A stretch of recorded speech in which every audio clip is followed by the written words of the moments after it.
So now what do I do? Well, I guess there's only one thing. There's something I'd like to know. Are you real? Can you feel?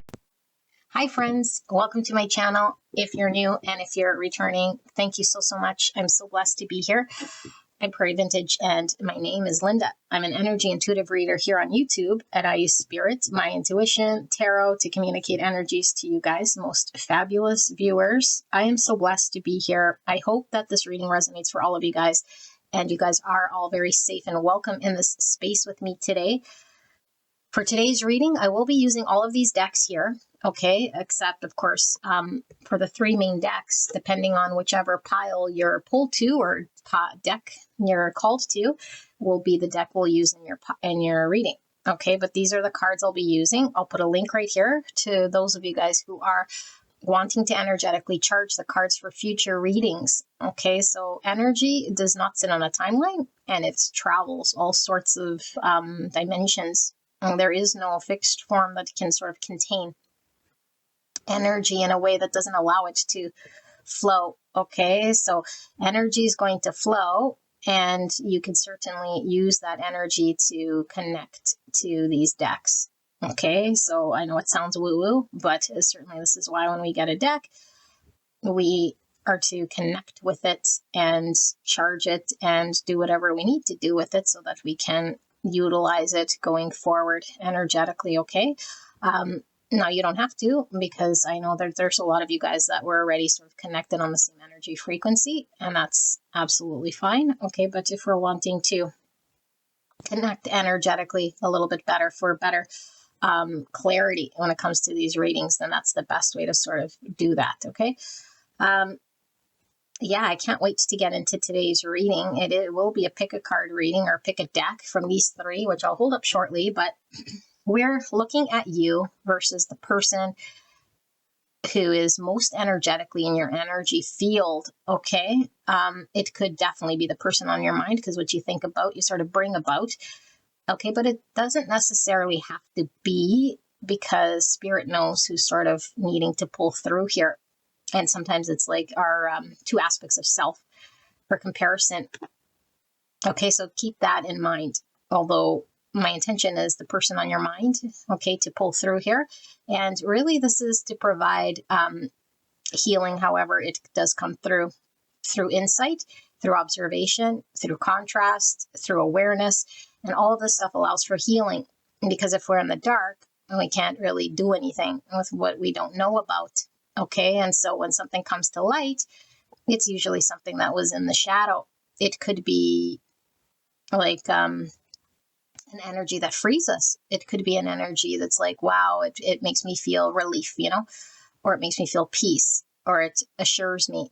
But it could also make me feel very uncomfortable. It could make me feel shame, could make me feel heavy, or all sorts of ways, and I can't put my finger on how it makes me feel. That doesn't mean it's not your pile. Not at all. In fact, usually when we feel some sort of way, it's really revealing and highlighting something that needs to be taken a look at. If we are completely centered and peaceful, there's indifference. We don't really connect to the energy or the message. In fact, if we're not even prepared to hear it at the time, because our consciousness just can't absorb it, then it's just not our pile. It doesn't resonate. It's like Einstein going off about, you know, his theory or whatever, or anyone who loves some sort of subject, and someone else just not even being in that frequency doesn't understand what is being communicated or connect in that energy frequency. Same idea, okay? You won't resonate with that pile. So don't sit there. It's not, oh, because I clicked on it, that is the message. That is what it is. Like, no, that means you got to work on your intuition. That means you just clicked on something. Okay, now you can click on something for sure. There's a reason why. There could be a message in there. It could be trying to get you to develop your intuition, and also contrast. Because my favorite is, it didn't resonate. Okay, well then it actually did, because that means you now know what is resonating for you. So it allowed you to see what it's not. If you know what it's not, that means you must know what it is. Thank you. Okay, so either which way, this is intended to help, to heal. If tarot is keeping you in some sort of loop, trap, making you feel after a period of time like you're not eventually slowly progressing, even if you feel like you're sort of doing spirals for a bit, but overall you feel like your energy is graduating or ascending, then that's fine. Do not carry any pressure, okay? But I do not intend to keep anyone in wishful thinking. I do not want to be a part of anyone's sort of imprisonment of the tarot, because we can really utilize the tarot as a crutch, okay? And this is not intended for a crutch. Now, if we're in the stage that we need a crutch, that's fine. But we must admit to ourselves, this is a crutch. Okay, good. That's perfect. Don't resist, don't fight, don't try to convince that it's not. Okay, you can't convince me of anything. I'm just reading the tarot and the cards. Someone really needed to hear that. You don't need to carry any burden. You don't need to resist the tarot because I'm doing this or that. Now, if we realize it's a crutch or it's not helping, then of course we can do whatever we want. But what you resist persists. And so listen away until you're just done with that phase. And then it's like, I want to connect to my own energy and use tarot for that. And that's what I intended to be. You connecting to the tarot so that your soul, your core self, and spirit could be connected. If you have a challenging time channeling spirit or connecting to spirit through yourself, okay, even the best tarot readers have a very difficult time when it comes to reading their own tarot, and they could go listen to other tarot readers. Okay, so this is allowing you to connect to spirit. Although you're always connected to spirit, you don't need me for spirit. I'm going off on this whole thing because clearly someone needs to hear it, okay? But I'll put timestamps below, so those of you guys who want to skip ahead can. But it's very important that you know that you and spirit have a very strong connection, just like everyone else connected, no matter what you do.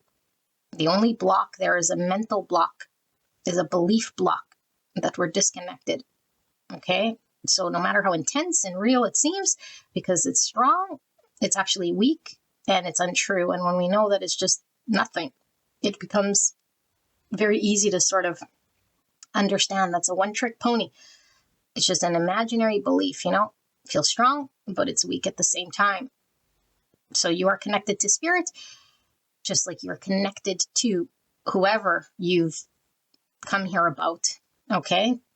And that's important to know because we can create this perception of duality, separation, them versus me, okay, which is obviously the title of this thing, but it's like energetically, where are we at? So that we can look at a dynamic and really just be the observer, a neutral observer, so we can objectively take a look at two parties so that we can heal, move beyond, whatever your reasoning is for sort of connecting here is your own reasoning. No one can tell you anything other, okay? But I don't want you to feel stuck or helpless or hopeless or any of that stuff, okay? So enough of my spiel. I'm going to pause the video. I'm going to hold up the three options, and then we're going to get into the you versus them. All right, I'll be right back. All right, pile number one. Your option would be this Divina Tarot deck.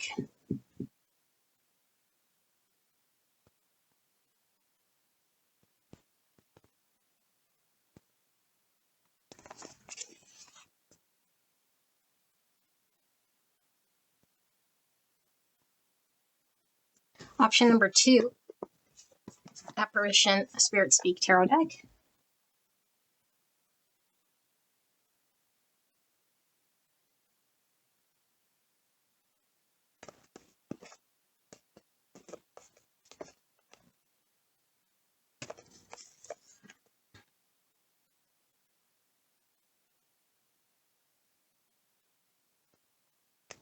And option number three, the Sacred She Tarot.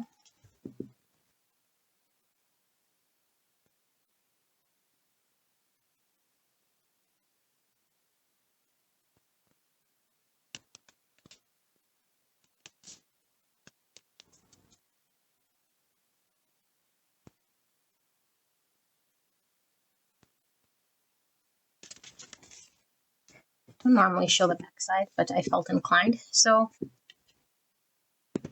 take as much time as you feel you need.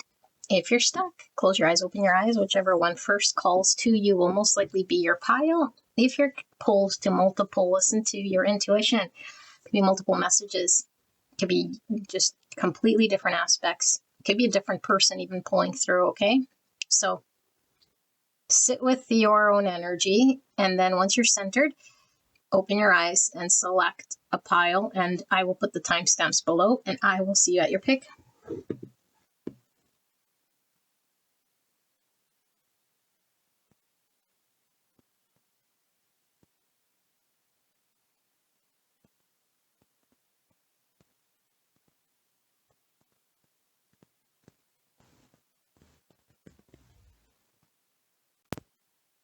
Pile number 1, you guys pick the Divina Tarot deck, and we're looking at you versus the person on your mind. So we're going to do an A versus B. You can be A or B, either side, okay? And yeah, it's sometimes difficult to know for sure our own energy when there's lots that might pull through from the shadow, because I do have blind spots coming through, okay, with the blind spot oracle. And this is to help us to heal certain things, because if we do what we always do, we stay however we are staying.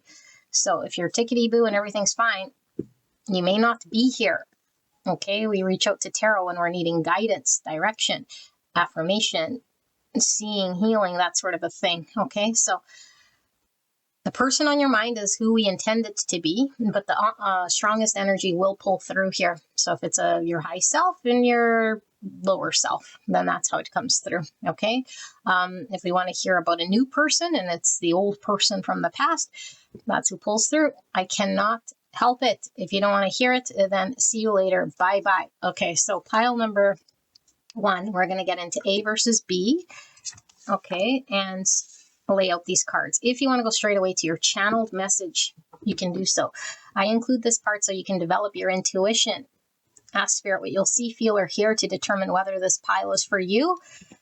Okay, and we can connect energetically. Okay, don't do this for my own good. All right, well, maybe. I don't know. We'll see. So we have past. Okay, so 13 and 4. Scorpio and Aries energy. Yesterday, memory, ended story, old times, remembrance. This is a 6 cups energy, although I am getting more from the shadow of the 6 cups, okay, is what I'm really getting from this. Purple is the third eye. It could be crown chakra energy as well pulling through with this. This is more spiritual. And then, of course, this 13 is major arcana of death, which could be the transformation. Okay, and transformation is something that we work with spirit on in order to make major sort of life shifts and different phases in our life that we have no control over. Okay, and now I'm really tapping into this energy very strong, because a lot of the last few readings I've done is 6 of Cups kept coming through in the love reading in reverse.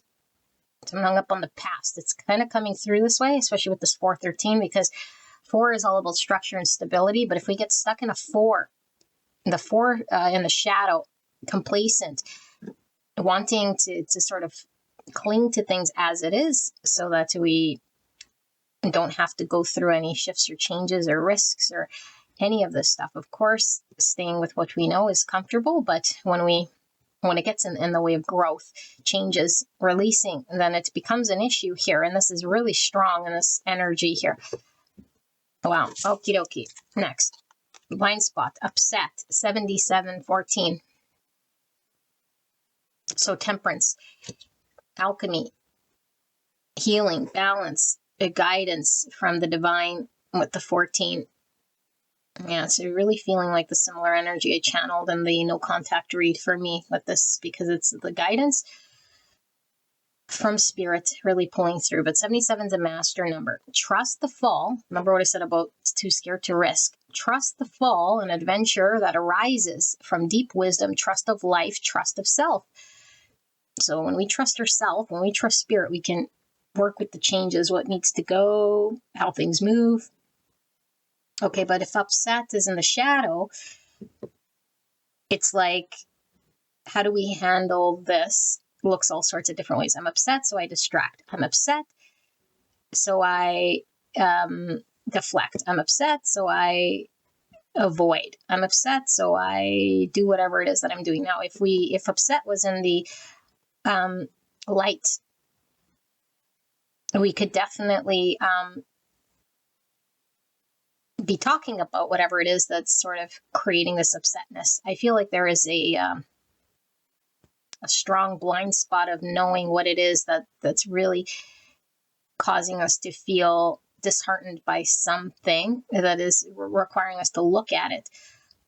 So I'm feeling, I don't know if it's an in denial of sorts. It could be an in denial. It could be a avoidance. It's coming through with this upsetness.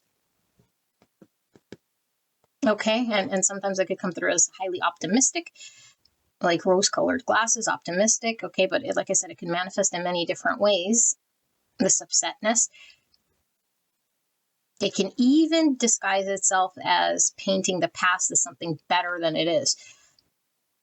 You know, like it would still sort of in the consciousness, but the upsetness part or the misalignment part is the part we're not seeing or understanding. Now I'm being called to read this. Give me a second. I have a feeling it's going to be a very long reading, but I've got a channel what sort of comes through, and as I'm laying the cards, this energy is very strong. Okay, 77. I won't read the whole thing because I know it's long, but it says upset. If you have drawn the sigil, you do not have real clarity about why you are upset. You may be even denying that you are upset when you most definitely are. Improvement is the situation will happen once you admit the fact that you are upset and clearly understand the what. Yes. So a little bit of in denial. We could be spiritually bypassing something here as well. Okay. Well, there's a lot here with upset. I think we got the thrust of what that was, but I'm going to go to the end here. It says, this sigil shows up in your life with a message. An upset is always a call to awaken. Yeah, awaken. Spiritual. It is always a setup on behalf of the universe to call you to make a change to your thoughts, communication, action, situation. If you have drawn the sigil, it will benefit you to spend some time accepting in the energy of the sigil 40 as well as this one and come to understand its messages. I just want to see what's 40. Sigil 40 is suppression. Okay. Yeah. So a little bit of denial, avoidance, non-acceptance, suppression, deflection. Okay. However, we manage that. And we have the hero, heroine.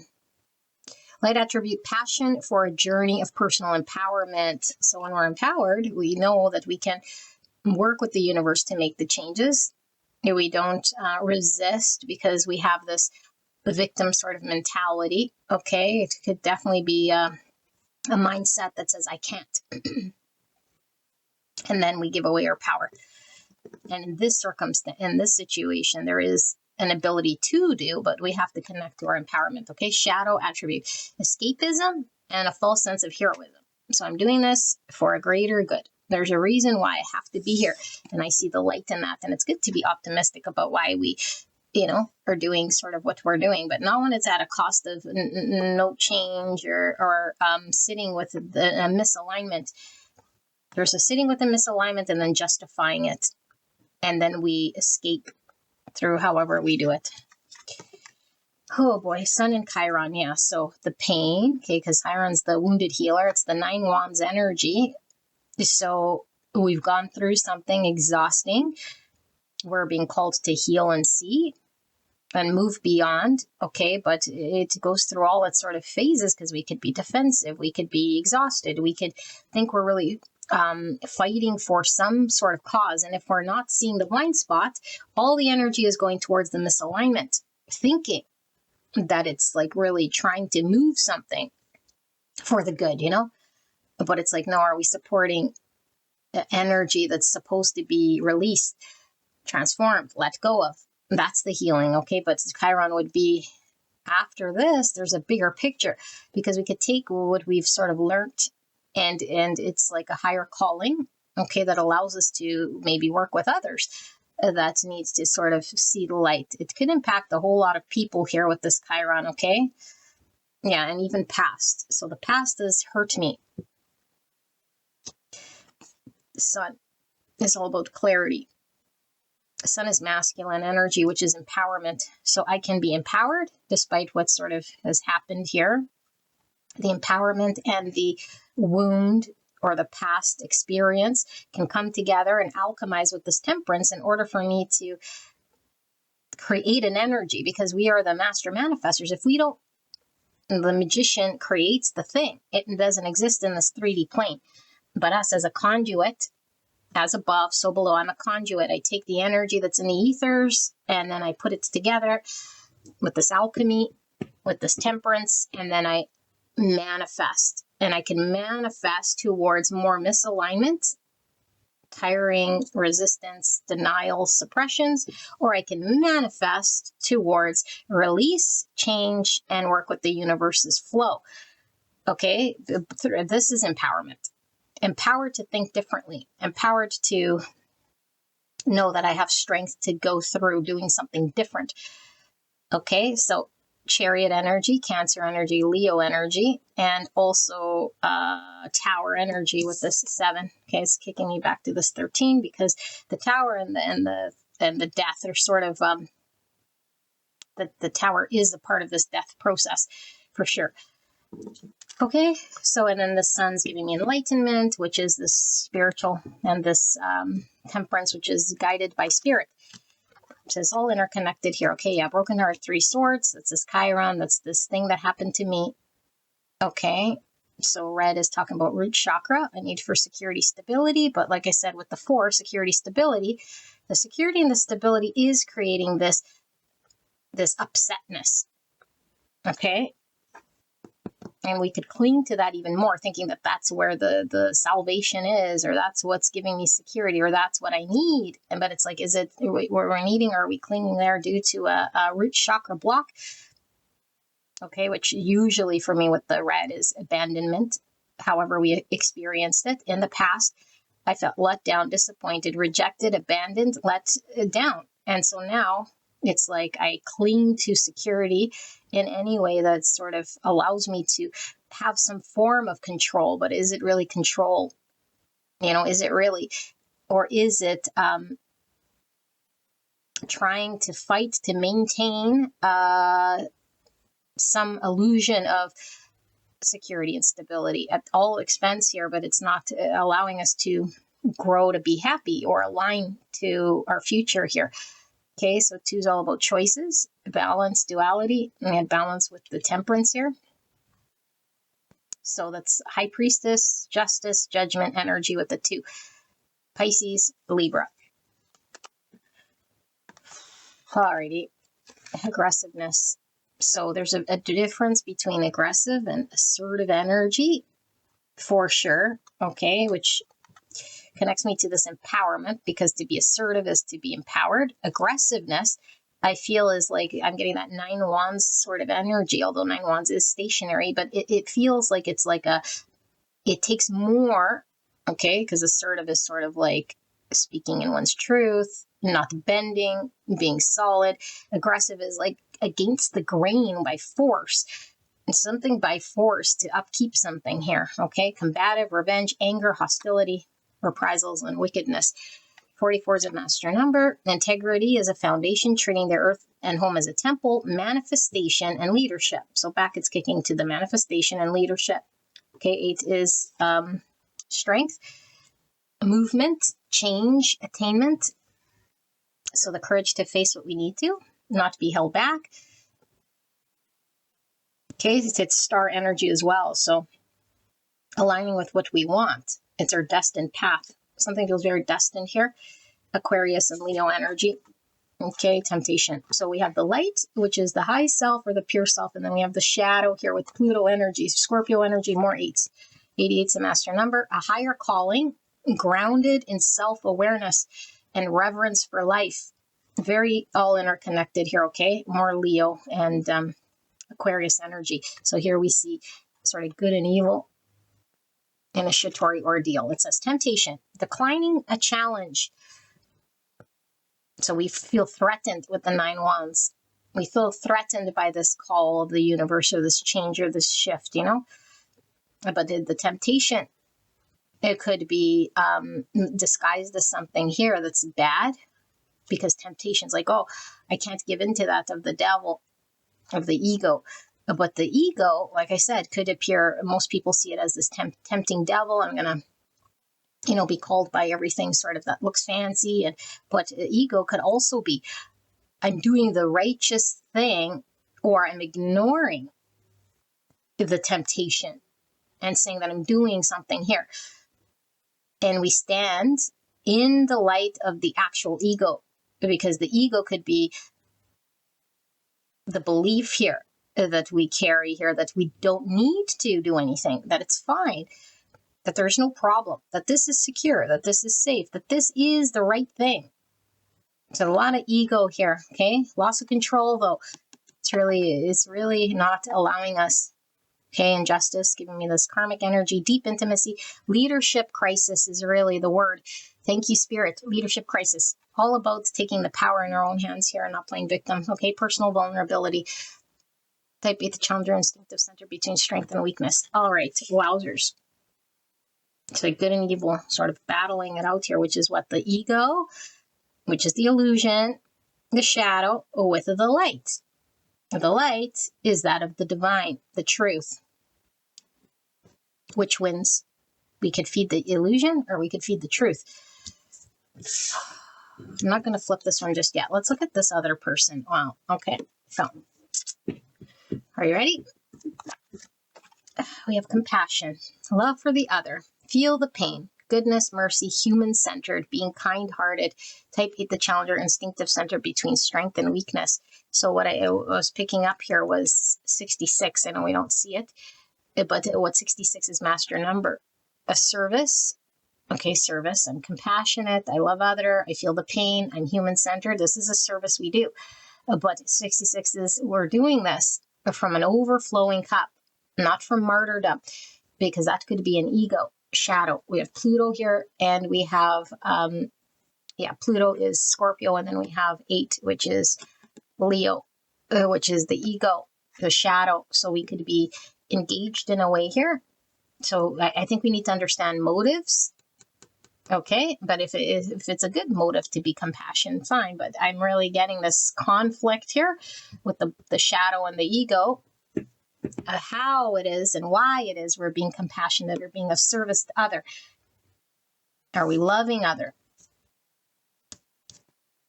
Or is it non-judgmental here, But if we are doing that, then it's like not at the expense of, are we loving self? Are we speaking our truth? Are we feeling our own pain? Are we understanding why it is that we might be doing this, aside from just loving other and dressing it up as a service, Seems to be very complex here, very layered. Alrighty. Yeah, lie. So there's a lie here.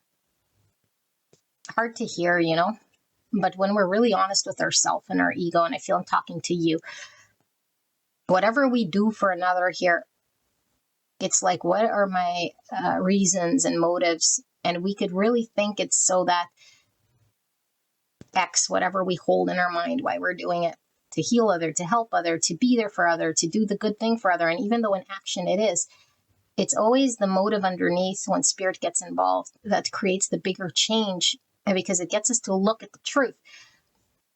And in this case, it could even be, the truth is, I need to be accepted when I'm of service. I need to be validated and approved by what I do. And that's the only way that I can be loved, seen, accepted.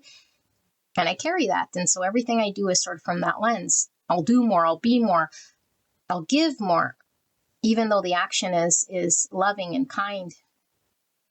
Okay, but lie, because underneath it is the thing we're being called to look at. And this is solar plexus energy, which is giving me more of this ego. K3 is divine empress energy. It's giving and receiving love. which ties back to this whole thing that I've been connected to. Why are we giving? Okay, like I said, this need for to be of service is great. But when we're of service, meaning this Empress energy has to give and receive openly without any sort of intention that is sort of from the shadow. I need to be loved, approved, and accepted by other, because I can't generate the love from the heart space, from flow. And it's really feeding some sort of egoic driver here to be validated, seen, approved. So much so I don't see it. I don't see this is why I do what I do. Okay, manipulating, cunning, secret, deceit, trickery, imposture. Taurus, Libra. Okie dokie. Blaming, oh my goodness. Blinding optimism, 57. So we have 12, right? Yeah, which is Pisces energy, hangman. I need to shift how we see things.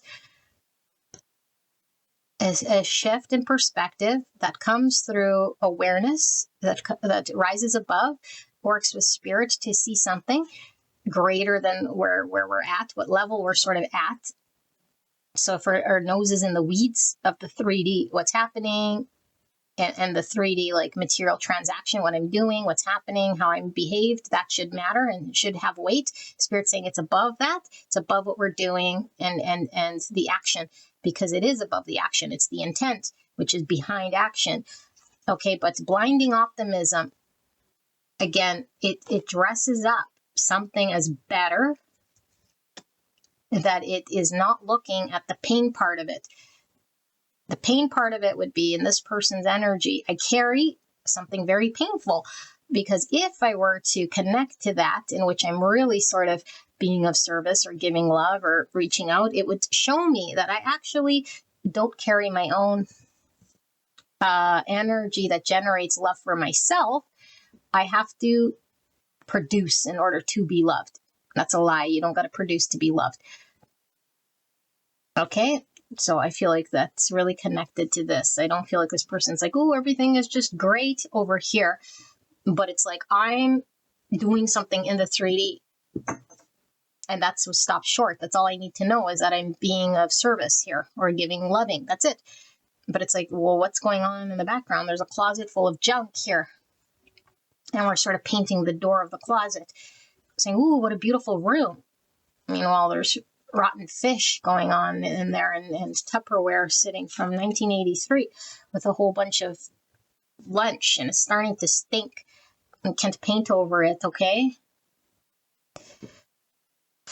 It's heavy energy. All right, yeah, victim. So light attributes prevents you from letting yourself be victimized or victimizing others. Shadow attributes, playing the victim for positive feedback in the form of pity, inability to maintain personal boundaries. All right, so I don't need to really explain too much of this, but it does go very, very, very, very deep. No matter how confident our energy is, if we have a belief that is already untrue, and that would be my value is based on how much confidence and action I do in the 3D. And when it doesn't happen, it takes away my power. I'm a victim. Okay, and so we could create challenging situations with others with this energy. So we're victimizing without knowing that we're actually the one that's having more power than we actually have in a situation here. And saying, see, all I did was be of service. All I did was give love. All I did was, and then we have this whole list of all the things. It's like paint the door, vacuum the room, bought new furniture in that room, all the stuff. But it's like, no, all we were supposed to do is open the frickin' closet door and look at the stinky fish. Okay, because sitting there and then saying, look how good the room, I took all of this effort and the family just doesn't appreciate that I painted it, I cleaned it, I brought furniture, I made it peaceful, I brought plants. It's like it could go till the moon, till the cows come home. No one's going to appreciate that because they're telling you there's a fish in the closet. Dear Liza, take a look at the fish in the closet. Okay, but of course, like we deflect. It's seeing mirrored. because we're not looking at the thing, we're not looking at the thing. Alrighty, Mars, Saturn, 39. 12, more Pisces energy, Hangman energy, okay? So Mars is that of assertion, like asserting oneself, taking charge, being in control, which is the opposite of victim, okay? But Saturn is sort of similar to this Chiron energy because Saturn's a very heavy sort of planet when it comes to lessons, okay? Sacrifices, challenge, and like long game. Yeah. Being called to read this one as well. Let's see how it sort of mixes here. Give me a sec.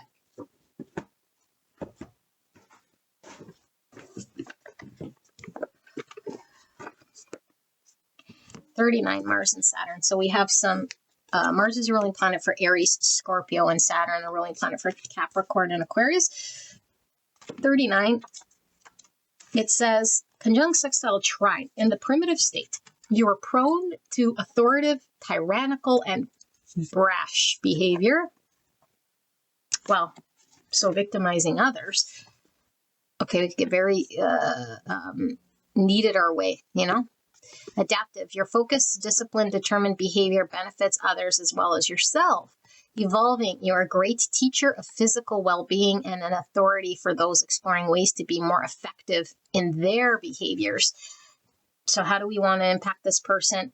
We have a lot of power here if we're in the evolving state. But if we're in this primitive state, I need you to validate, see, or do something here. Appreciate the furniture and all of this stuff. Then it's more of this tyrannical, even though we might think, well, I'm doing a good deed. It's like, yeah, but we want to force some form of behavior change in a way here that's using shadow. Okay, and it like this even says here is brash behavior because it could trigger this wound. Why I get upset, why I get discouraged, why I get let down, why I get angry, it's like, yes. So if we're wanting to be more effective in others' behaviors, we have to sort of come from the intent of different than this, okay? So in conjunct opposition square. Primitive, you feel depressed in your body, you're physically stuck, unable to move or get things done. Adaptive, from physical frustration and sense of restriction. Adaptive, from physical frustration and a sense of restriction or limitation, you figure out ways to do small things quite well. Evolving, you teach others to use their sense of frustration, restriction, or limitations to take concrete baby steps that help them build towards a want, need, or desire. This person needs movement. You're a mirror to this person. And why this isn't helping, moving, it would be because we don't know the tool we have here to help this person move, you know, because I feel you want this person moving, shaking, doing whatever. Okay, now, of course, you can't make someone move, but you could do all that you can in your energy. And this energy doesn't help this person move. This energy is having to look at something and then notice its own energy so that it can mirror back a safe place for this person to then choose to move. I hope this is making sense, okay? Distancing, 23 and 5. So we have some Taurus and Sagittarius energy. We have the blue, which is the throat chakra, authentic self-expression. But throat chakra also talks about how well we listen and understand others, okay? Not just speaking our truth, but intaking. And so if we have less shadow, then what we take in is sort of coming untainted. But if the shadow is distorting the lens, then whatever comes in has to go through that lens of distortion. Meaning I have this belief I hold, so that's the veil. It creates the kaleidoscope sort of effect. And so if I turn it this way, if I turn it that way, I get different effects. That's always in my power. I'm the magician. And so whatever's out there, this person's energy, okay, and it wants to come in sort of unfiltered, because no one wants to be misconstrued. So my energy comes pure, and then your kaleidoscope effect of veil is distorting it. And what's this kaleidoscope? That's this thing over here. And so it intakes it and sees it as how it's seeing it. It's this, it's that, it's the other. Then it's threatened, and then it paints a big picture here that's not necessarily true. Okay? So distancing. need for understanding. Oh my gosh, I didn't even read it. This totally what was sticking through. So we got to understand. And in order to understand, this energy has to come in unfiltered. It has to be seen as it is. Otherwise, we're just trying to understand our own twist on it. It's like, this doesn't make sense, or it means this and it's that. And it's like, well, no, we didn't even take the pure thing of what it was coming in as. Emotional withdrawal, disassociation, fear of intrusion, feeling of emptiness. Okay, no one cares that I painted the room. I feel empty. I feel lonely. I feel rejected. I feel disappointed here. Okay, knowledge dependence. Knowledge dependence. So again, this 3D thing that we're really trying to align to, because I feel it's the information in the 3D, the what's seen in the 3D, the action in the 3D is so real that everything else that's going on sort of in the ethers that could manifest is sort of sitting as a potential. And I'm too busy dealing with that, this like moving furniture around, painting some more. Then I buy trim, then I buy a ceiling fan, then I buy that's focusing on this knowledge energy. And I'm dependent on that world to come together so that then there'll be an understanding or shift or an appreciation. Then I'll feel appreciated. It's saying no. Okay, now with the distancing, we could certainly feel just misunderstood as a whole, or we could be trying to distance ourselves because it's like, that person is making me feel like a victim here. So I need space here. And we're able to do this for sure. But it's saying if we understood, the energy coming in pure as it's coming, then there's no need to sort of create this space that we're doing to protect oneself here. I just want positivity, only positive people in my life. No negativity. It's like, okay, good luck. Sit under a rock then, because it's not about no negativity, because everything is positive and negative when it comes to energy. Okay, I'm not talking about good and bad. Positive, negative energy, just like a battery, polarity, shadow and light, hot and cold. Okay, everything, it carries both. So to reject one, we're rejecting the other. To accept one, we accept the other.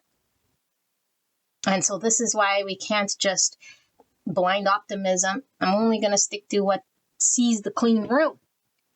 I need someone that's going to want the clean room only. Okay, sure. And they're just not smelling the fish like you. And there could be two blind people, but Spirit's saying, what's the point of being blind with someone else? It doesn't allow for ascension. And Spirit's all about truth, clarity, growth.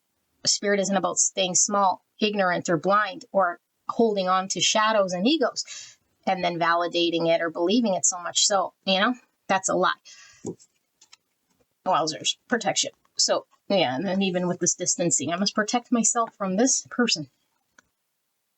Generosity, helper, love, listener, defender, fighting against injustice. Type 8, the challenger, instinctive, center between strength and weakness. Lots of shadow here. Lots. Okay, there definitely was a shadow here, but I feel this is a very heavy shadow. Okay, so 8 is, like I said, the number of the ego because of strength, the courage to face what we need to. Leo and Aquarius energy too, Pisces and Libra. And some Scorpio with the Pluto. Okay, the energy between, oil of vitriol. Wow. Tension between these two.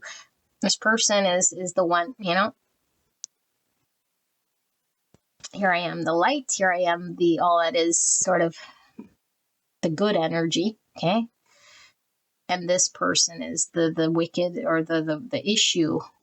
And we could definitely see it this way, but it's not true. Because this person is the issue and also the solution. And this person's also the issue and the solution. And it's like, I want to be in the polarity of solution. And this person needs to get in the polarity of solution, if that makes sense. But when all I see, because I use my kaleidoscope to see only the negative or only the shadow of this person, that's all I see. I don't see any other spectrum here. And when I'm blind, that all I see is my action or service 3D, that I'm blind to what's going on in the closet, and then I see me as the positive, and I'm positive, and there's the negative. Arguments. It's you. Oil of vitriol. Okay. Just arguments, tension. So let me sit here with this energy. Yeah. All right. You guys can definitely skip ahead.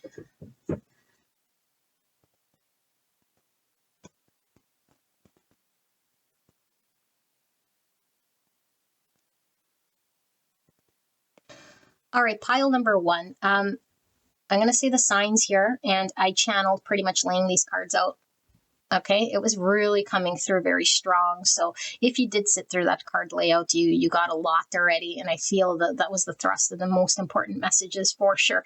But I'll put it all together here for those of you guys who like this sort of way of doing it a bit better. But signs on this side, person A, like I said, you could be A or B. Okay, it's up to you to determine whose applies to what. But because this is really for healing, like I said, a lot of shadow comes through. And to see your own shadow is pretty much like pointing at a stranger, because it's shadow for a reason. It's in the dark. We don't even recognize that about ourselves. So we may not even think that that's our energy. So we have to keep an open mind. Okay, but like I always say, not so open the brains fall out and we're completely like tagging on to some other story that's not necessarily true. So if one of the sounds like your person, you're most likely on the other side. You got to determine which one's your person, okay? Because you'll really resonate with seeing your person and the other side will be you. But don't force it to be you, okay? But if we're prepared to hear it and see it, then we heal it. If we resist, deny, and suppress, then we perpetually sit in the energy that creates the challenge. So you have to choose, do I want to be happy and resolve this? Or do I want to sit in disappointment? No one wants to choose disappointment. Okay, so this is how we shift the energy. So this person, we have Scorpio, Aries, and the Aries energy comes through very strong as an energy of the reading, because there needs to be an empowerment in this person's world for sure. Absolutely. Okay. Pisces, Libra, Sagittarius, Cancer. I don't know if I said Leo, but definitely Leo as well. Okay. Yeah. Okay. I'm going to start with A because I do feel it's your person. But anyway, this person is in a reverse Six of Cups. Okay. Which came through my other reading. So the thing that happened in the past that at one point in time was emotionally fulfilling or provided me something because it was my parent, a relationship. It housed my emotional experience and it fumbled that. However it did it. It betrayed me. It disappointed me. It's no longer doing it, or it could just have shifted so much gradually over time. It didn't do anything bad, but I'm being called to grow and shift with the times. Okay, that's more neutral, but it could be that this thing is like I think it's both. Okay, I feel like what I'm connecting to really, because I feel it's both. There's a past that runs deep that creates the complex that was created by a childhood, a relationship, an emotional trust we had in a maybe a higher figure or an equal partner, or we were vulnerable because we're a child, whatever that thing was. Okay, it could even be so much in a past life that we have to resolve things karmically because we come into this life with the veil of forgetting, but the energy is always energy. It must be transmuted. Okay, released in a way that can channel the energy and transcend the energy, but energy will remain if we don't do anything with it. It has to come to light. So if it sits in the shadow, it sits in the shadow until it has to come back and be integrated, transmuted. Something must happen with the energy. Okay, if it's a shadow, we don't see it, and it drives our unconscious action. And when that shadow comes to light, it's painful, but then we can turn it into art, turn it into communication, turn it into shadow work. Okay, transcend beyond it, but we have to see it. If we don't see it, it runs the show. So something happened for sure. Okay, whether they're conscious or unconscious of this thing. I do feel for a lot of you guys, it's something that this person tucked away. Okay, but now they're in a situation for sure that they've outgrown 100%. And now they want to feel the security and stability like we all do. And so this energy, what's it called? Environment that they're in Okay, whether it be a marriage, a location, a life situationship in which holds my truth of what's happening around me, I am staying there. No matter if I'm emotionally happy, no matter if it's falling apart, no matter if it's just complacent and stuck, no matter whatever it's doing, because it's doing what it's doing. But what I'm getting out of it, I feel, is filling that hole that I had of the experience of the past. It's making me feel a sense of security in a way here that if I were to admit to myself that it's not working, time to move, let it go, work beyond it, work with it, but have change, shift, and admit truths. It's almost like a life-threatening experience because of the shadow of that thing that happened to me, because I felt abandoned or left, that it sort of creates this desperation in me that makes me feel I could be exposed to that. So this person plays it safe, clings to security and stability in a way here that's actually obstructing growth and change. Okay, because security, stability, great. Everybody wants it, but not when it's stagnant, not when it's used as a crutch. There's an in denial here. And this person is also dressing this up as something that they're doing for a reason. The outside of this, they're not saying it's because it fills this hole, this need for security that I don't realize that I'm doing, that I need. But they could say, like, it gives me security. It's like, yes, okay, but it's like they don't realize their distortion on what a security looks like that they're putting up with. Any sort of thing and dressing it up as security. Meanwhile, it could be huge tidal waves or like the ground is shifting or earthquakes. And it's like, no, security. It's like, no, not security. Fear of being in control to make change and shift. So this person does not like change. And it could be somebody that moved from house to house to house to house, or just like was completely in upheaval. And there was no safe place for them. Maybe they were never really welcomed or allowed to emotionally feel safe or secure. And it could just be physically even, because that ties to our emotions, It's like I couldn't lay my roots or hang my hat or feel secure in some way. So now any little crumb I have of security and stability blows it out of proportion. What would happen to me if I lost this crumb? I would never be secure. I would never be safe. I would never. So I gotta put this crumb on a big pedestal. This is the greatest crumb that's ever lived. This crumb is a creme brulee. I don't know what I'm saying. So there is this magnification. Okay, but really what's going on underneath? This person is not aligned with their current situation, circumstance. This person isn't sitting with the fact that it's not doing it for them. And I think that this person could daydream and is daydreaming, and it's daydreaming maybe of when this was better times, or even like, I don't know, like a fantasy even, that this thing could eventually do something that it's never going to be able to do on its own without taking any action. So this thing might eventually, I don't know, solve itself. This person or this whatever is going to do this, or when it does that, then it will change. Then I'll be happy. Then I can make moves. Then. And all this is giving away our power to some place in the future, some point in time. It's going to do it. It's like, no, the it is you and the it is right here, right now.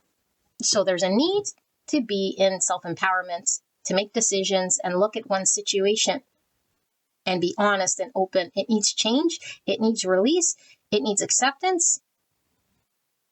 And we might really not want to go through the 5 energy. And we're really sticking to the 4. It's secure and it's safe, or it's the structure that I know. It gives me foundation. But little do they know, the choice is in their hands. And the choice is actually, when we don't even look at it, because there's so much of that focus on the what is, but it's the what is that I'm seeing in my mind because I'm blocking out the other part of what is. So I only see half of what is and running like it's true. But there's another half to what is happening here. And when we see both halves or the whole, then we see a decision can be made. But I could block out what I don't want to see. And then I stay there because there's no decision to be made because I'm only seeing part of the picture here. And I choose to see the part of the picture here that's making me feel safe. Because the minute I sort of open the door to see the truth of the other part of the picture, it's like, whoa, whoa, whoa, whoa, whoa, whoa, whoa, whoa, whoa, whoa, whoa, whoa, whoa, whoa, whoa, whoa, whoa. No, it's exposing me to that shadow of the thing. Okay, and the shadow of the thing is maybe I really am doing all that I can so that I don't have to go through another separation or divorce or feel like I got to go through something stressful here. I've gone through it already. Maybe I've already had a divorce. Maybe I've already seen my parents go through like a separation. Whatever it is, it's like I'm preventing it at all costs. So it's like, look at how strong I am, putting up with a difficult situation here. The longer I'm sort of there, the better, right? Meanwhile, there's a broken heart. So this person, because we're looking at the connection, is feeling 3 swords in this dynamic 100%. Okay? But it doesn't matter how strong and loud this 3 swords is, how much they miss this person.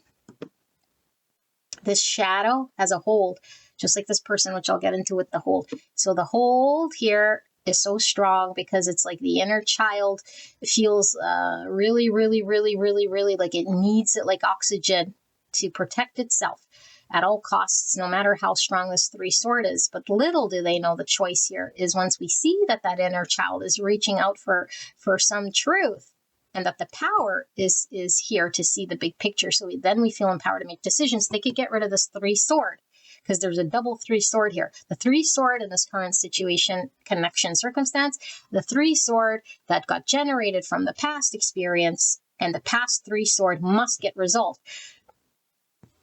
It must get resolved, meaning what? I got to go forgive those people. And no, it just means it must get resolved. Transmute the energy. Take a look. Get the flashlight out. Open the door. Take a look at this. This person is upkeeping, taking all of their energy to upkeep a false world that is not making them happy. And it's exhausting and it's tiring. They're going against the grain of shift and change. Okay? And I feel like this person could get very upset with situations because when we're like this, it's like we use our eyes to see out there and feel very at the mercy of, like I'm sitting in a position here that I'm choosing.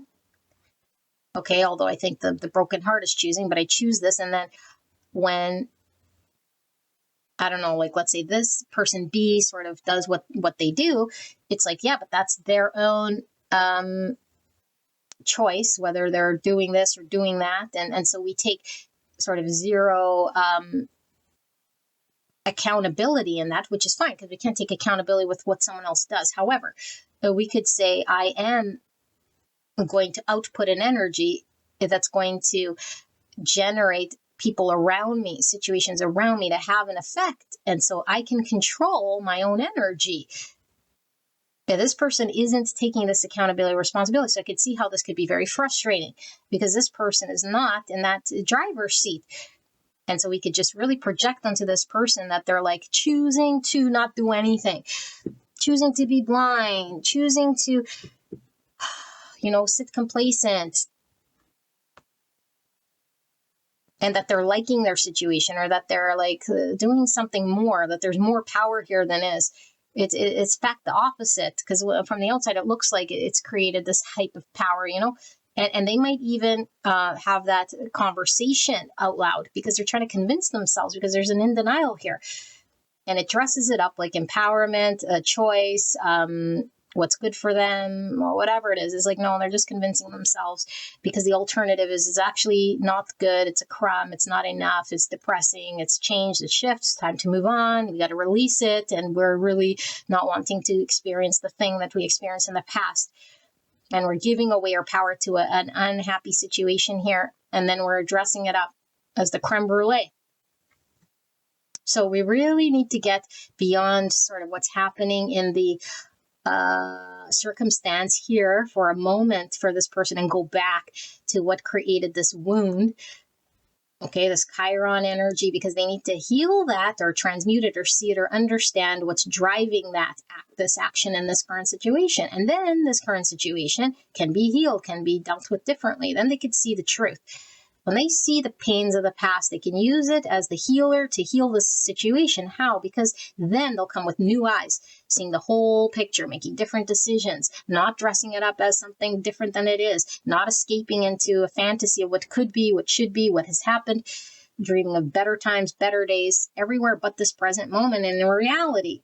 Because this person is not happy here, but they're never going to want to admit that whole thing to them, because for them, it's like this could feel, because this escapism is like they connect to happiness in a way that's through escape. So it's not a real sort of happiness. It's not a real empowerment. It's like a fantasy. And as long as we're in that fantasy, it's a real thing for us, And so what's the difference between a real thing and a fantasy? Really nothing.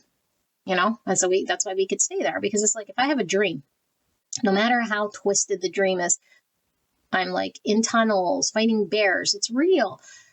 I'm not in that dream most of the time, unless you're lucid. You're not in that dream saying, look at this scary bear. It's just trying to it's a dream. It's not real. This cave's not real. This is not real. It's like, so, but our heart is pounding, is a bear with freaking 5 eyes.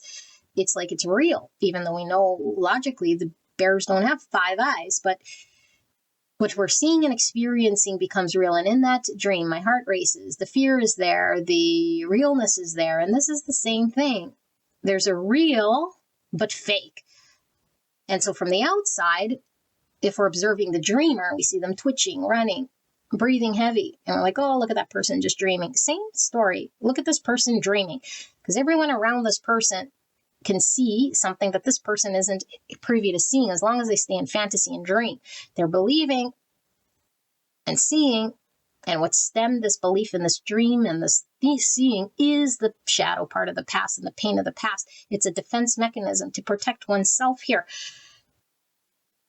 So there's a practical message coming through in this connection, because you're here about this connection. This person's 3 swords. This person is tempted by the connection with person B. They have a very strong pull here to person B. And it's like this, like I say, by design, because in order to resolve this thing, this drive, this urgency, this deep, deep, deep need to connect to person B is getting them to do this thing that they would rather avoid and sit in fantasy. It's like the alarm clock, because spirit is the alarm clock. It wants to wake us up. At some point in time, we wake up from the dream, Doesn't matter. We slept for 14 hours, 8 hours, 4 hours, 3 hours. Doesn't matter how long we slept. Eventually, there's a wake up time. And there's a wake up happening here, whether we like it or not. And everyone's time is sort of different. And to wake up is like, whoa, like, yes, at the end of the day, we got out of the bear in the cave, But I feel like the fear is still very real when we're in this fantasy thing of what it would mean to wake up, what it would mean to face this thing. It's scary. And so there's a pull, there's a temptation, there's a drive, there's an urgency, but this person is really giving their power away without realizing that they're actually creating a disempowerment within themselves. And then they double down in it. They're going against, they're using all of their energy and they're dressing it up or feeling as though that's the empowerment. Look at me. The longer I can sort of upkeep this or do this, it's like, no, but you're going against the grain. That's why it feels heavy and like you're doing something and it feels like it's effort. It's like, whoa, the more effort I do in staying here, then that means I'm doing more, right? I'm more heroic. I'm more, it's like, no, it's actually the opposite. If it's effortful, if it's like all of this stuff, if it's draining and all of this stuff, then it's actually us going against the grain, against what spirit is trying to get us to see. Time to move, time to release, time to go with the flow, and be empowered to do this. Because we might see it as like weak, I surrendered, I was weak, so I'm going to prove and fight. It's like, no, you're not prove and fight. So this feels very karmic. There might be in a karmic relationship, a karmic experience here. And this person doesn't want to be vulnerable to leaving it exposed. There's something about being vulnerable, you know? If I surrender, then I'm vulnerable. If I admit the truth, then I'm vulnerable. If I do something, then I'm vulnerable. And I don't want that. I want to be empowered here. So I'm empowered. It's like, no, actually, you're not empowered. Because empowerment is allowing oneself to face what one wants and allow oneself to be vulnerable. That takes great strength and courage. And not to upkeep something, you know, and fight and say, look how strong I am, look how empowered I am. I'm upkeeping the illusion. I'm outrunning this bear. It's like, yeah, but the bear isn't even real. They're just staying in a dream, and everyone else needs you outside of the dream to go to work, to come join us at the dinner table, but you're too busy fighting a bear in a cave. Nobody cares. Nobody's there. Okay, person A. So there's arguments happening between these two, for sure. And I feel like how B is seeing it, because we all carry our perceptions. We can't carry anyone else's perception but our own. But when we know that we are the person who puts the perception up, then we have a choice to choose what perception we want to carry. And when we're really fixed and we don't realize that we're the ones that put that perception in place, then we just take what we see as truth. Just like this person's seeing a bear, this person is seeing something here, taking it as truth. But this is what they're doing. It's like, yeah, okay, we're not only 3D beings, and there's more than meets the eye here. Okay, so I do feel there was an argument, a conflict between these two. I do feel this could be definitely a separation triggered by circumstance. You're choosing this, or you're too much in the bear dream, and that would be right. I can't have a conversation with someone in a dream fighting a bear, you know, for sure. But there's more than meets the eye here. So let's get into person B, which I feel is you. I need my drink.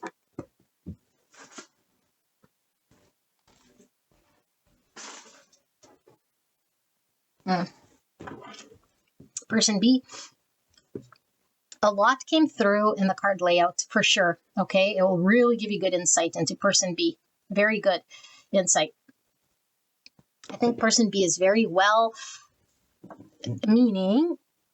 Okay, just like this person's well meaning. Most people's nature is well meaning.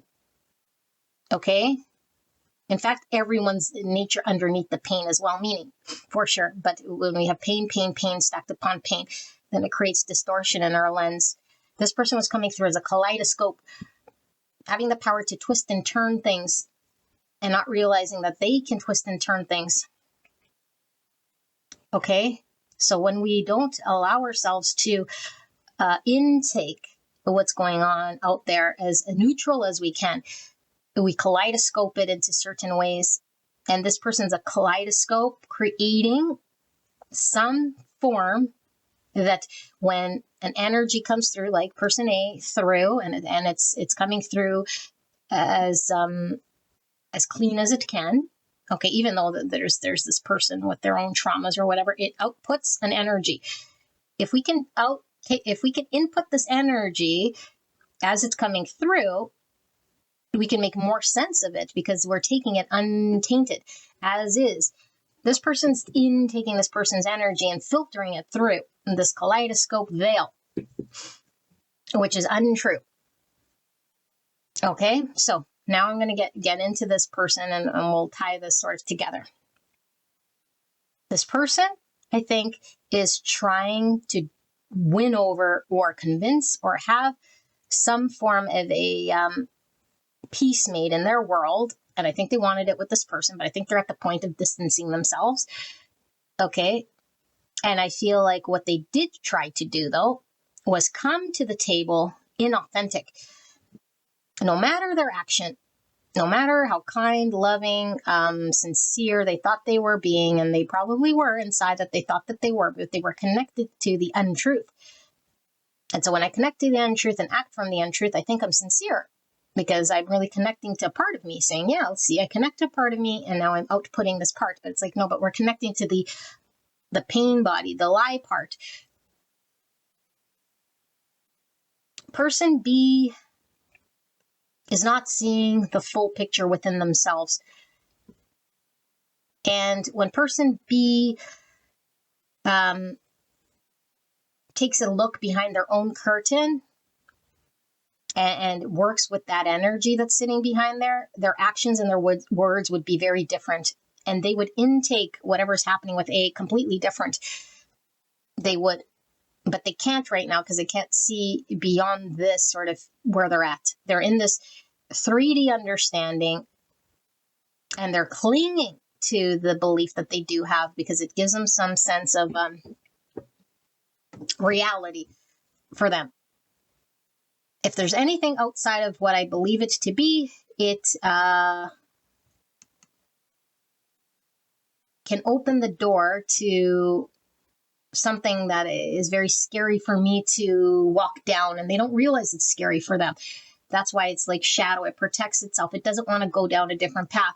So if anyone were to say to this person that they were being a victim, or that they were being manipulative, or if they were being, no, I'm not. It's like, yes, you are. Yes, you are. And so I use the analogy in the card layout of this, and this ties this person perfectly. There's a room with a closet. The closet's the shadow. In the closet, there's stinky fish, Tupperware with old lunch smells. We close the closet door, and then all we see is the bedroom. I painted it, I vacuumed it, all well-meaning. It's all good things. I didn't trash it. I painted it, I cleaned it, I vacuumed it, I bought comfortable linen, pillows, mood, candles, lighting. I redid it all. How much more of me can I do? How much more beautiful can I be? How much more compassionate can I be? You know, victim? Because we see the things where we're outputting the good things at the expense of the caboose and the back end. And what's the back end? The fish and the Tupperware that's going on in the closet. That's why nobody wants the room. We have to open the door and look at the stinky fish. And if, let's say, we say, well, it's just those guests didn't appreciate my comforter and my pillows and my style, I'm going to have other guests over. They'll appreciate it. And they'll keep getting guests. And real guests are going to not want to sit with the fish and the smelliness. Now, they may or may not say, hey, you got smelly fish going on in your closet, you know? But it's not up to another to sort of tell us this whole thing. But others will certainly show a mirror. How do they show the mirror? They don't come around. They make me feel like I'm rejected. They do all sorts of things that are having an effect on me. So I have to sit there and say, I wonder why, even though I had blankets, pillows, paint, and everything else, it's going this way. Let me take a look in this closet over here that I never even thought of looking at. I forgot it was even there, this closet. And the closet's there with the smelly fish, and we got to go over there and look at it. So what's sitting in the closet here? In the closet here was showing me, okay, it's the shadow, is showing me why I was doing all the things I was doing. I was trying to be valued and appreciated through the act of service, having the room, doing what I could, going above and beyond. It was all really for me. So I could feel a certain way.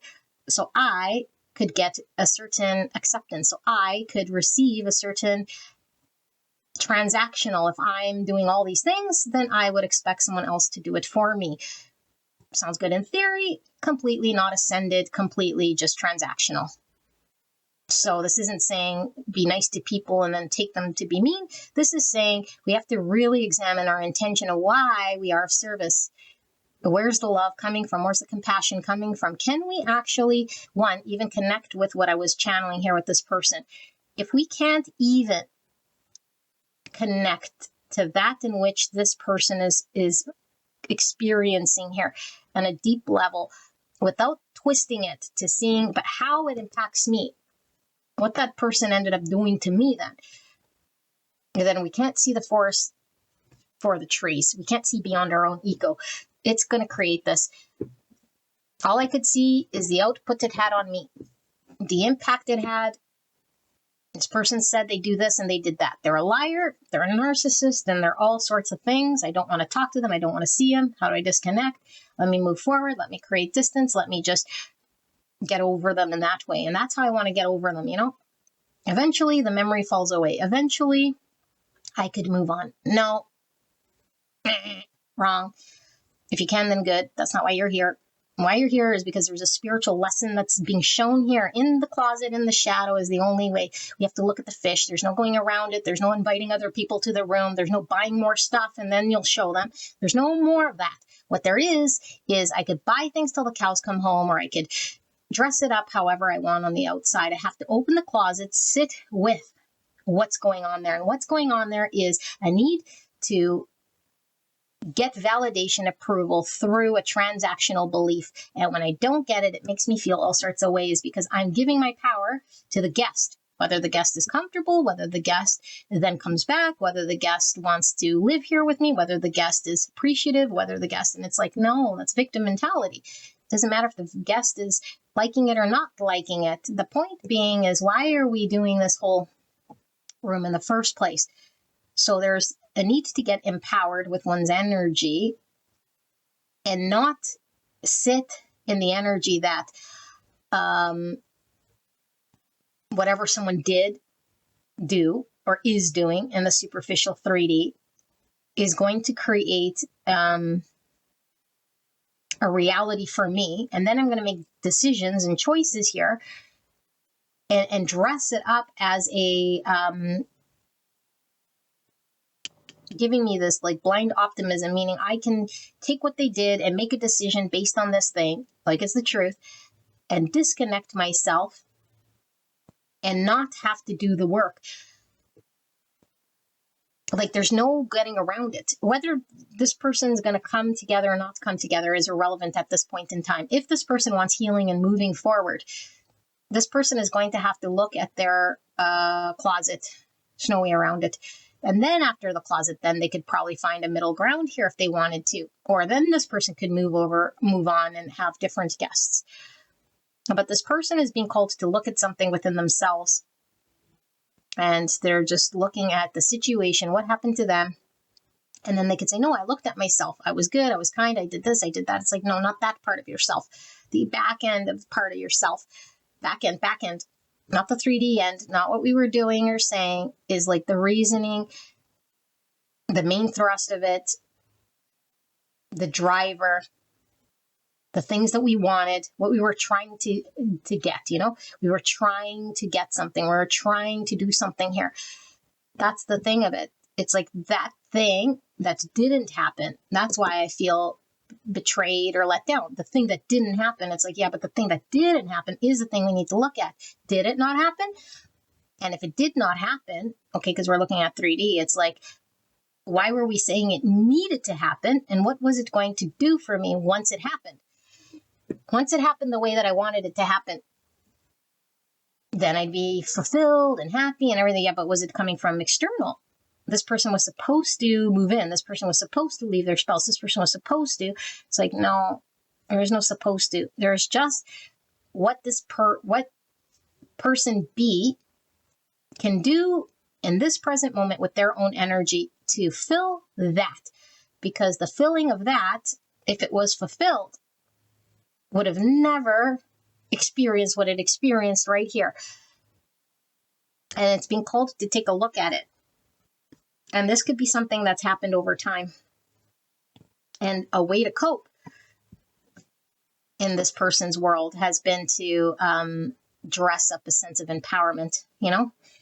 I'm independent to make choices. I could just move forward and on. I could just do that. And now it's like my power got taken away from me.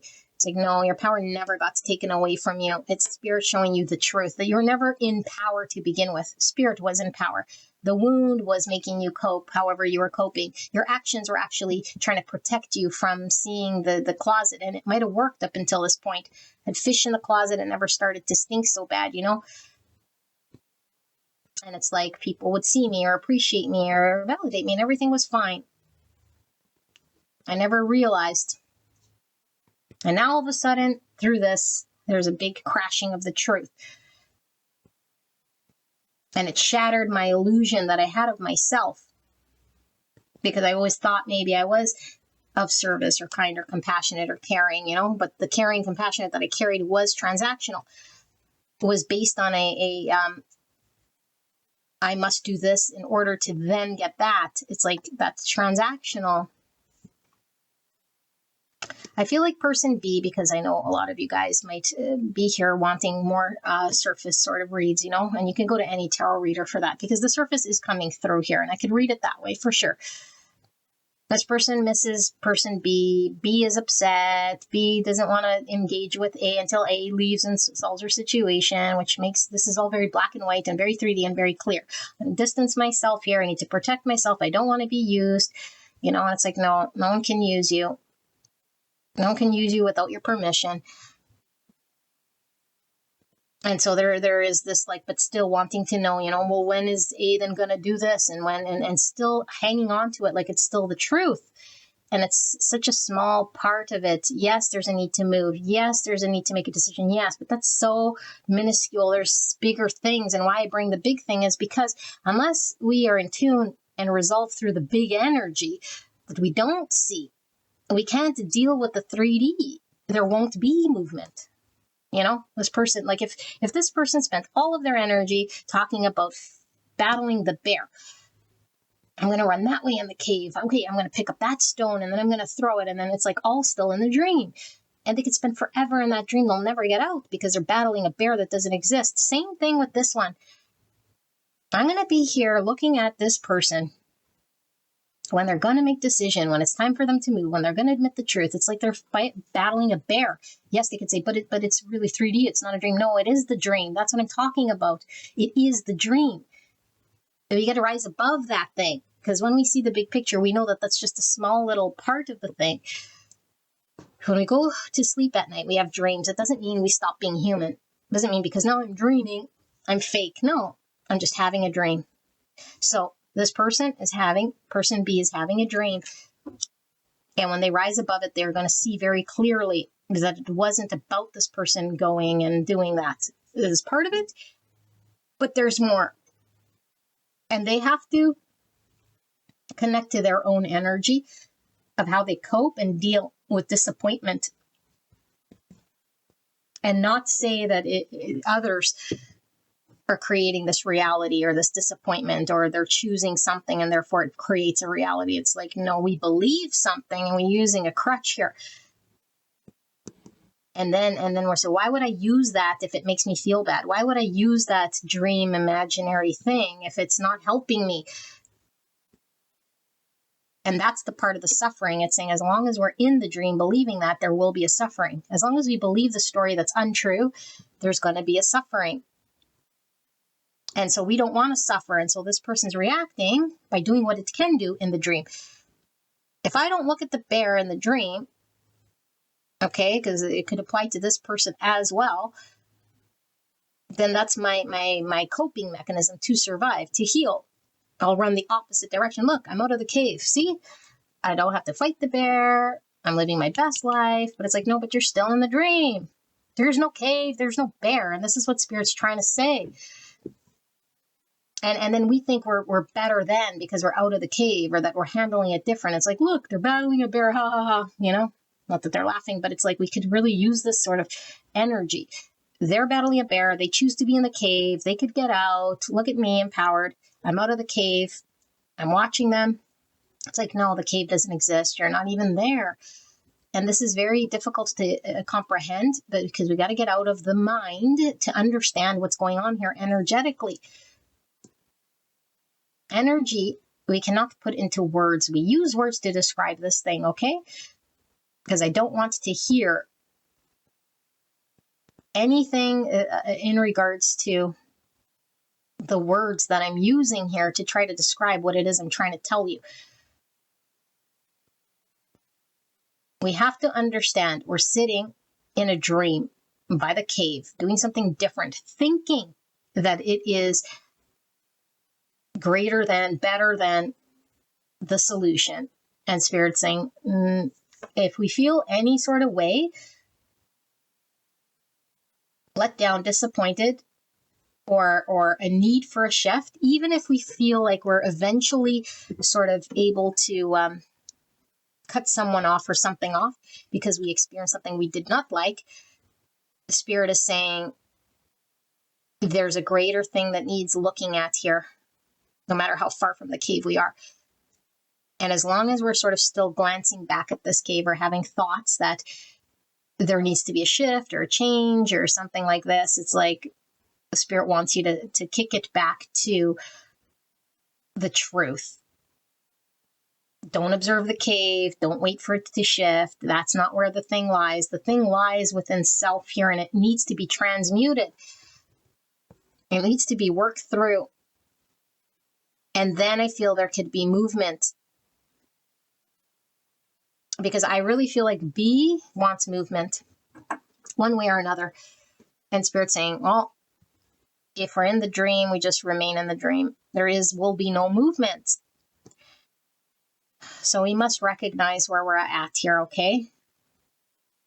I'm going to use the tarot, and we're going to see. Because I do feel like B is trying to just protect oneself here, you know? It's like I need to protect myself from person A. And it's like at certain points, yes, if we're energetically at a certain place, we have to honor where we're at within our healing. And if we are at a certain place where we need to distance ourselves, then we need to honor that, yes. But when we distance ourselves thinking that it is healed or it's like at the cap of something, but there's more to be done, and we stop short there, and we're still stopped short, we still haven't done the thing. Okay, and when we do the full thing, what Spirit is saying, the full healing or the full picture, it goes back full circle that there doesn't need to be distancing. There doesn't need to be, because we don't see it as challenge anymore. We don't see it as conflict. We don't need to block anybody, argue with anybody, prove anything with anybody, feel challenged by anybody when we're healed. There is no challenge with anybody. Now, this doesn't mean challenging situations don't arrive. But when someone's acting challenged, that's their own, it's a reflection of their own self. I'm not going to be challenged. What am I blocking against? What am I doing? You know? Now, of course, if someone's physically sort of creating some form of impediment here where I'm not solid in my own energy, then we could definitely block or do whatever we need to do to get protection. Okay, but I feel like in this case, this protection is, it might be warranted where this person's at, but that's a clue. It's like if you need to protect and block and walk away, it's a clue. It's a clue here that there's more, that we're still in victim mindset, that we do need to look at self. But we need to look at self because why are we blocking? Why are we doing this? You know? And if you want to stand on a soapbox talking about real abuse and all of that stuff, go ahead, because yes, it really happens, but that's not what this reading is, and that's not what I'm channeling at all. At all. Okay, so you're free to create a YouTube channel talking about, I don't know, women's shelters and abuse and narcissisms. Go ahead. Not here. It's not your channel. Don't give a fuck. Okay. 10 of Cups, 10 of Pentacles.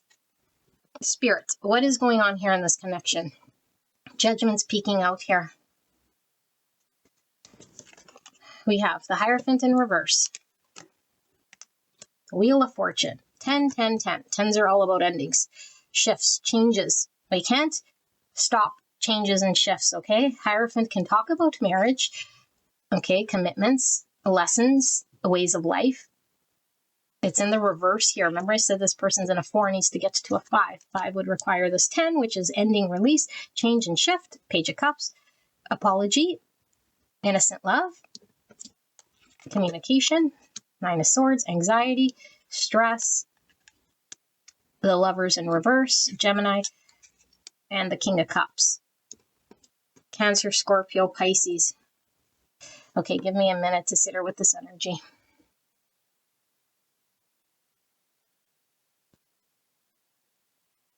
Did I say Tower? I said the Lovers. So sorry. It's not the Lovers. It's the Tower. How was I seeing the Lovers? The Tower in the reverse. Yes. Okay. It's making a lot of sense here, but sorry. And I do see another one peeking through here. Queen of Cups, you guys. And this Queen of Swords. Yeah. Okay. Very clear. My goodness. There's so much coming through here. First of all, what I need to say, I don't give my perspectives. It's not a perspective. I'm channeling what Spirit's communicating to you. I'm reading cards and energy. Don't have any opinion, okay? Whatever you want to do what you want to do. This isn't Linda. I'm not giving my perspective. This isn't something to ponder about. This is Spirit coming through with a message you're meaning to hear in regards to how to heal this thing. Okay? Get out of our own way. So, we have Gemini, Libra, Aquarius. We have Cancer, Scorpio, Pisces, and Taurus.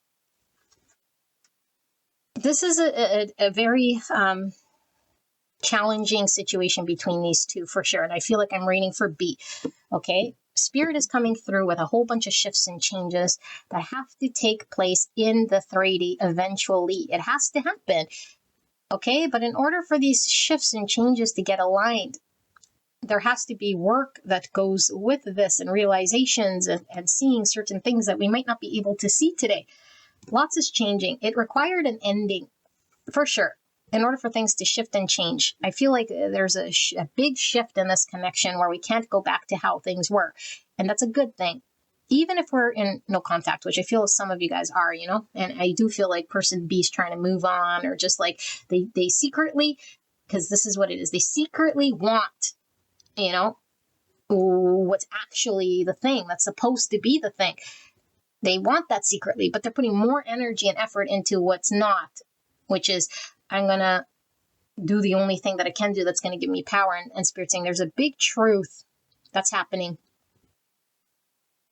Okay, and so we need to admit what it is that we want. It's too painful to sit there because what we want, we feel helpless and hopeless. There's nothing I can do. And it is true, we cannot get someone else to do certain things. That is true. But Spirit is saying there's lots we can do in that energy. Instead of saying, since there's nothing I can do, I'm just going to do the opposite here. And paint the illusion that I'm strong, or that I'm doing this other thing because here I have control, and here I'll get over them, and here I'll get, it's like, yeah, but that's not where you're aligned. That's not what you want. So don't lie to yourself. Because no one believes you. You can believe it all you want in order to feel empowered, but no, we're just a victim of circumstance. So Spirit is talking about through compassion, through heart space, through love. This connection is very loving. Whether we're feeling it or knowing it or seeing it is irrelevant. The heart space, once it's opened, it wants to give love, receive love. That's what it does. It has no story attached to it. It has no veil. The only veil that happens is in the ego, the distortion, and the energy body that we carry aside from the heart space. And that's the thing that we're needing to work through. Otherwise, the energy comes in distorted and goes out distorted. So I feel like person B wants to know and hear and wants to have some form of a fix, but could be so blinded to what they experience that they're trying to hang on to what it is that they can do, which is boundary up, you know? And if they want to be in the boundary game, they can go ahead, boundary up all day long. But then there's this sort of stagnation, getting stuck in the side of the cave, looking at the cave all day long. It's like, no, let's rise above this. There's more going on. There's heart space. There's healing. There's fish in the closet. There's waking up from the cave. There's a need to dissolve the understanding we have, the illusion that we have. And whatever's greater than the mind is that of the heart and truth. The heart and truth want to come online here in this connection. And the more we hang on to the mind, the 3D, the physical, at the expense of the greater truth, the more victimed we feel, the more resentments and heaviness and need for control and doing, the more this person is going to cling to that in which they know, because it feels like it's out of control. So both these people are experiencing an ending where it can't go back to the same. However, could they have a happily ever after? Absolutely. 10 of Cups, 10 of Pentacles. I think it's known and it's felt here. But they have to come to understandings through this experience, through this lesson. And I think when we're tired of doing cycles, we just want out.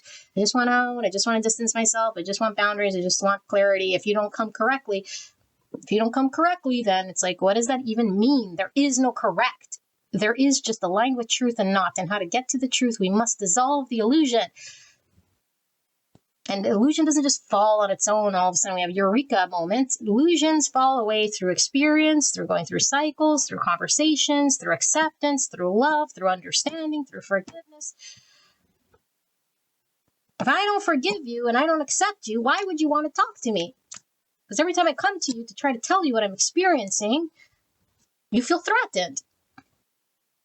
You start telling me all sorts of things you need. Well, if you're not here to tell me that you're going to like my room, go away, because I can have 50 different people that can sit here in this room. Well, okay, go ahead. But if you want this person in the room, this person is trying to work through with something here. Person A is feeling a lot of anxiety and stress about their situation. Underneath it all, no matter what dress they're wearing, okay?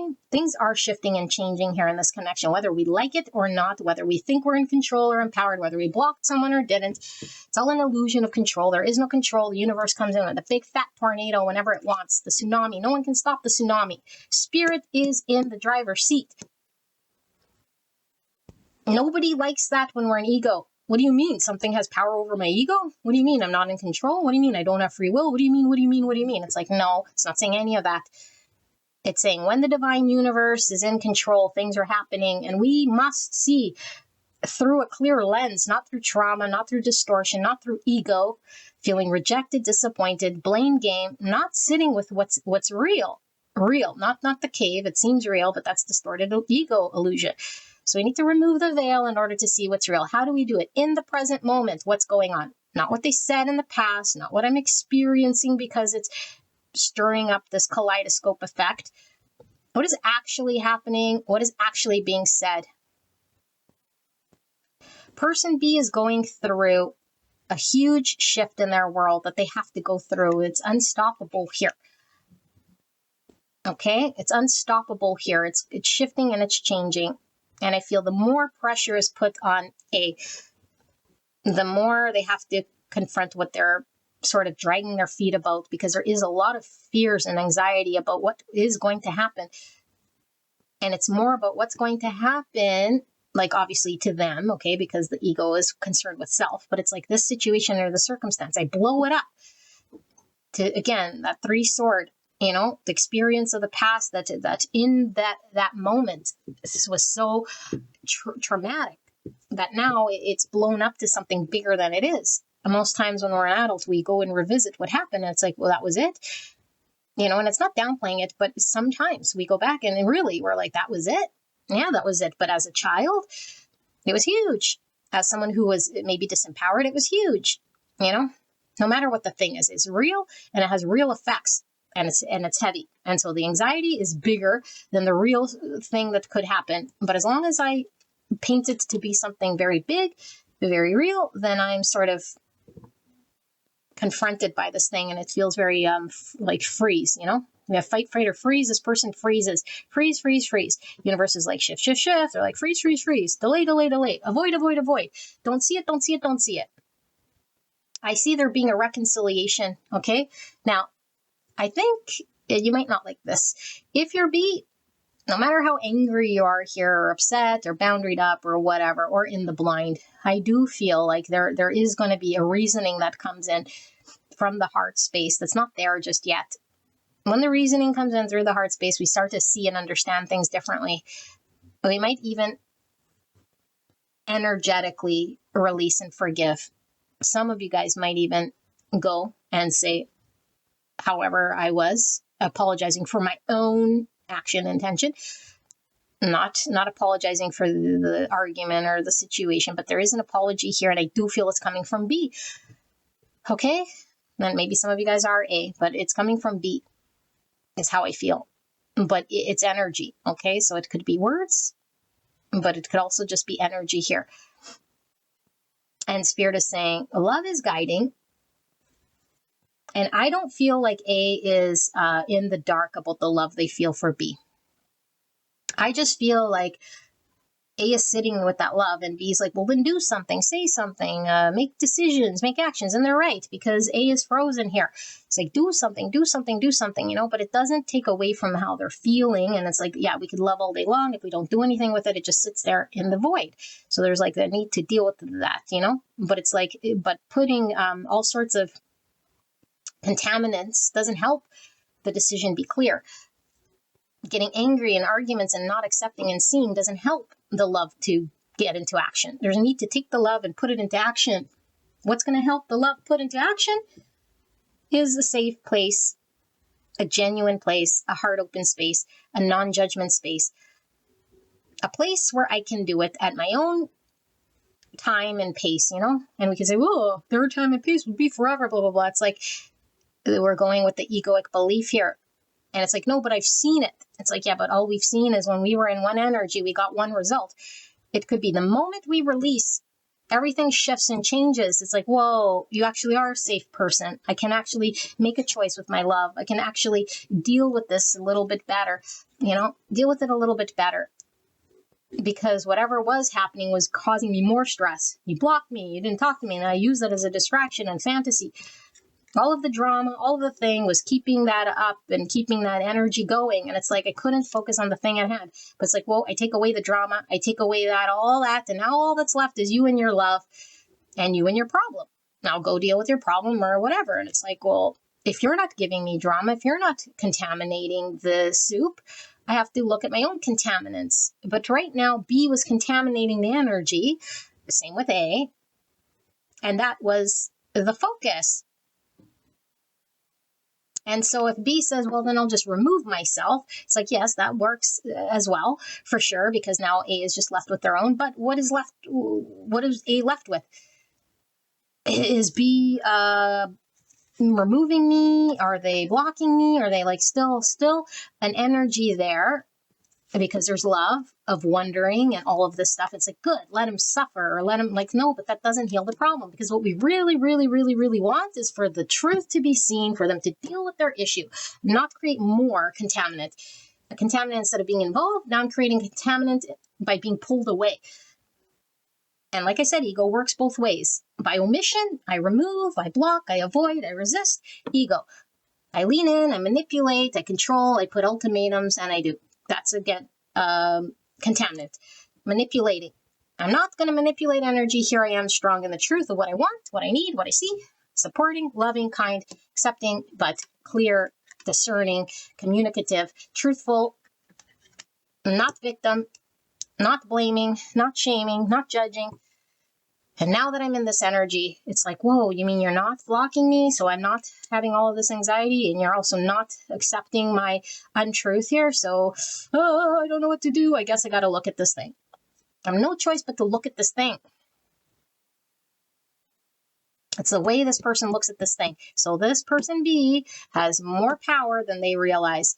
And the truth and the clarity is not going to come from A at all. At this point, it's like sitting with the heart space through forgiveness and compassion, non-judgment, and taking a look at the intention and having the understanding come through self of what one's going to say and do. And if one's actions, words are coming from an unclean place, we have to look at that unclean fish closet and say, what's there and why is it there? And not to judge ourselves for the fish closet, but we must be honest, and we must not just side sweep it like we're have no closet here and no fish. I'm clean. I did nothing wrong. They're the ones in third party, or they're the ones who are stuck, or they're the ones, And here I was being whatever, being of service, paint the picture, victim story. That's a victim story. I did nothing. I have no control. And I'm going to believe that because it makes me feel in control. It makes me feel better when I believe that I'm in that energy. Okay, and if we feel better, great. But I feel like there's a suffering. The suffering is there's a desire to create. There's a desire to have this person shift. There's a desire to heal. There's a desire here. So let's drop that ego and come do what we can do. Come to the table with what we can. And if that's an apology, it's an apology. If it's an open heart, it's an open heart. If it's non-forgiveness, it's non-forgiveness. But we need to dissolve the illusion, regardless if this person is committing, non-committing, able to shift or change at this point in time. This is how things will change and shift. And if we do experience cycles, okay, because I'm seeing a lot of circles here. If we are experiencing cycles, remember, you can't step into the same river twice. Same river, seems the same. It's different water, it's different flow. This cycle, no matter how many times it's happening here, I'm seeing a whole bunch of circles. It's always a different experience. More is understood, more is said, different. It's always a different experience, And the same man can't step into this same water twice, meaning my energy is always different. It's always changing and shifting. So same man, same river, different man, different energy, different river, because the water has changed. It can never be in the same. So it's two different things sort of coming together, always coming together, different environment, different energy. And what's the right combination? What's the right alignment? Only Spirit knows however many times we have to sort of step through that so that things can sort of shift and change and be seen here. So I feel like there is an intention for both to have happiness in their world. And Spirit is saying that the grand plan that Spirit knows is of happiness and of building in the 3D, as above, so below. 10 of Cups, emotional, okay, 5D body, because this is our emotions, this is our happily ever after. And then in the 3D world, seeing it, living it, our family, our friends, the world we create around us, it has to be aligned here.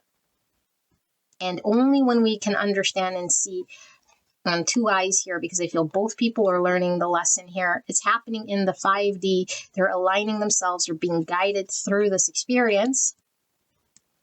And as long as the challenge remains upheld, and we are the ones upholding it because we're hanging on to it, fighting it, trying to prove it, doing more towards the thing of misalignment, then we're just getting against Spirit's flow.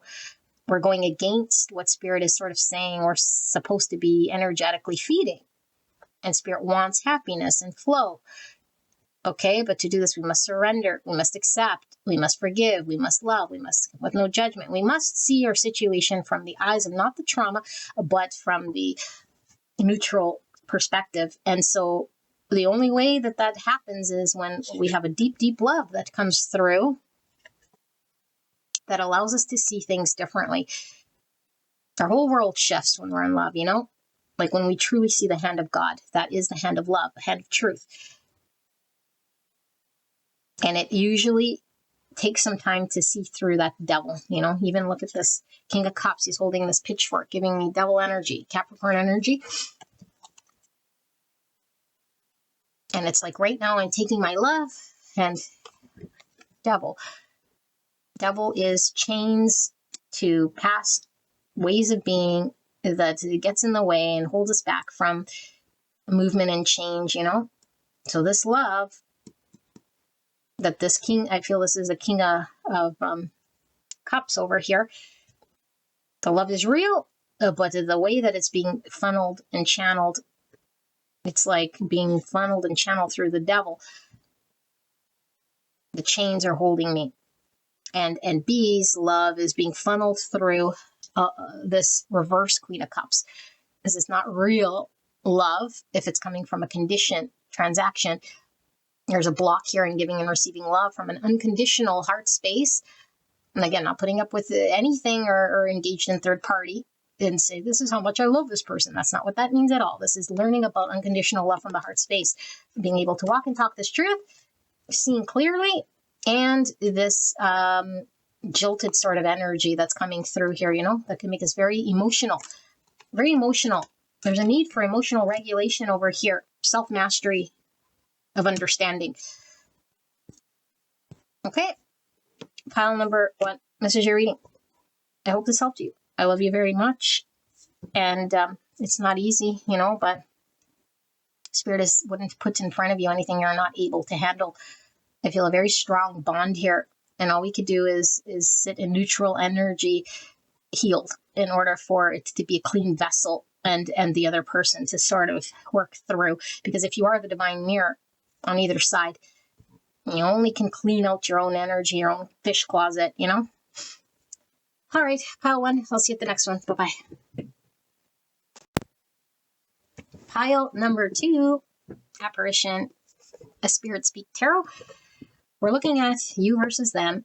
Person on your mind, although, like I said, the strongest energy pulls through. So if it's our aspect of selves coming through on both sides, then that's how spirits is showing it, okay? Or if it's another person we're not wanting to hear from, then we can go elsewhere, okay? I can't control who and how this energy comes through. I'm just going to read it as it is. And my intention is always to deliver exactly as the title says, you versus person on your mind. Okay, so there's going to be A and B. You could be either side. You can resonate with. Hard to see your own shadow. And so we might not realize it's our energy. But remember, this reading's for healing. And so we have to sort of look at what we might not have seen before in order to fix the thing. We need to know the issue. Okay, so if one side sounds like your person, chances are you're on the other side. Okay, but don't run with it like it's true. If it's not, don't take it. And it doesn't resonate. Okay, so A, B, and the tarot. This reading's getting super long already. Can't do short readings. I want to, trust me. Okay, so A, let's take a look. We have self-preservation disguised as self-sabotage. 78, that's also an ego. I say also, meaning almost everything is an ego, okay? If we don't see it, it's an ego here. So we might feel like we have more control than we do here. Instead of dealing with the thing, this is how we deal with it. And it's like they'll think I'm just self-sabotaging here, and then I won't have to deal with problem. It's like, that's an ego. We got to deal with problem by being centered, grounded, open, transparent, not through a manipulative energy here, okay? 18, which is moon. Moon is fear. Moon is subconscious.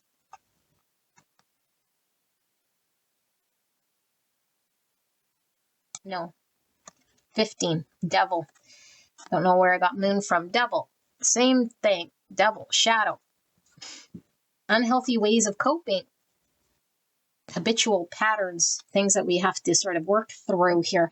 Capricorn energy. Okay, goddess. So light attributes of feminine expressed through wisdom.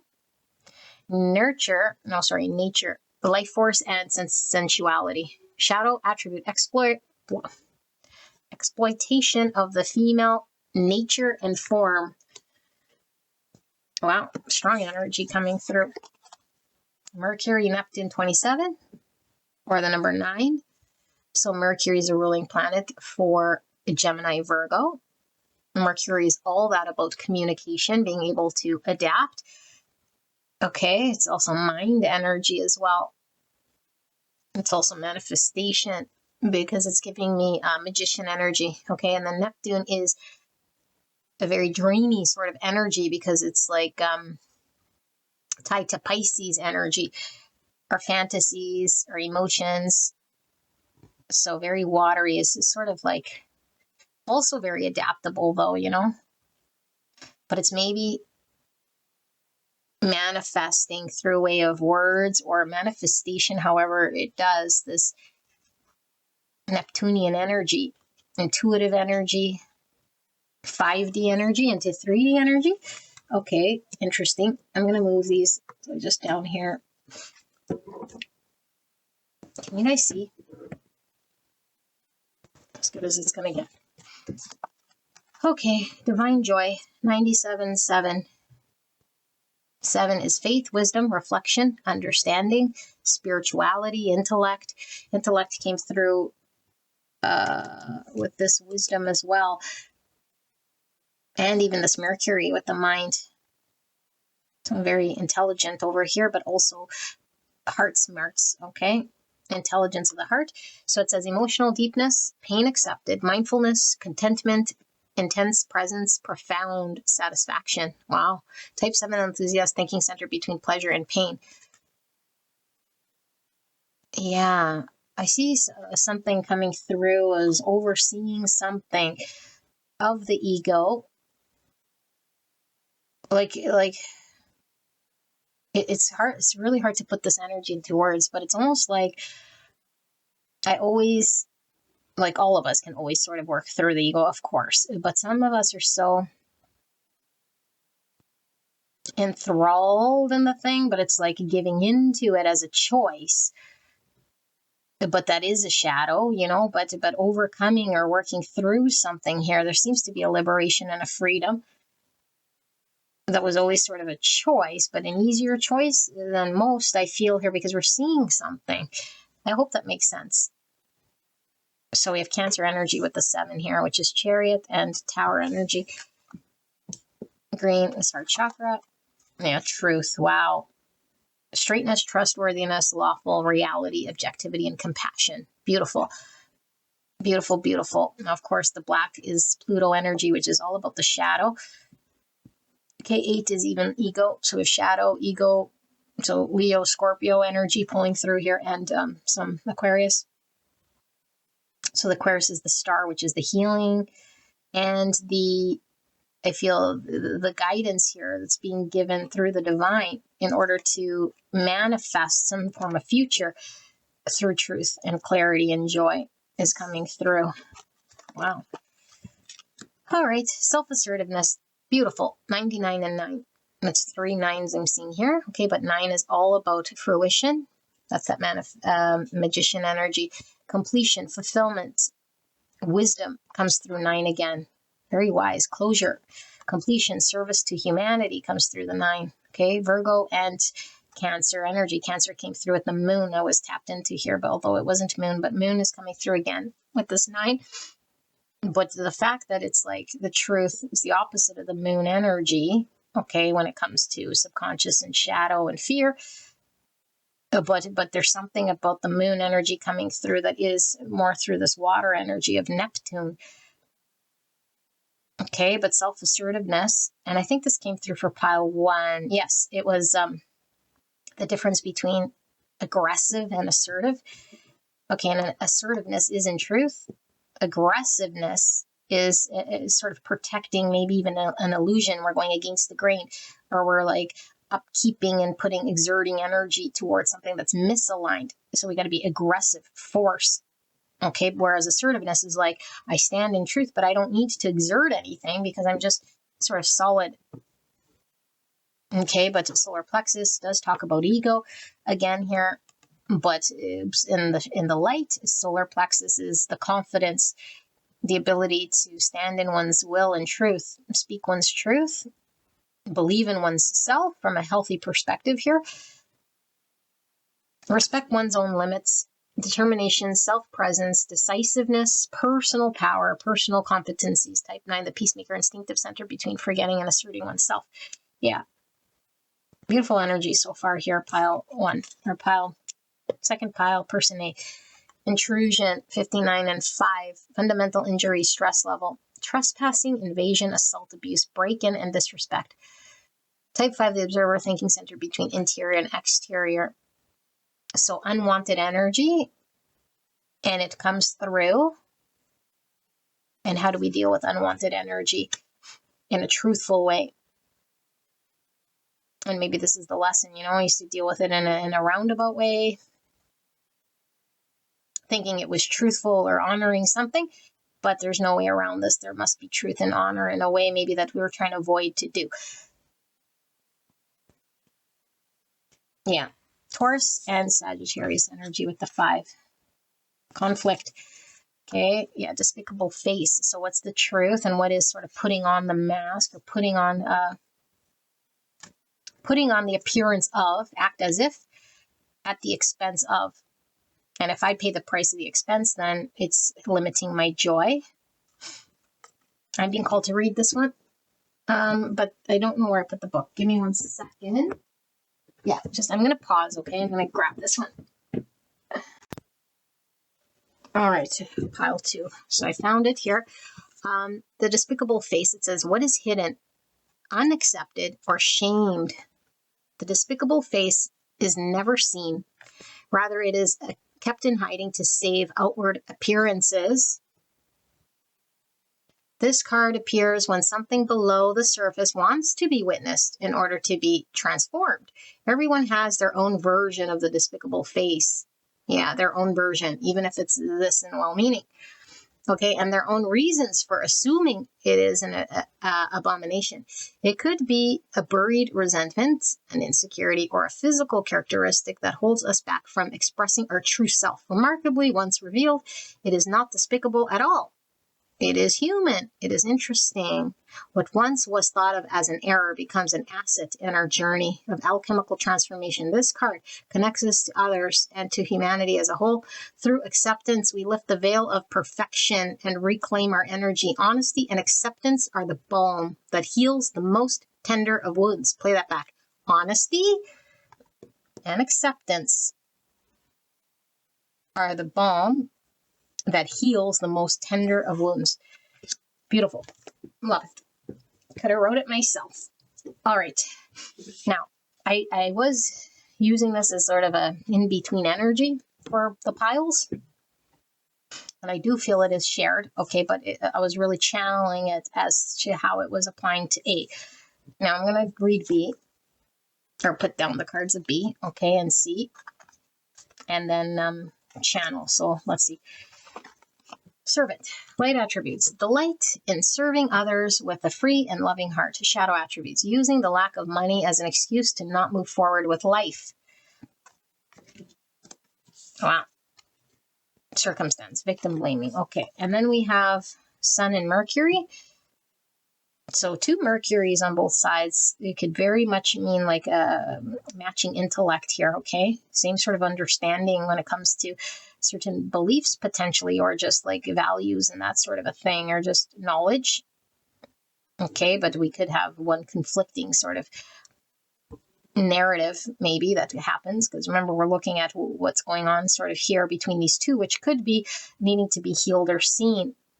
Okay, but Sun is all about joy, enlightenment, clarity. It's a masculine energy. And Mercury is that of communication, like I said, and mental thought, being adaptable here. So Leo, Virgo, Gemini, and 2. 2 is Pisces and Libra. So how we use our voice and how we use our mind and understand certain aspects here, because there's great power here, okay? That could be utilized for the better. So pilgrimage, 44 and 8. 44 is a master number. And that is integrity as a foundation, treating the earth as home and a temple, manifestation, and leadership. So pilgrimage, physical cleansing, active meditation, martial arts, dynamic yoga, initiatory journey, mindful breathing. Type A, the challenger instinctive center between strength and weakness. All right, Leo and Aquarius energy. And then we have equanimity, depth of feelings, detachment, calmness, sensitivity, stabilized mood, and emotional mastery. Type 4, the individualist emotional center between lack and abundance. 94 and 4. Aries, Scorpio energy. Okay, he's wearing this red cape. The Emperor energy from this.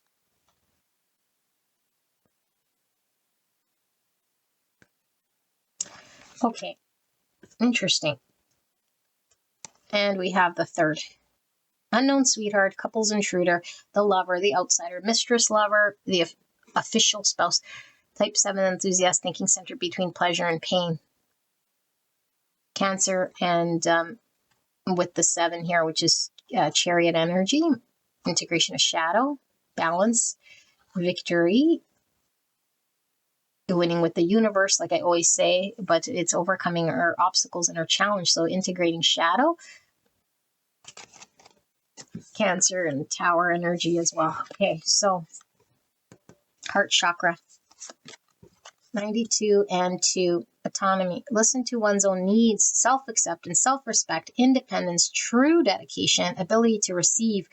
Type 2, the helper emotional center between giving and receiving. Look at chariot energy with the 2 horses. We have a brown one and a light brown one, or a white one. Masculine and a feminine here. The red is the root chakra. This is very healthy. Wow. Wow. So there's a revelation of truths coming through here. I'm feeling, seeing the truth of something, speaking one's truth that they might have sat on for some time. Wow. Okay. And then we have means to an end attitude, 74, 11. 11 is a very spiritual number. Okay. Synchronicity, encouragement to keep going, being inspired by the divine through symbolism, dreams, and encouragement here. Means to an end attitude. Okay, let me sit here with this energy because there's sort of some pulling through, but there was a message here that I wanted to go back to. I think it might be the Sun Mercury. Let me just see if I can find this book. Although I do feel it's being able to utilize our words in our way differently than we're used to. Okay.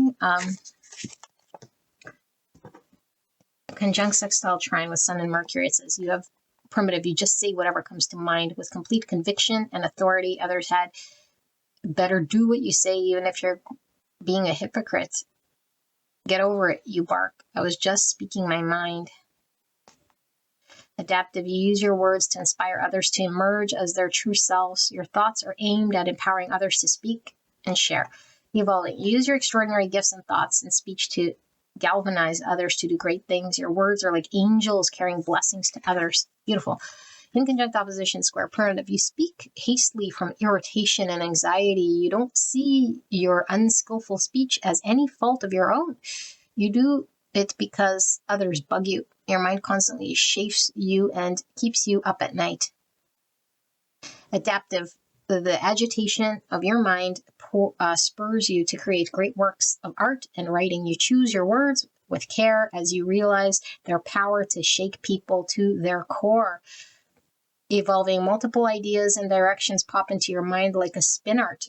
Their energy beams forth from you as a wildly loving, caring plentitude of encouragement for others. You can enjoy conceptual fireworks and pluck the most productive sparks to assist others in their goals.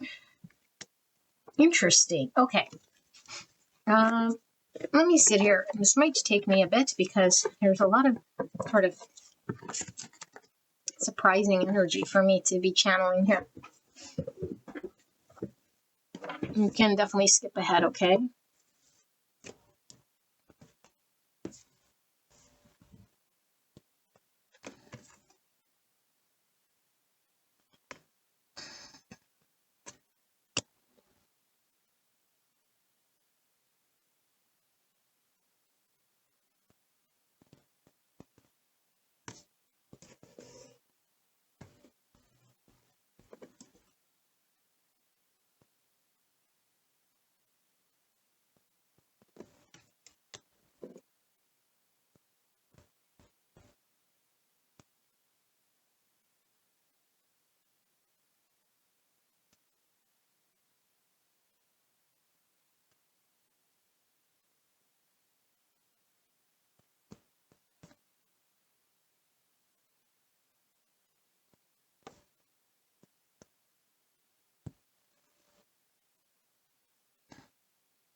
Okay, this is an very interesting energy because it doesn't feel like what I typically read here. Okay, but doesn't mean that you haven't been here before or that the connection isn't evolved or maybe a different aspect that I'm tapped into here, but it does feel very different energetically for me to read. So this might unfold in many sort of different ways. So kind of try to bear with me here, okay? You could be A or B. And if your person isn't on one side, then it's most likely not your pile, okay? Because it might be difficult to know which one is our own energy. I know that's generally not how tarot readers read it, but because I'm really diving into what we're sort of not seeing, potentially in shadow, or conflict within ourselves, it's difficult to see or accept or understand it when I'm channeling it. So we might have to watch or listen a few times so we can really just sit in that energy and say, yes, it's me, or no, it's not, and remove the ego to really be honest, okay? although I don't see a whole huge lot of ego here. This pile for me, let me do the signs first, okay? We have Capricorn, Leo, Virgo, Cancer, and Taurus, and Sagittarius, and Aries, Scorpio, Pisces, Libra on the side here, and Cancer. Virgo, Gemini, and Leo as well with this. Okay, so I feel like these are two people who are doing a lot of work, whether they're consciously sitting, meditating, transmuting energy, okay, because there's masculine, feminine ways of healing. Masculine way is sitting, pondering, questioning. It's in the mind. Okay, it's mind, but it's like using wisdom to really observe and be objective and shift our perspectives. Masculine healing, feminine healing, all the emotions, feeling what is there without having to dissect or understand, and allowing energy to flow, to feel the feels, let it flow, okay, not repress. So those are two different types of healings that happen. Now, these things happen through experience, whether, like I said, where we're sitting there meditating, doing it, or it's like just our nature to sort of, be shown something and then reflect on something or sit on something or feel something or whatever. So person A here, I feel, is a very beautiful energy, which may have been just working through, because it feels very recent here for what I'm reading. Okay.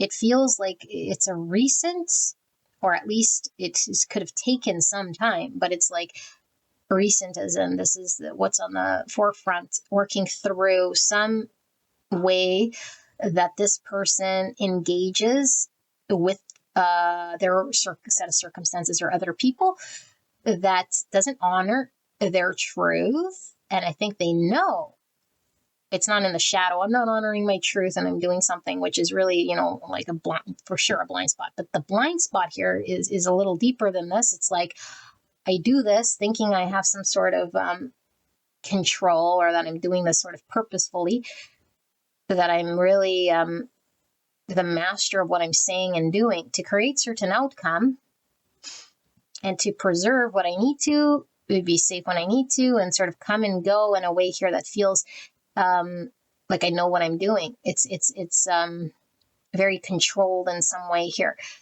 Okay, but when we're really doing the fine ego work, we even see that as being an egoic protection mechanism in place, because it's still not standing in the truth. And the truth is like oil and vinegar to the ego. The truth repels any lie, and it doesn't matter how much we justify that standing. I'm doing it so that I don't hurt others. I'm doing it so that, I keep peace. I'm doing it so that things can move better. I'm doing it so that, and it's like, okay, yes. And we talk about this here in this channel, because of course, if we hold a higher consciousness, we can do things so things could be better. Of course, if we know that we're holding a higher state of understanding and another is sort of not seeing it or understanding, we could keep peace for sure. And we should always choose that, and when it is not in our shadow, that is our default. My default is to keep peace and keep silent. My default is to avoid my needs. My default is to put myself out, step forward every single time, and remove the opportunity from other to grow. Remove the opportunity from other to step forward. Remove the opportunity from other to grow and stretch. So this is very ascended, okay? In fact, I can really resonate sort of with the energy that's coming through here, because this is sort of the fine egos, like I said, that are really there, but it doesn't mean that it's its grip isn't just as strong, as someone who is really in shadow. It's like defaulting to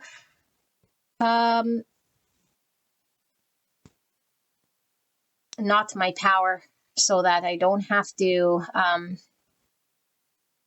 see what's really behind the curtain of truth of my power. It's like dimming our light in some way. And so I feel like this person is connecting to their light in a way that is allowing them to really sit in truth in a way here that isn't swinging. So we don't have to speak our truth like I read in this book when we did the card layout. I'm just speaking my truth, when people say that and they splurt out whatever. And we say, well, they're speaking their truth. They think they're in authenticity. They're honoring themselves, but it's like it's the wound speaking. I'm so blind to anyone else. I'm going to say what it is because it's my reality. And it's like my reality is going to trump all that is. It's like, yeah, but there's many realities. And so to be in a higher state of consciousness, we have to hold all these sort of perspectives.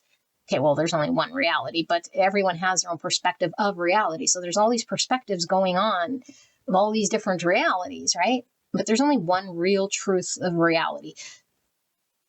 And we have to be humble enough to say, I hold a perspective just like everyone else holds a perspective.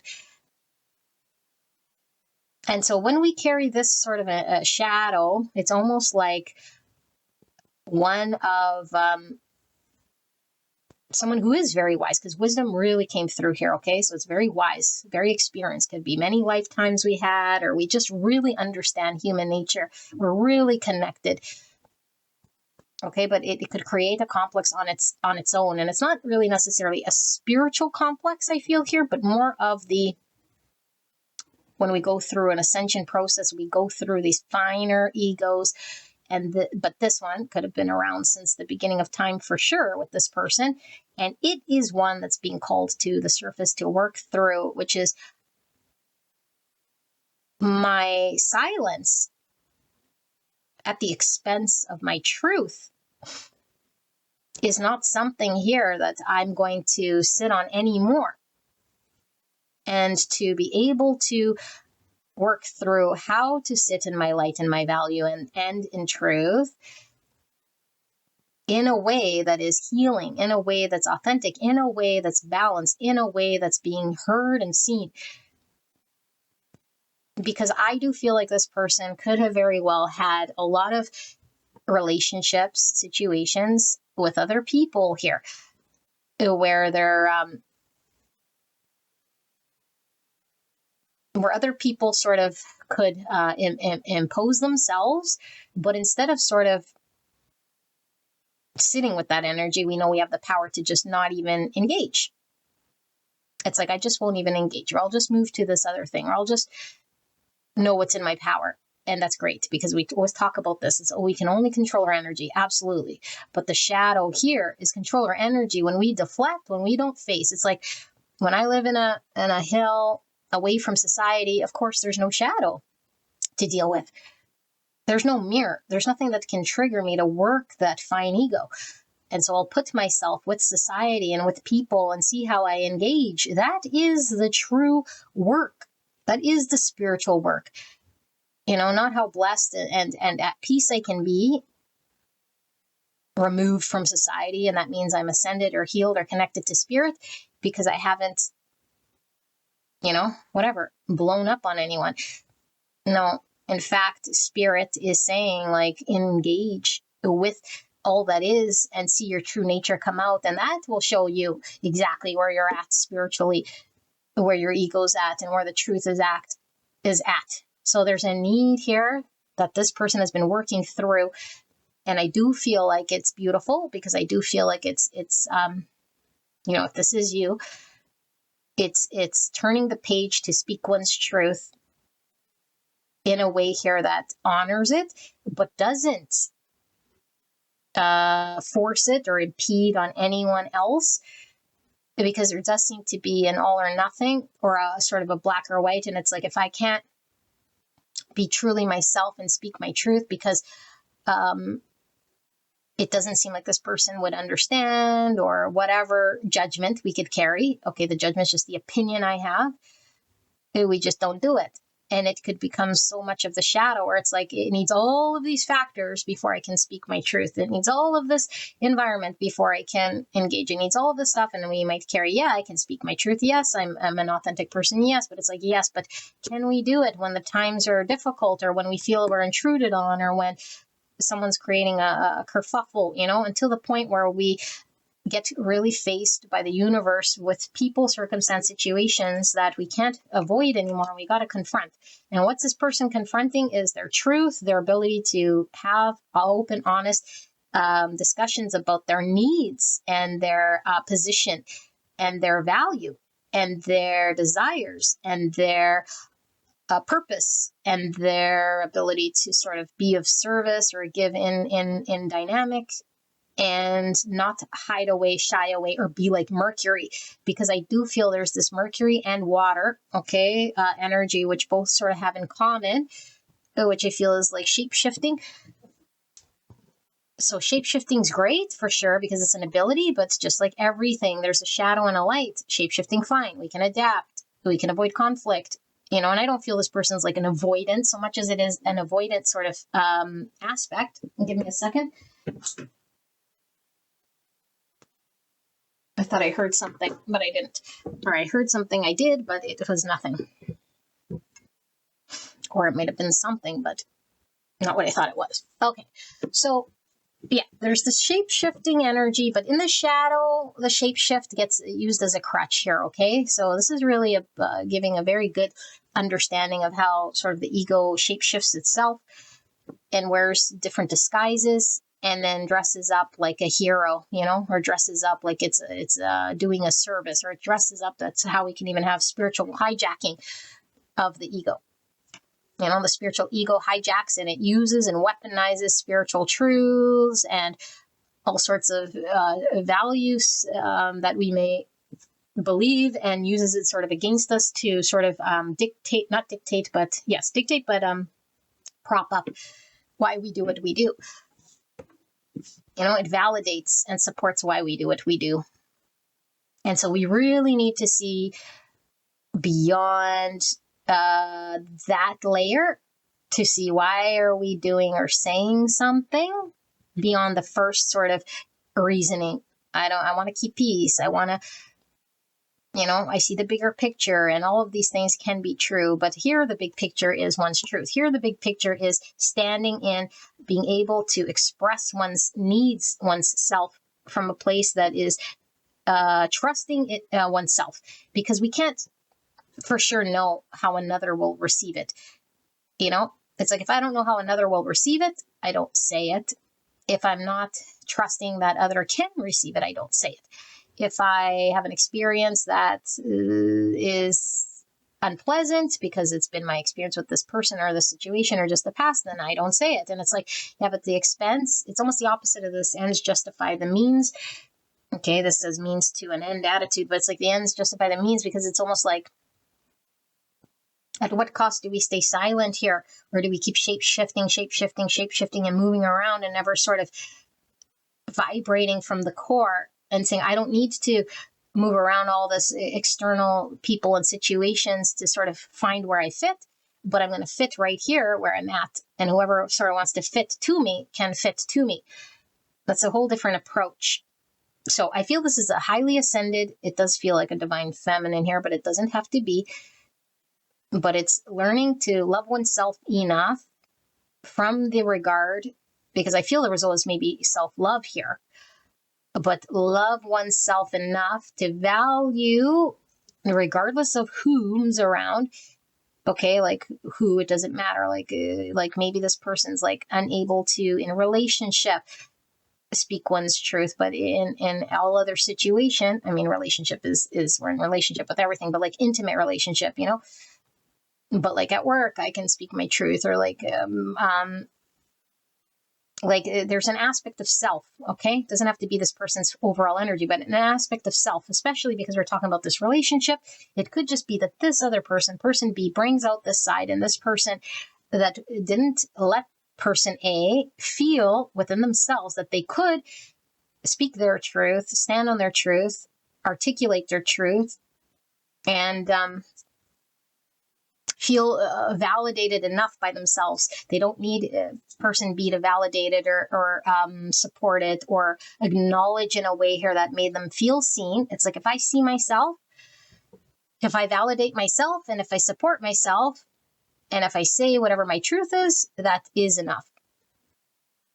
And everything else isn't sort of mine to carry. Because what this person was doing was all just sort of keep peace, or all just sort of make it so that I don't, they were falling short of what they wanted.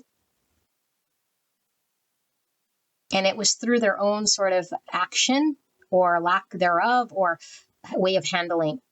Okay, the way they were handling, it kept them not aligned to the core of what was really sort of value to them. So maybe it's I'll just wait, I'll just delay, I'll just play dumb, I'll just dim my light, I'll just agree with this person, I'll just, and it's like I really see that I don't. It doesn't bug me, or it's not taking a toll, or like whatever. Again, it's a way to support why we're doing it. And this is like the thing is like, yes, we could be conscious. And when we're conscious to see our own selves doing this, it's already sort of awakened. But when we're have an ego that we don't see the shadow beneath that, that's actually saying we're doing that to avoid speaking our truth of something, because there might be a greater fear of saying what it is that I truly want, because I might be judged, or I might create something that I'm unwilling to deal with, conflict, a need to stand up for myself, or stay calm in this situation, and I didn't know that I could, or without getting flustered, or go deep because I'm asked to go deep and support it myself. And that's what I was trying to sort of avoid, It could be all sorts of reasons. I feel like this person is beautiful energetically, for sure. Like there's a lot of compassion. There's a lot of depth. There's a lot of wisdom, spiritual wisdom. I think there's a lot of understanding that this person carries about other. So they must have a deep understanding of themselves. But again, like I always say, like, yes, we can understand ourselves, but in the shadow is in the shadow for a reason. And there's aspects here that this person is coming to see and understand that was getting in the way of this person standing in their truths, articulating and standing up for what they believe or what they want to say in a way here that is coming forward regardless of the repercussions or the outcome or the what other might say or do that they were trying to avoid or downplay or delay or not have to experience.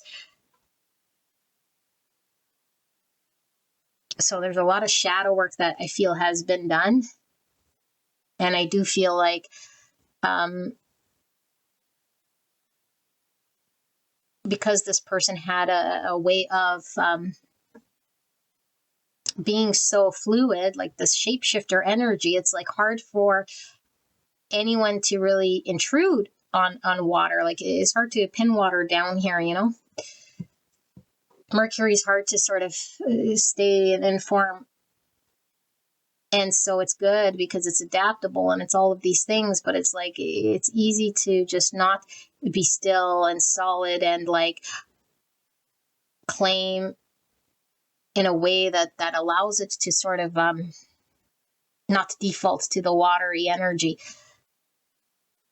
deflecting in some way, by like shape shifting. I don't know how else to describe it. So there's an emotional depth. There is this acceptance coming through here, but it's like, yes, it's accepting other, but it's like accepting also my truth, or also that I am valid, also that I do have these very real desires or needs or beauties that I contain. I contain wisdom, I contain beauty, I contain all the beautiful things that maybe I saw in others, and it was sort of maybe even what's that word? What's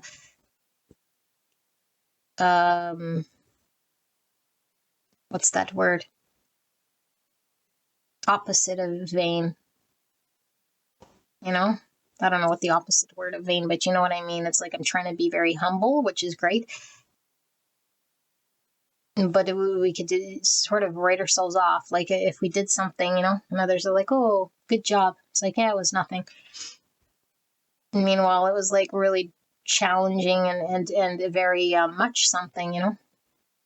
So this person would probably have a hard time accepting maybe love even, at the deepest core, or gifts, or receiving, if it's something that sort of reflects this part of them, it's hard for them to receive without feeling very emotional about it. I don't deserve it, or something like this. And this great lesson of giving and receiving love is both sides, because I always talk about giving and receiving love as sort of a closed circuit, or even like a heart. It has the two valves, one that intakes and one that outputs. And as long as one is sort of blocked, the other one also suffers the consequence. So we can't be output, because we output. Great, we're giving love, we're blessing everyone and everything, but it's a deflect mechanism, because to receive, it has to flow like a circuit. And so it's a great gift when we can receive what another is giving us. When someone wants to give us a gift, the best thing we can do is accept it. Because how do we feel when we're trying to give someone a gift and they don't take it? It hurts. It hurts. And so when someone gives a gift, thank you. I see it, I appreciate it. And it's the closed circuit, because it feels like love when we receive. We know someone's loving us, giving it to us, obviously from a place of love. It has to come from love. And when we give from that place, we feel good. It's almost like receiving. When we really give from that place, it's like receiving it. And so this giving and receiving, incoming, outgoing, has to flow. And so it didn't matter how loving this person could have been of other. I'm caring, I'm loving, I'm seeing the way that I would want to be seen and treated. And they could do this all day long, but it's like not extending it to themselves.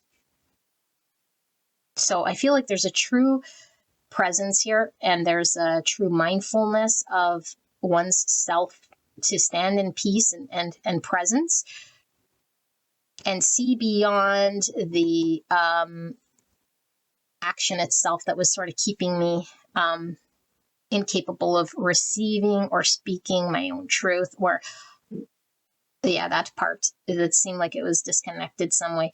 And so it could very well be that B was sort of intruding with their energy here to get this pulled out of this person. It could be pain was intruding, challenge was intruding, no way around the dynamic in order to get them to see this thing. And it's like, maybe if I just say, just put it all on me, it'll just go away, right? And Spirit's like, no, it's not all on you. There is only the truth, and the truth is that we're not all, because we see it, or because we're ascended in a way, or because we're whatever, that the truth is that there's people who are less, sort of less than, or less deserving, or people who could take more or not take more. No, there's just the truth. It is what it isness, and we're all divine beings, and we all deserve love, and we all deserve to reach a state of being able to speak a truth that is connected to that which is true. And we all have different wishes, desires, and plan of God. So not everyone's plan of God is like the same, but everyone is entitled to connect to that which is true for them.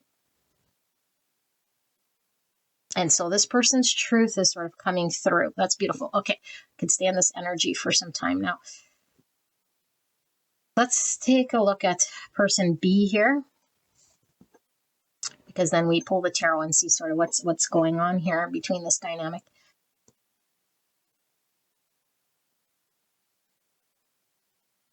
There's a huge shift here as well with B, for sure. Okay. And I don't know how long B has maybe been in their sort of energy, and it could be because this is very, very mirrored. This one's having shifts and growth and all sorts of things being uncovered. I feel there's a big uncovery happening here with B as well. There's a healthy way to stand in one's energy, just like this person.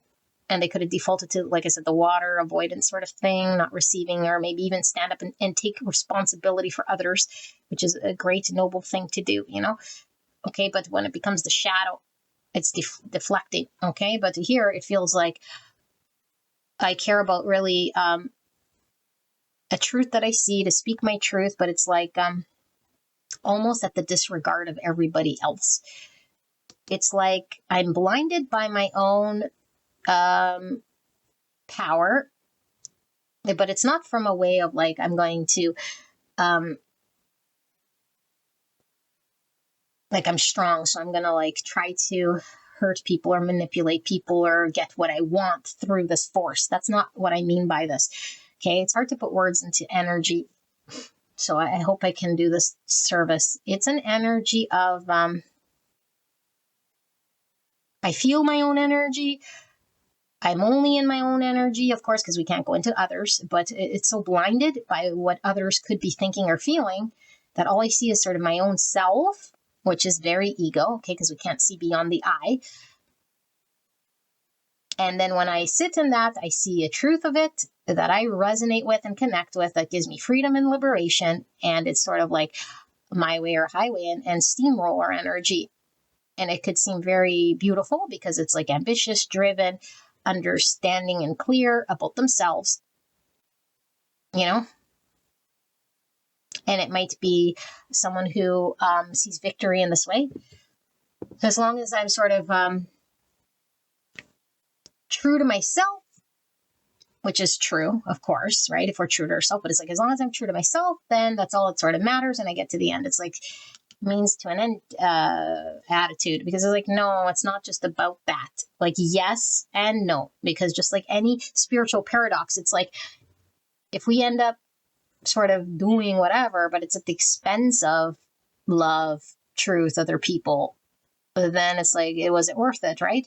But if we martyr ourselves so that we can sort of prop others, that's not the truth either.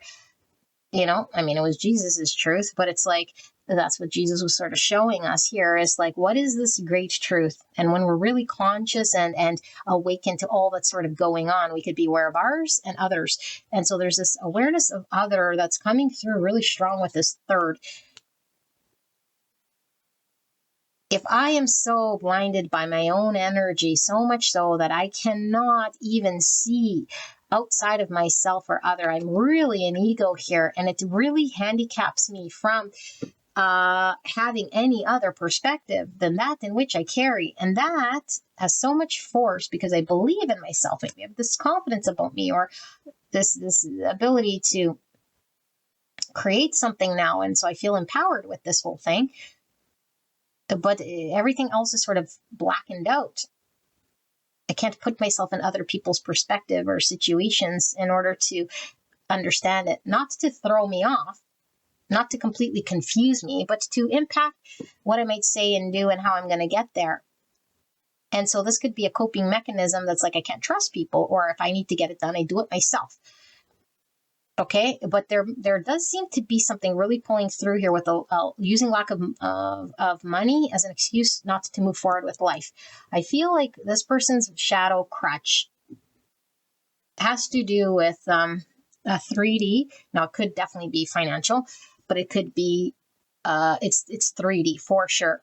My situation, my circumstance, my financial, whatever, my job, this environment in which I'm at, this location in which is happening is so real to me. Okay, but remember, I said this person has a hard time connecting to the third, but it's like I see it, of course, because they're not delusional. They're not saying I'm the only one that exists. There's no people in the universe. It's like, no, I see the people or the circumstance because it's 3D, but I only connect with it 3D. I don't see the light behind it. I can't connect to the energy behind it, so I take it at 3D value. And then when I take it at 3D value, and it's a challenge or it's an obstacle or it's saying or doing something that goes against what I'm trying to achieve or whatever, then I blame that thing. That's it. It's very black and white. It's so black and white.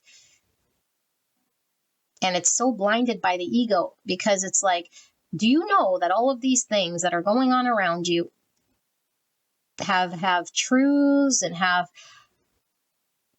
reasons and have all sorts of things. Now, we don't have to upkeep it like it's our truth, but knowing this, connecting with it, it can create compassion, can create understanding, can create all sorts of things that will then impact how I work with that, because there does seem to be an obstacle in the way of this person.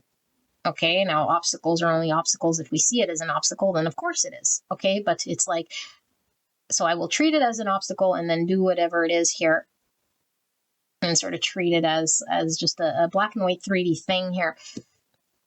And so this person's being awakened to their impact around them, what they say and how they see their universe around them, that there's more than meets the eye, that it's not all about them sort of getting to the finish line, getting what they want or need, is all on their shoulders.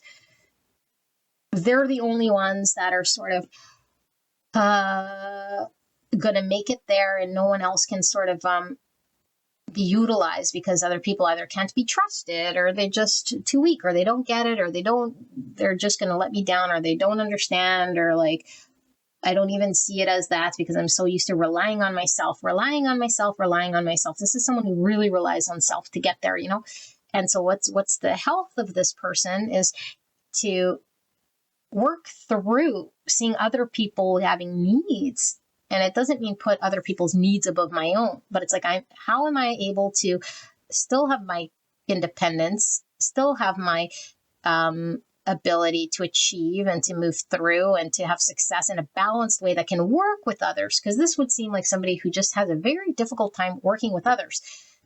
And so they could say, people don't understand me, or, you know, if I got to get it done, I do it myself, or everyone has blah, you know, but this is just a judgment of sorts. And it could be the truth that we see, but it's like, it's not really necessarily objective, factual truth. It's just the thing that I keep seeing, and I keep seeing it over and over. And so it impacts how I engage.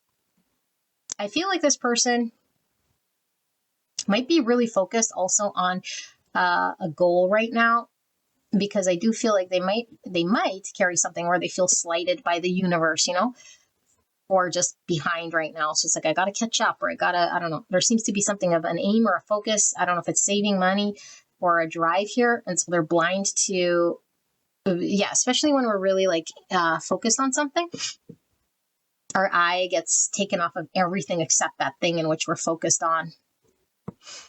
And it could become very blinding. It could, you know, it can also help us when we're trying to achieve something. You know, if you're really ambitious and trying to achieve something, it's like we have to shut sort of everything down, naysayers, blah, blah, and just sort of get through. But that could be also used as a shadow. And like I said, like, ego swings both ways. It could weaponize us. It could swing one way or the other. And it's up to us to sort of see through it so that we can stay in middle ground. Am I ignoring? Am I not seeing what's sort of happening here? You know, am I so blinded by achieving a something or moving towards a something that it's at all costs?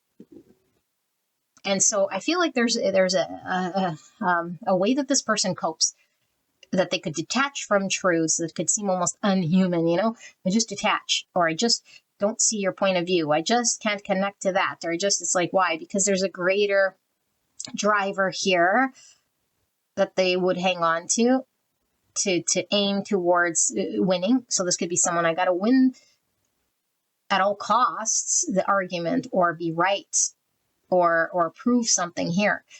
And the only reason we'd be in a proving sort of energy is because we feel like we have something to prove. And so I have to do this. And if I don't have this, then I'm not proving anything. I'm not right. I'm not seen. I'm not successful. I'm not winning. This person wants to win. This person wants to be seen as a winner. This person wants to be approved, as we all do, but it's like approved based on a doing, you know, what they can achieve and how they can sort of appear to other, but it's like not at their expense here, because I feel like that's the difference. It's like this person, I could see why they were sort of brought together, because this person's like, there's no arguing with this person. This person can just steamroll, you know, But it's like them learning, okay, well, to a point where they can have to speak up and speak their truth is like, whoa, how would this person sort of take it? But I feel like person B, sorry, I keep saying this person, and if you're just listening and not watching, person B might have to develop a high regard of A, or might have always had it, that when A is actually speaking some form of truth here or doing something, it's like B has no choice but to look at how they handle themselves when it comes to sort of winning at all costs, because there's a winning at all cost energy that they're working through and seeing through, that I do have impact on what I say and do in a way here that is greater than just sort of trying to get an outcome, because I can dive deeper into feelings here, and I don't have to sort of detach or get flared up or see it as some sort of a threat. This person is working through, I feel like, mastering their emotions from a place that's fiery.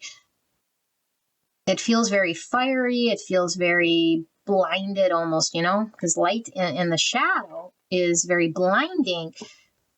Blinding optimism, blinding vision of what I know to be true, that everything else sort of gets blinded out.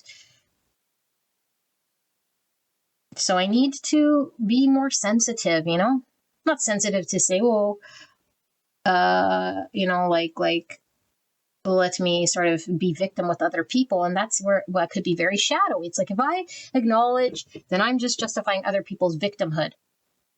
If I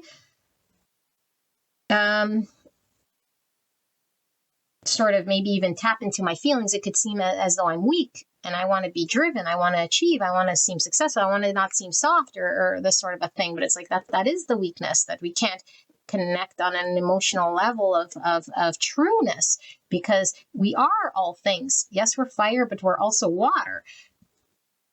So I feel this person's had a hard time being water. This person has lots of water here, even with the Mercury. Both of these people do connect, I feel, mentally. I wouldn't be surprised if there's a telepathic bond here between these two, for sure. It's like, you get me, I get you. Unspoken understanding, for sure, between these two. This feels more masculine, this feels more feminine, but it doesn't have to be, okay? So I do feel like, for practical, like, B could certainly be going through an experience with A, where they're being shown how they handle certain things, and their 3D world is reflecting to them, yes, what the form is doing, but also it's like, see that form and see beyond the form, connect to a greater truth, slow down so that you can see, and don't blind yourself with what you think is, like success or winning or the right thing that you're supposed to be doing. And then on the practical level, I feel they are trying to build something so they could be most likely appreciated or more than, and I don't know if this is, like I said, if it's an egoic, I got to strive to be better, or they just are in a position where they haven't maybe seen what better for them looks like, because they were maybe misaligned. And so there's a wanting to be better drive that comes through here. Okay, but we have to know if we're in shadow and sort of steamrolling through, because there seemed to be, like I said, a steamroller energy towards that. And it's coming through reflection. It's coming through observing what's around them, their environments, people. I feel there's an awakening in the 3D here. Okay. Yeah, I feel this is first sort of stage awakening. If they could be awakened to, like, the corrupt politics, blah, blah, blah. Yes, that's one form. There's so many forms of awakening, but 3D awakening, like, really then being conscious, who's around me, what's going on. Oh, like, I have been having an impact here and I wasn't realizing, because I was so, like, blinded by my own steamrolling. But it's like, others have feelings, and of course we know it intellectually. Others have feelings, other blah, blah, blah. We know it, we see it, but we could still be asleep to it. But really, when we wake up to it, it's like, whoa, I do have impact on others' feelings. There is a depth here. There is something beyond the form. It's like, whoa. So first stage of, like, material wake up. And so this is good, because when we have this, it's like, who's around me? What's around me? What are they saying? Is this in alignment? Can I get more involved and see this? Is this something I need to write off? Is this something that's helping me, hindering me, giving me an impression, supportive of me, not supportive? Like, it's good. It's good. It's good. It's good. It's good. It's good. Because it's like, now I can face it and not run from it, because this could have been a coping mechanism, blinding light, running towards, even if this person was sort of stagnant. Okay, they could definitely be ambitious. They could be really focused on a thing, so much so. But it's like they could have been just non-movement, but so intensely focused on their point of view, or the thing of how they did it, or the freedom that they had, or the way of life that they had, or the independence that they did do, and why they got there, and how it was right. And everything else was sort of not even considered. And I can't see the truth if I can't consider anything else. Of course it's going to be my truth. Of course it's the reality I'm going to live. And if I don't see anything else, then I keep living as if. So I'm blind and asleep. But once I start to understand or awaken that there's other things and people, and those people and things have feelings, and there's things going on here, and I could be more sensitive to it, and I awaken to it. It drives change. It makes me see things differently. I see myself differently. I make different choices and decisions. This could have been somebody who was very uncomfortable with feelings as well. Okay, maybe very stuck on what it means to be independent and free and have the control in their own hands. So much so because they might have experienced what it's like to not have control, or to be forced to do something they don't want to do. But this person does not want to be under anyone's control. Nobody does. Nobody does, But what this means, justify the end. It's like a belief that I carry here that if I do relate, I'm now a victim of the thing I didn't want, Or like if I do emotionally sort of open the door to that, then I'm doing... I'm under the control of it. It's like, how do we explain it? I hope you understand. It's like it is this means to an end, but it's like all or nothing sort of thing. It's like, no, if you can relate with them, doesn't mean you're agreeing what they're doing or saying is right.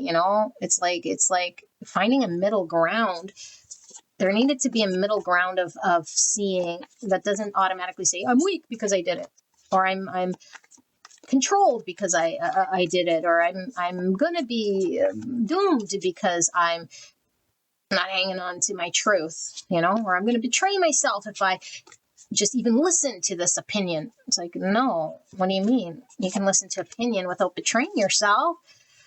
Okay, let's see. Spirit, what am I missing here? What's going on practically here in this connection between these two?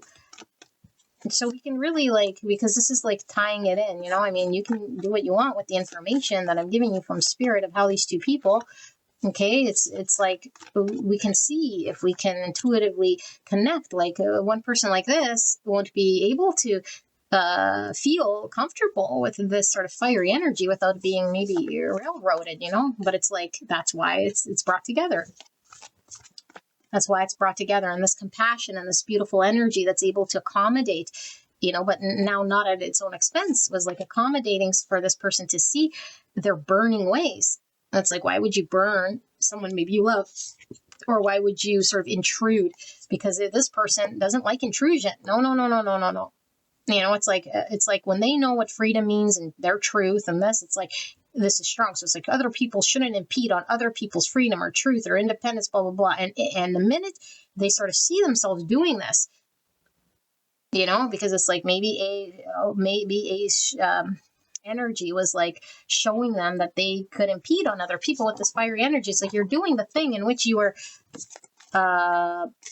saying people shouldn't do. That's there, ironically, It's like, oh, now I see how my words and actions were, I thought was actually truth, but it's actually blinding. Wheel of Fortune. So destiny, but also it's about cycles we can experience that are very fated to be experienced. Okay. Feeling sometimes like we have no control, like the universe is sort of controlling things, but set of circumstances can shift and change. and the world. Two major things. Remember I said at the beginning, I don't know if I said at the card layout or when I first started channeling, it seems we caught these two sort of in a big shift here, like they overcame some big shadow.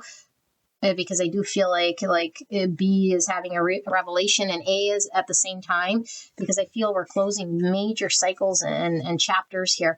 Okay, 10's also about ending. Something's closing, world's about an ending, successful closure of something. Major phase cycle in order for there to be a new beginning here. I keep hearing my phone. I just got to check. I don't know why I keep hearing that, but there's nothing there. Okay. The Fool. Yeah, after the world comes the Fool. The Fool itself, if we were seeing only the Wheel of Fortune and the Fool, I would say we're not necessarily learning what we need to, and we're repeating a cycle foolishly at sometimes. We just keep, the universe keeps dishing out the same thing. It's like starting over, Groundhog's Day. So we need to have the world, because the world means I've learned, I've integrated, I've closed this chapter, and now I can have a new beginning. This is sideways. So we're probably in a transition right now, or in between right now. Things are turning better as a result of the work, as a result of the revelations, as a result of where these two people are at. They're closing a chapter for sure. It's done, and they're embarking on a new beginning. Now, I don't know if these two people are together or not here, but I feel it's successful. So whatever it was that these people wanted to experience, if they wanted to break free, if that was bigger than what it was that's then coming together to make something happen, then I feel that that's what's happening here. But I do feel like if we're here talking about a connection we care about, the ultimate goal would be to be able to start to understand and connect and bond with each other here and have this new beginning. Okay, Aquarius energy. The Knight of Swords in the reverse. Sometimes I take this as no contact, okay, or like a flurry of activity where we got into an argument, everything was sort of said, and blah, blah, blah, blah, blah, blah, blah. This is not even necessarily an argument, but it could be harsh truths, I spoke my piece, they spoke their piece, blah, blah, blah, and then it's like silence for some time. So it does feel like a transition. I've seen a cycle, which is giving me Wheel of Fortune, okay, or this spirally thing, which gives me cycle. Lots comes through with Mercury energy for you guys. There's a lot. So either there's strong Gemini here. I don't feel a whole lot of Virgo, if I got to be honest. It feels Mercury, but through the Gemini. So something about communication and mind is really pulling through. But I do feel there was a communication here. And now this could be a period where we just sort of went quiet, or we needed to integrate that in which was spoken. We spoke our truth, or we said something here. Okay, even if somebody said, I need more time to sort of think about it, or they just went quiet about it, or it's just like we're both sort of reflecting on this thing. But either way, it seems like it's a sort of a transition period here. Okay, 10 of Cups in the reverse. So 10 Cups is the ideal fantasy version of a happily ever after. It could be, like I said, ideal, meaning it's idolized. It's like a fantasy of some sort of dream that could be one day, but it is the ultimate utopian sort of future emotional happiness. And we're only seeing this sort of two people here. So it's like, can we reach a state of emotional happiness here? It's untapped. There seems to be maybe an understanding that we haven't been able to reach this. It's been sort of looming. What have we been doing? Can we aim towards this? Why have we not achieved this yet? Why is there a block to this thing? Do we understand it? Have we talked about it? Can we move towards this thing? Can we start to move towards this thing? Seems to be a starting. Okay, but like it's still sideways. It's like, can we move towards this? Okay, King of Pentacles in the reverse, Virgo, Taurus, Capricorn. So now we have Virgo coming through. Let's just at the Mercury. So this is the 3D build. This is also the king is a person. I get energetically here. So the king would be somebody who can build in the 3D, who's reliable to build, who can show up. Now, we had this, like I said, using lack of money as an excuse not to move forward with life. Because remember I said person B had some sort of challenge with the practical. I feel like as long as there's a belief of the practical sort of getting in my way and not being able to move through the practical, then the emotional sort of sits there untapped. It's like I need the practical to make everything else happen. And as long as there's a void here, then how can I align to the practical makings of this thing? It becomes sort of sitting in the void. So I think B needs to understand maybe how to overcome or bridge the gap. Because true, I mean, if we're, I don't know, in Australia and our lovers in British Columbia, like if we don't have any sort of material way of getting there, that's the truth, right? But there is no limitation when it comes to divine flow of how things can unfold that we don't see or even understand here, you know. But if we really focused on the can'ts and won't, and hey, my battery totally died there. Why did I say that? Weird. My time ran on my thing. It only records to 3 hours. So long freaking reading. But what we were talking about was if I'm in Australia, my lover's in BC, and of course there's a practical thing and I don't have the money, right? And then I was talking about the divine sort of intervening and boop, the whole thing cut out. So divine intervenes. We don't see it. We don't understand it, you know? And we can create fixations and get super focused energetically on what's not, you know? And so I feel like we can also get very fantasy driven and completely delusional as well, you know. But there has to be a getting centered with a what is and working through. And I do feel like B might be working through an energy here of something I do feel they've been unable to do for themselves due to this shadow. I haven't been able to build solidly somewhere, you know. I could have been not driven by anything because there does seem to be a drive here. And like I said, if that was the energy I'm picking up, and you can say, oh, this person is totally not ambitious or not driven or not whatever. It could be their innate nature to be. And this was silence. And now it's like I have a drive to be what I couldn't be. You know, maybe I felt like hopeless or helpless and just sort of let it be. There's a blindness here to get there, you know? So it's like, I'm going to stop at nothing to get there, which is a good trait. Like I said, if we want to overcome something. So it's kind of almost turning. I don't know, you know, like it's hard to when I see energy because I'm sort of, sometimes I have to sort of guess based on what I'm seeing here, using my intuition, of course, but if it's just energy that I'm reading, it's like, yes, it's determined. Yes, it's going to aim somewhere. Yes, you know, and yes, there was sort of a shadow here when it comes to other people's because I'm in my own way here. But there could very well be also this energy of like newfound drive to aim towards something to create in the 3D that I haven't been able to, you know, because the 3D had the power.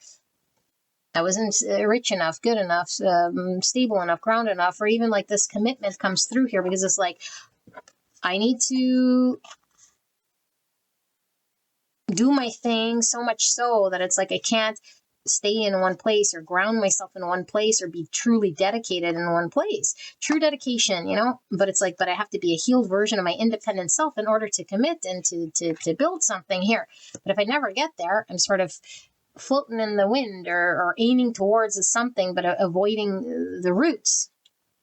Seems to be a heavy avoidance of confronting the thing because I've told myself that I didn't, couldn't, shouldn't, or wouldn't, or wasn't, whatever the story went, you know, and I believed it so much so, and then it didn't happen. And so it didn't happen, and it's going to sit here in the ethers until I do something with it. And I feel there's a wanting to do something with it or a revelation that is now concluded a seeing of something, so things can shift and turn. But again, I'm the victim of the divine here, which we are at the hands of the divine. But sometimes it's like, what can I do with the divine in order to work with it? So communication, this is the early stages of understanding. And there's more Chariot energy. Holy camole. Look at that. So, and look, Chariot moving that way, Chariot now moving this way. More cycle stuff here. In order to see truth, we have to understand past. Now, it doesn't mean we dwell on the past, but that's why the past sort of exists, to give us contrast. If I have a contrast of knowing what I've been repeating, what I've lived and seen and understood up until now, it's going to give me a contrast in order for me to know how to engage in the present moment so I can understand and see things differently here. There does seem to be a communication coming through very strong as well from this group with all this Mercury energy and even the Page of Swords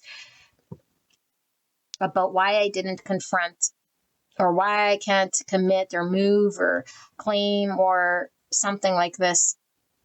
And it's like right on the verge here of starting over and risking or taking a chance or exploring the unknown because it was too scary or it was too not available for whatever reason. I couldn't see it or couldn't connect with it or I couldn't choose it.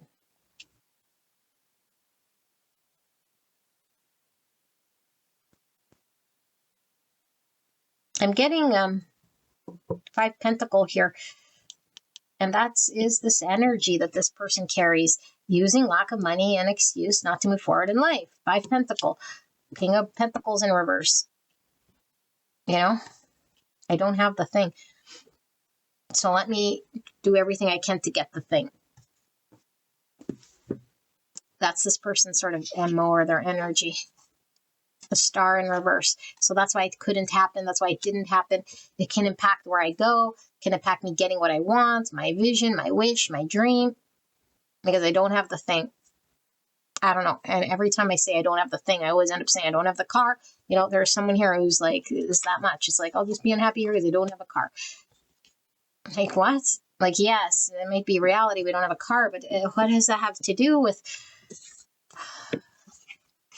the value we're putting on, like, being able to connect and bond? And it's like, we might really just have to carry that judgment, It's like, I gotta save for that car. And it's like so blinding. It's like, but in the meantime, we're like stepping over everything important. And we think like we're aimed towards the important thing because then I'll get to do the thing. It's like, yeah, but by that time, you've like burned 10 different relationships or circumstance or something like this,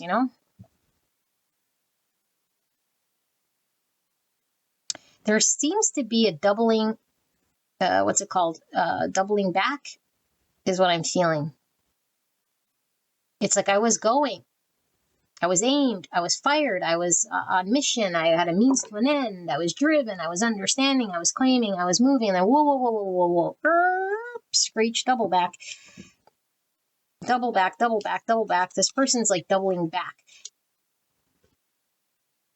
So this is the awakening I talk about, It's like really, because when we double back, it's like, whoa, am I having to see or understand something about myself?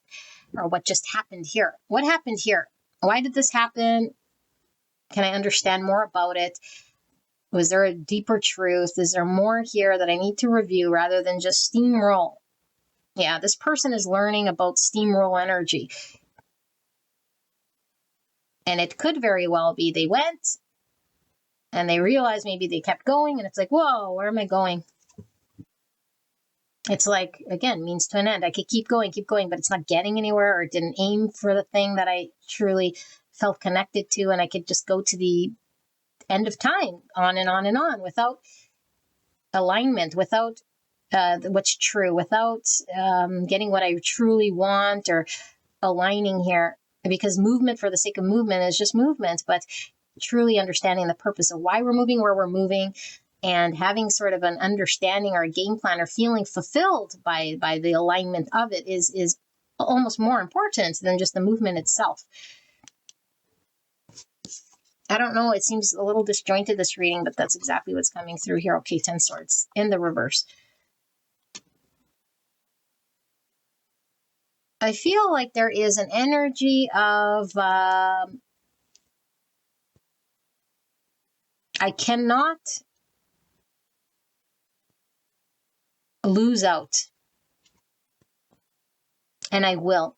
So there seems to be an acceptance. I will lose out. There will be a point in time where I cannot get what I want.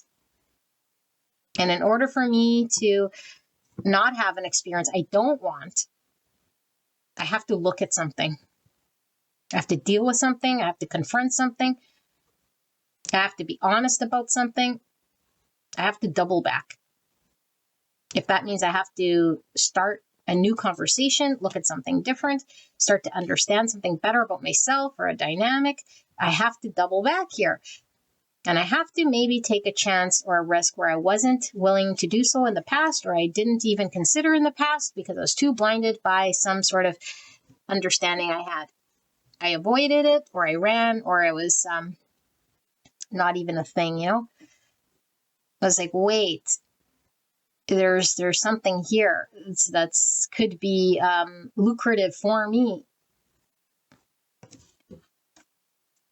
So it does seem to be like a newfound sort of stepping into one's own accountability. I feel I'm really missing something still. Okay, so I'm just going to, there's strong chariot energy coming from person B, but at the same time, it feels like a preventative energy that pulls through now, because it's like, I can't just be chariot and not have whatever's backing the chariot, you know, just moving through sort of as a steamroll with no sort of steamroll energy just keeps coming through. Let's see, Spirit, why am I reading this? Can we close out this reading? What does pile number 2 need to know about this dynamic?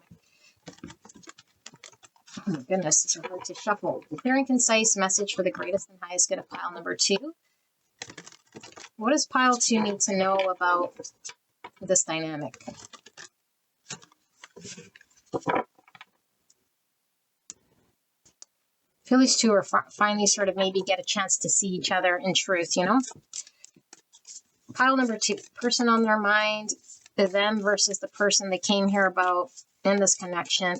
Can we close out this reading? What does pile number 2 need to know about this dynamic and what is going on here?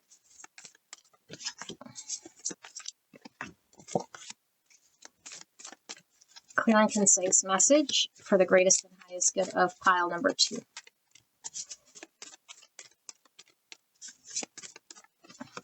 Okay.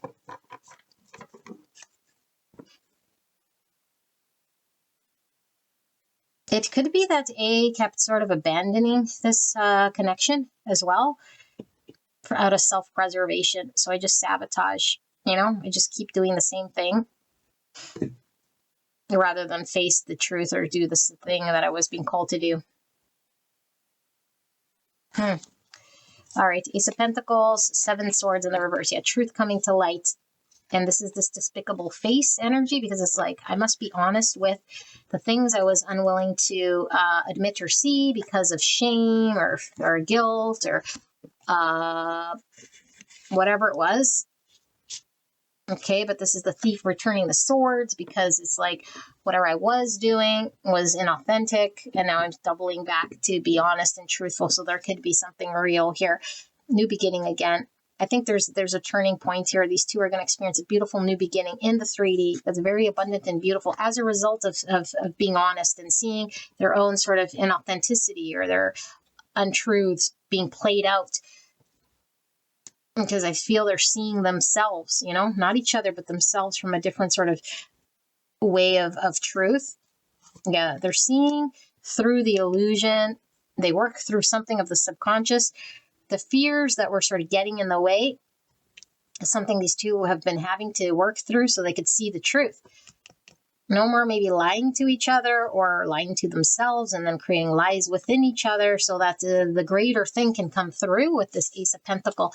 King of Swords, seeing, understanding, speaking one's truth from the place here that is calmly understanding situations. It's not knee-jerk. The King of Swords isn't really a knee-jerk reaction, but the King of Swords in the shadow could certainly be someone who believes that their way of understanding is right, you know? There's a distortion here. And look at this sword is looking a lot like water. I feel like A's watery ways has impacted potentially B's fiery ways. Although we do see a King of Swords, which is air. But I do feel like B was very fiery. And fiery in regards to how they handle something. And it could be the mindset, because we're seeing Mercury. My way of understanding. My way or highway. I'm right, or I understand something here. And it's like something might not be what it was or what it seems. And the only way to sort of see it is to allow water to permeate, so that when I am coming from the watery angle, things aren't what they appear. There could be intuition and different things here that haven't come into sort of my understanding. And now it's like giving me an awakening. I'm now questioning my own sort of thought process or logic. Why maybe I have been doing or whatever, and fears could have been something that was keeping me back, or the illusion of something that was not necessarily real was creating an understanding I had, and I have to challenge and see through it. There seems to be a communication between these two for sure. Okay, I think there's a heart to heart. There's a coming together, communication, speaking the truth, so we can resolve, even if it is painful. Let's resolve this thing. Four Swords, healing, a period of pause. And like I said, there did seem to be an in-between stage. The new beginning is sort of sitting here. The communication might have happened, and now we're integrating, or we're healing, or we're taking some time to reflect on what was said or what that truth was about. Gaining our bearings, trying to get rational, and to just maybe even like just find some peace right here, right now, rather than a flurry of energy, because there did seem to be a big flurry that just happened here energetically with that Knight of Swords in the reverse. Yeah, Three Swords, healing for sure. There's major healing happening in this pile, you know, and I feel it's deep soul stuff here that's come to the surface, that's just been from the shadow into the light, that we're sitting with, transmuting, integrating is really what it feels like. There's an integration here, so that it doesn't prevent me from staying in that three-sword repetitive pain body, acting and reacting out of that shadow. I'm now being honest with it. I have been honest, and now it's like, well, what do? I just sort of sit here. I release the truth to the universe. Wow. Eight of Cups, walking away, and I don't feel it's walking away from each other. I feel like that's the World card we saw. It's like what was emotionally distorted, based in fear and subconscious, have to walk away and leave that mindset, leave that energy behind, because I'm walking towards what is emotionally fulfilling. But I couldn't, because in the past, I didn't know what was emotionally fulfilling. I wasn't honestly seeing it or clearly seeing it. And I had to sort of sit with the fear, or sit with the unknown. And I think the future is sort of unknown. Where's this going to go? I don't know, you know? I don't know, but it's away from wherever it was. And wherever it was emotionally dissatisfying. Wherever it was tense. It was painful. It was not true. It was inauthentic. It was doing myself a disservice. It was whatever it was, you know? And the Lovers in the reverse here. So I don't feel like the new has really been claimed, which is this Lovers. Okay, a choice to sort of claim the officialness here, the path that is destined, laid out here, is in front of these two. And I think it's going to take time to break away and walk away from the environment in which is dissatisfying, which has been upheld for some time. And we have to untangle ourselves. And I think this is what the process is untangling ourselves. But now I can see, and now I understand. Now I just need to untangle from the 3D belief here. But I'm so tired. I'm just so tired here. It's been very painful. And so I feel this is the calm before the next, sort of motion that needs to happen with the new beginning to have forward momentum. 5 of Wands.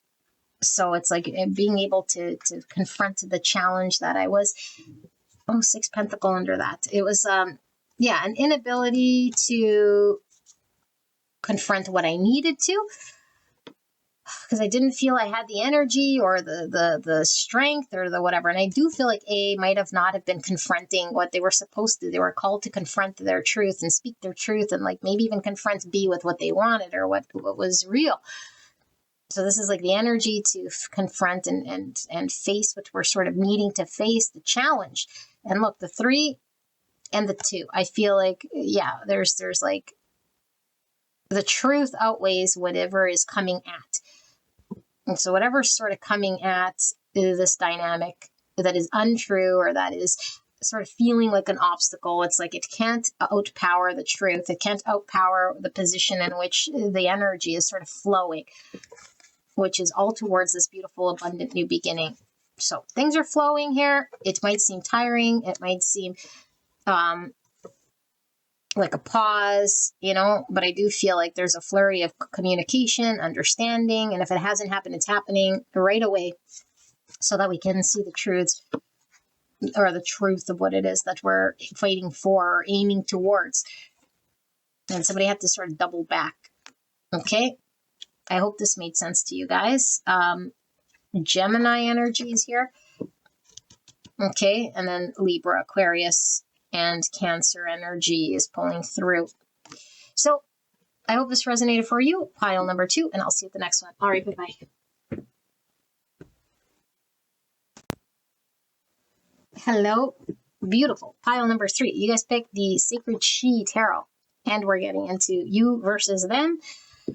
You can be A or B and fall on either side. I do suggest that you connect with which one's your person so that you know it's your pile, because we might be tapped into shadow. And shadow is very difficult to tell if it's our own energy as it's in the shadow. Okay, so it sounds a lot like the person you're dealing with, then most likely you're on the other side of this thing. Okay, but don't force it. If it's not you, it's not you.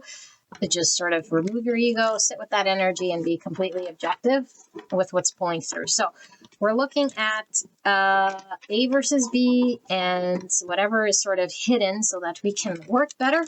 I'm having a very hard time breathing. I don't know why.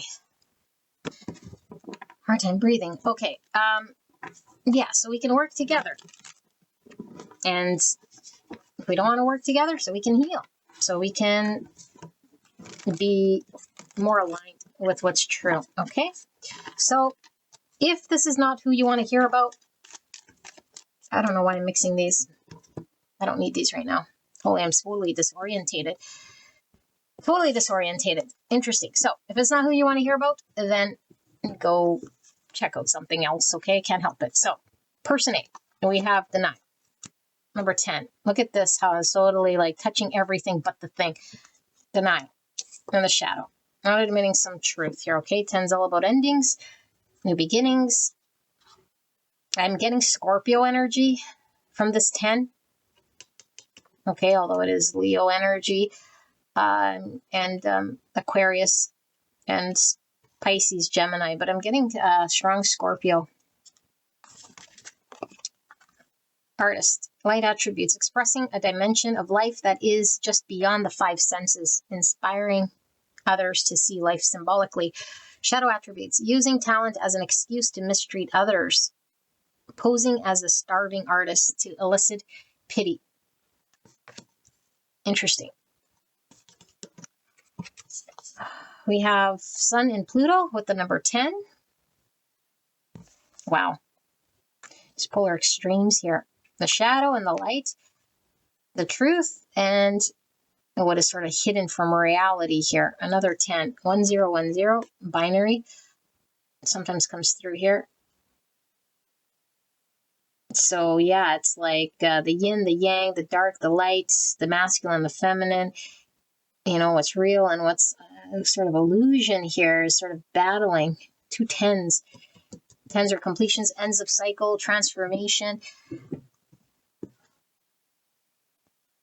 Shining the light on the shadow. Shining the light on the shadow. Exactly. The denial. Something needs to be seen and understood here.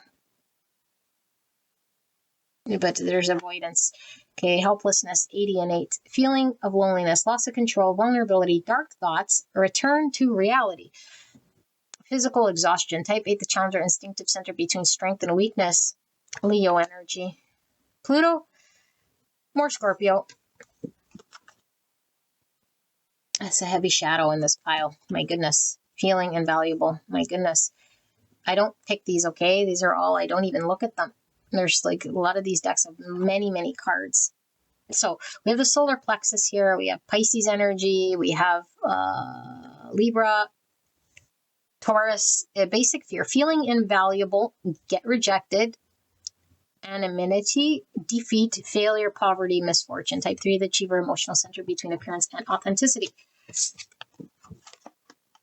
Empathy, 97 and 7. Sharing of feelings, comprehension, receptiveness, careful listening, social intelligence, respect for emotions. Type 7, enthusiast, thinking center between pleasure and pain. Heart chakra. Appearances with the solar plexus. So 6 wands energy here, okay? Relationship trap, 66 and 3. Getting noticed, showing off, parading, dazzling, flashiness, loves to impress. Type 3, the achiever, emotional center between appearance and authenticity. So more Libra and Taurus energy. 66 is a master number. Service is a source of joy in which one pours from an overflowing cup, not martyrdom. So I must love myself, see my own value, be fulfilled, not lacking mindset before I can go invest anywhere else. All right, we'll leave these sort of in the middle because that's going to be the energy between. Let's take a look at person number 2.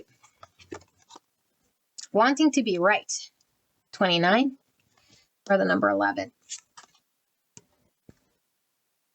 I'm getting Libra very strong from this energy. Okay, but it's also Pisces energy, but I'm seeing the scales of justice here. Wanting to be right. Okay, vampire, oh my goodness. Light attribute makes you aware that someone or something is draining your life force. Shadow attributes depleting others for your psychic survival. Chronic complaining and codependency. Something feels very karmic and destined here with the 11. Divine inspiration, synchronicity, the encouragement to keep going. More Scorpio and also some Capricorn energy I'm feeling here. Venus, Venus. So Venus in the shadow is very superficial, okay? But Venus is all about relationships. It's this Libra energy I was feeling. So a way to sort of meet and compromise in middle ground. Okay, it could be appearances, definitely about relationships and love. Venus, Venus, 29. So we have 11, 11, 29, 29. And definitely it could be an angel number you're seeing. Take that as confirmation. If you can, post it below so I know what 2929 means. I'd be curious to see what that means. Okay, but we could resonate with the twin flame connection here with the 1111 for sure, especially the way these two energies are sort of coming through here. Oh boy. Okay, 34, Venus and Uranus. 7. So more Venus energy, lots on the superficial sort of energy. I'm feeling 3 cups, but Uranus is the great awakener. It's a ruling planet for Aquarius. Okay, Aquarius is very shifting energy because it creates a lot of change in how we think and what we, our typical way of being and doing. Okay, but Uranus is Tower. It deconstructs what's false. And it could be like a sudden awakening or a sudden flurry of energy here to permeate through the superficial energy. Okay, 21, public image. Wow, look at that. Appearances, public image. 21 and 3, needs to be admired. Loves to impress. getting noticed, need to be admired. Fear of failing, shallowness, Venus, what I said, self-sacrifice, external validation, so a vampiric, compulsion to success. Type 3, the achiever, emotional center between appearing and authenticity. Solar plexus energy. So we have Pisces and Taurus Libra energy. Bipolarity. So this is this two contrasting energies.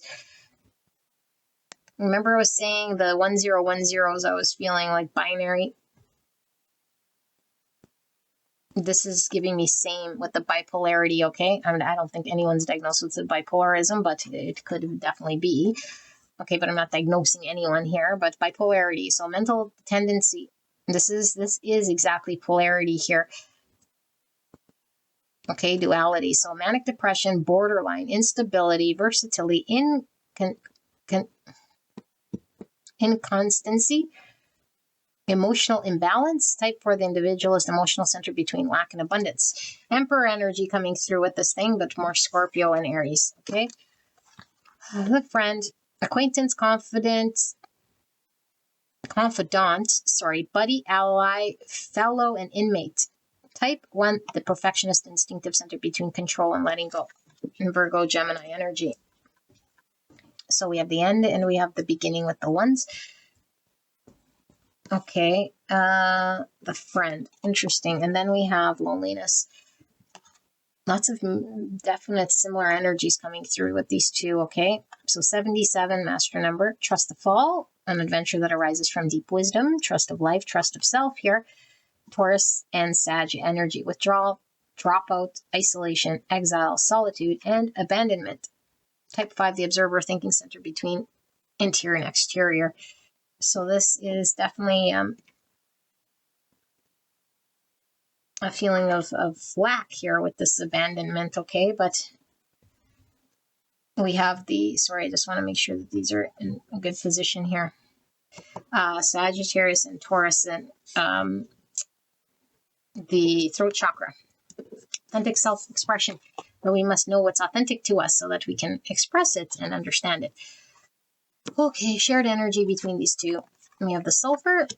This could be seen as like an 8 wands energy for me because it's like having a breakthrough, or even the temperance.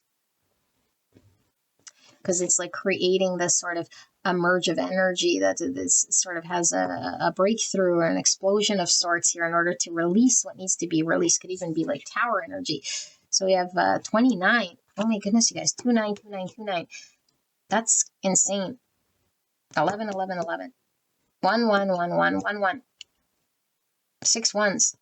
1, new beginnings, potential opportunities, independence, pioneering, individuality. Okay? Sulfur. And then autumn.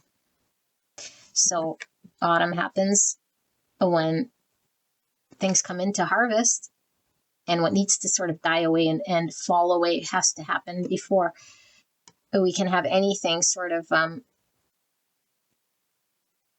regrow. Everything that it is sort of done its course here naturally falls away. But we can still take we can take substance, nutrients from this. It's not all sort of lost. If we let the fruit sort of fall here, it becomes rotten. But if we're sort of engaged in the process, we get the fruit, we get the sustenance, and we can take part in this process, even if it seems like it's dying or something like this. Okay, let me sit here with this energy. I am actually going to pause first because I need to get a drink, and I'll be right back. Pile number 3.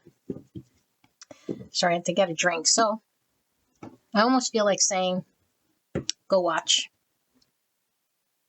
all of my readings. This is going to be a repeat, and I don't know, I shouldn't be tired of saying the message, because it's not that I'm tired, but I don't know that it's landing anywhere, sometimes, but it's not my concern. I'm going to read what I see here, okay? I love you very much. It's very difficult to go through this. I don't understand it. I just want to understand its spirit, Why all this? It's a blessing, okay? It might feel like a curse. It's a blessing. You are loved in the highest. Beyond what you're experiencing, what someone is showing you, you are loved. Okay? I see you. I feel you. I feel very connected to you. Okay? It could be very draining. You could feel it. Like if you feel drained, tired, whatever you feel, just know that other people are sensing and feeling that from you. That doesn't mean it's you. That's the energy you're carrying. And that creates a heaviness and a challenge that makes it difficult for other people to sort of connect with, and you don't want that because you want the opposite. You don't want to be not connected to. You don't want to be thought of as heavy and whatever. But look at here. We have this vampire energy here. And so we might look and say, it's because of this vampire, I am heavy. It's because of this vampire, I am drained. It's because of this vampire. And we could go on, but it's outward projecting. No, let's just let them do what they do, okay? Not let them, meaning let them step on me and just not do anything about it. They're going to do what they're doing. Period. End of story. We cannot control. This is a reflection of whatever this person's going to do. And I'll get into that person. It's not right. It's not wrong. It's what they're doing. And it's a divine mirror. And this mirror holds very strong to you. And your energy right here is not good.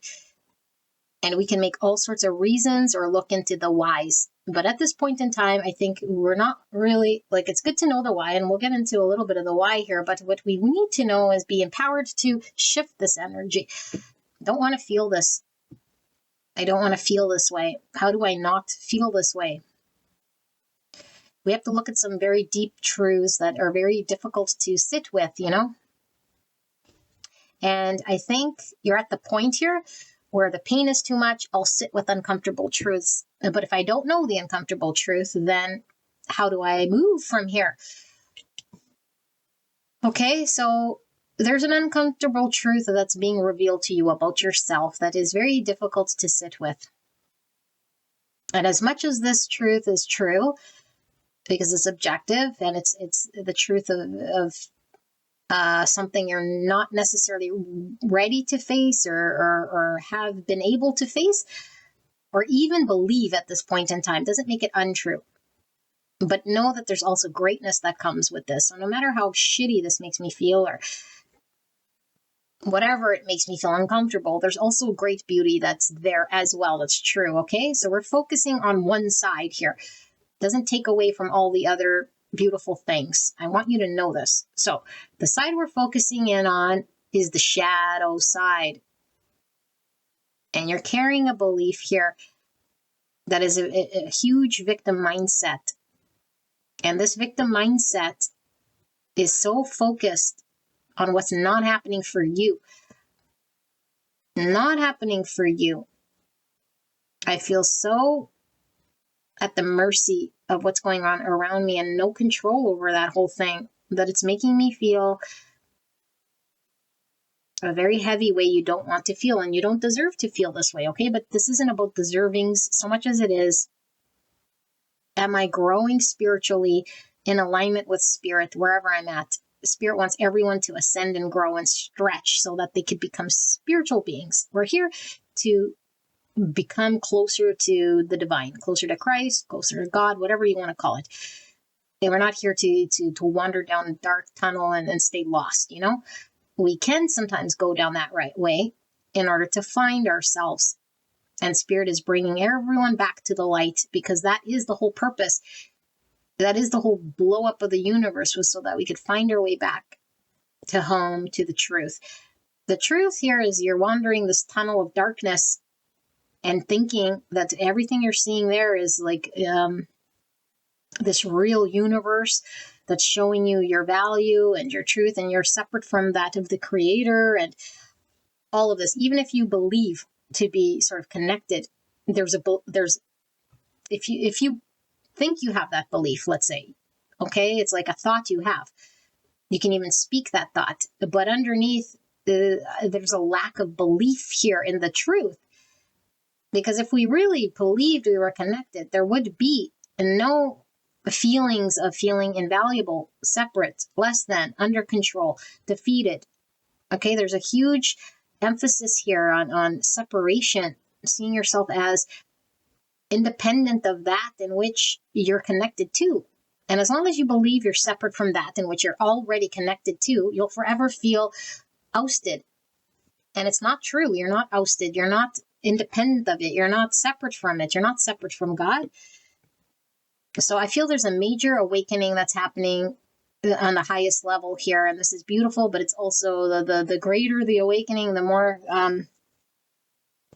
the contrast and the shift. I feel there's a huge contrast here, you know, and we might have been asleep for some time to our true nature.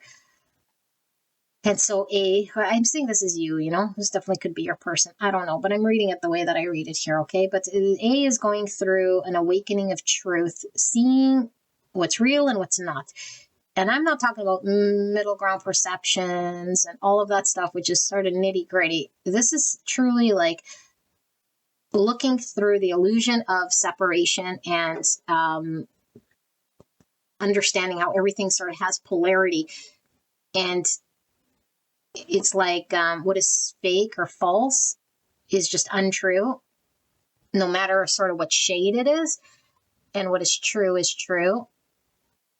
Okay, and so it's binary, meaning it's either true or untrue. There's no sort of kind of making Santa Claus real, you know? There's no kind of. There's either he exists or he doesn't exist. So it really, and I use this sometimes in my readings, those of you guys who had readings from me, it's like if I really believed Santa did not exist, I wouldn't leave out milk and cookies. And we say, well, I know Santa doesn't exist, so I don't leave out milk and cookies, but I still partake in the, I don't know, whatever Santa customs, whatever traditions of Santa here. Okay, because there's still a belief there that's keeping Santa sort of alive. And as long as there's sort of a tie to that, then it's still not broken free, because what you're being asked to do here, okay, or at least what it's suggesting here, what this person's going through, is connect to the truth. And so A, because it's really giving you guidance, because I feel it's you. A feels unloved, feels like they could just be sort of on the back burner here, rejected, unappreciated, like they're wanting to be seen and loved by others, so much so, you know. And it's a desperation calling out for this thing. And it's like, yeah, it's calling out so strong, but it's not so strong because it's this person. The intensity that's there is so strong from within because it's trying to call from within. That's the within that you hear. That's the within saying, come back this way. And the louder it is, the more it's like pushing this person out towards trying to seek it. So the key and the answer for A, and I feel this is what A is going through right now, is more and more connecting to the heart space, to connect to beyond the ego, there's the truth. Beyond seeing oneself and one's rejection and suffering, there's other. And in order to see other, we have to really sort of get beyond ourselves by seeing through ourselves. We have to go through that process. We cannot sort of start from the end backwards. We're sort of having to sit with ourselves to move beyond so that we can relate and actually see the truth in other. There's a truth going on between A and B that A doesn't really see. All A sees is the experience they had and running like it's true. I'm rejected, I'm unloved, I'm wanting to be seen, and everything I'm going to do here is so I can attract B into my world. So A got this artist because I do feel like there's a depth here to A for sure. That is what I'm really getting, because it's talking about the five senses. Okay, but I'm getting like beyond the five senses. There's like the spiritual, there's the intuitive, there's the unseen. There is that in which we haven't yet connected to, that we're giving birth to here on earth. This artist is going to create what has been unseen or unbirthed here on earth. But A has to connect to it. So A is going through, I feel, a very profound spiritual awakening, and it is as a result of this connection, because this connection and what it's bringing about in person A is this true reflection to look at this thing. They're being called to create something here on earth that's aside from this sort of connection. Okay, whatever this thing is, piece of art, music, I don't know, whatever, a platform, a book, something here that's going to be birthed and created. So there is an outlet that A is being called to utilize. Now, we can use this outlook, okay, as a sort of therapeutic, but there seems to be displacing the energy towards this focus and the denial here of what is actually being called to look at. We have to look at something within ourselves, even if it's uncomfortable, even if it means I don't feel like I'm doing anything or moving the ball forward or whatever. Because we're really being called to shine the light of awareness into the shadow. The light of awareness means I am just sitting to see, not trying to change it, not trying to make a story about it, and not get attached to it, but see what comes through as objectively as I can with no judgment. I don't want it to be different. I'm not trying to make it different. I don't need to do anything except for see what it is that comes through here and sit with that discomfort. Can I be in a body that feels what it's feeling right now and sitting with it without avoiding it or without having to distract or focus on my thing or go on my phone or then could be concerned with the other person, because the body's going to want to do all sorts of things but sit uncomfortable.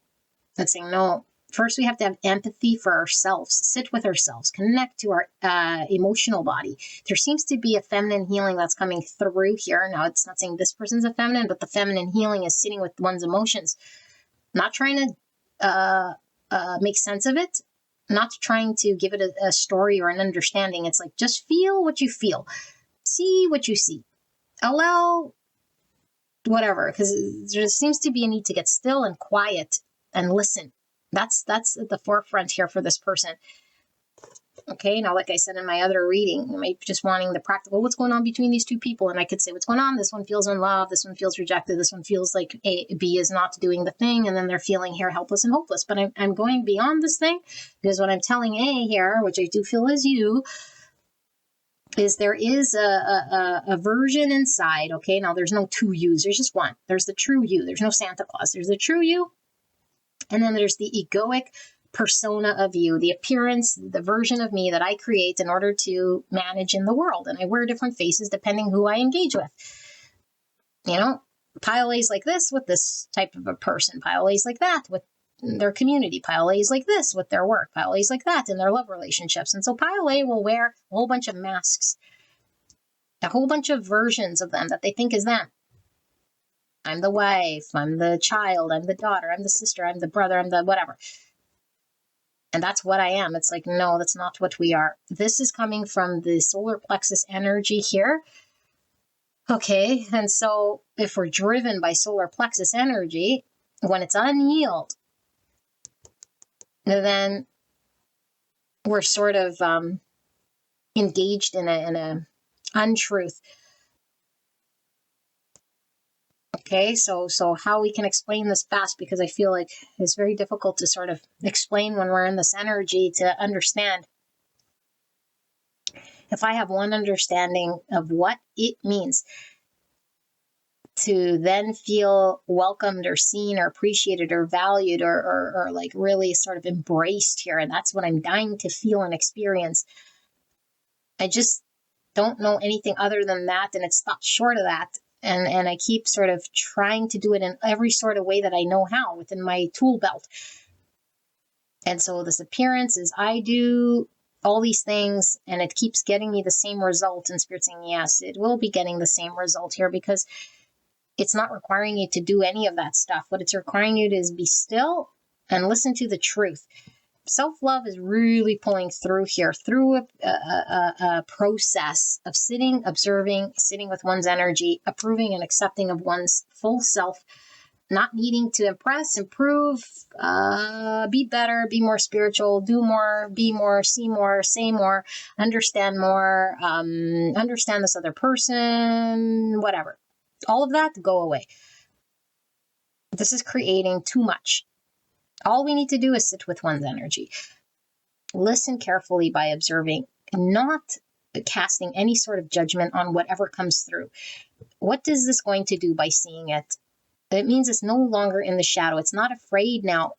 It's not going to sit in the shadow afraid to be seen. Once we see it and it comes out of shadow, it's now out. It can't go back. You can't unsee what you see. A shadow comes through. I can't unsee what I see. And once you see it, there's no unseeing it. It's going to have to correct itself because it's our nature to do what's aligned with truth. We don't say, oh, now I see this big fat lie. Let me have more lies to self. Let me align more with big lies. No. Once we see the truth, it's like, oh, okay. I'm aligned with truth. And we know there's no Santa. What do? We keep doing the same thing, leaving out milk and cookies? No. It's like, oh, I was so silly, or why'd you lie to me, Or, okay, it's just the parents leaving out the milk and the cookies. Hopefully there's no children here who still believe in Santa Claus. I believed in Santa Claus till I was like 12 years old. Don't laugh at me. Okay. I felt so foolish too. Anyway, there's a shift here, okay? That's happening with person A. And yes, a lot of it is through the divine for sure, because the catalyst was this person through spirit, of course, but the awakening. But what we can do, and this came through with this card when I was laying it out, spirit cannot do the work. There is something to be done. Yes, there's spirit unfolding and things that happen out of our control, for sure. Lots that unfolds. The universe keeps on ticking. Things keep on moving. But what spirit's really talking about is what we can be doing and engaged with, and what's within our power, because there's still things within our power to sort of be able to do as this is unfolding. And when we don't see it, we feel helpless, hopeless, stuck, discarded, sort of held hostage, and then we sort of avoid what we need to do, or we distract ourselves, or we like sit in victim. Like there's so many ways we can cope with this in denial, And Spirit saying the truth is coming, the light is coming. Allow what you're seeing to sort of permeate here, but you won't be able to see it if you're not still. You won't be able to see it if you're too busy judging, if it's too loud. Your opinion or your thought or your need to prove or your desire to be seen or loved is loud. It drowns everything else out. So it's like, no, like, yes, it's there, but to know that that's there, but it's the strength from within wanting you to come back to self. It's the truth wanting to be revealed. That's what you're feeling inside, not your pull to something that's out there. Okay, so Spirit saying it's strong, it's intense. There's a pull to know the truth, sit with the truth. It's coming through. Sit with that intensity. It will be revealed. Sit with compassion. Sit with observation. Sit with what this is, and allow your feelings to be felt. Whatever it goes through, sit there and respect whatever it is.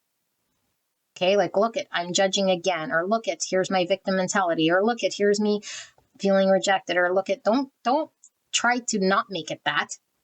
But you persist. I don't want to be victim. I don't want to. And this isn't saying sit in victim and keep enabling it, because it's a shadow. I enable the victim. Being an observer means the victim comes through, victim mindset, and the untruth comes through. And I just see it. I'm not going to try to convince it, change it, or will it away. The minute we stop trying to force it to be what it's not, we've surrendered. Here's my victim story coming through. I see you. I see through it. I know I'm not a victim, but I see it. The thought comes through. The thought comes through always, because you can't help the thought. But what feeds the thought is when we believe it. So we feed it with fuel, and that's energy. Energy is given as currency to the ego. I'm going to believe it, I'm going to infuse it, and I'm going to keep it alive. The minute we sort of cut that energy supply, the thought still comes, but I don't feed it, I don't believe it. It eventually dissipates. That egoic story belief will fall away on its own. You don't got to do anything. Just don't feed it. However, then the ego comes up with another story. What? Victim didn't work? Let me now feed a different story of I am, better than, or I can be better than, or whatever the victim story is. So we just need to be aware that these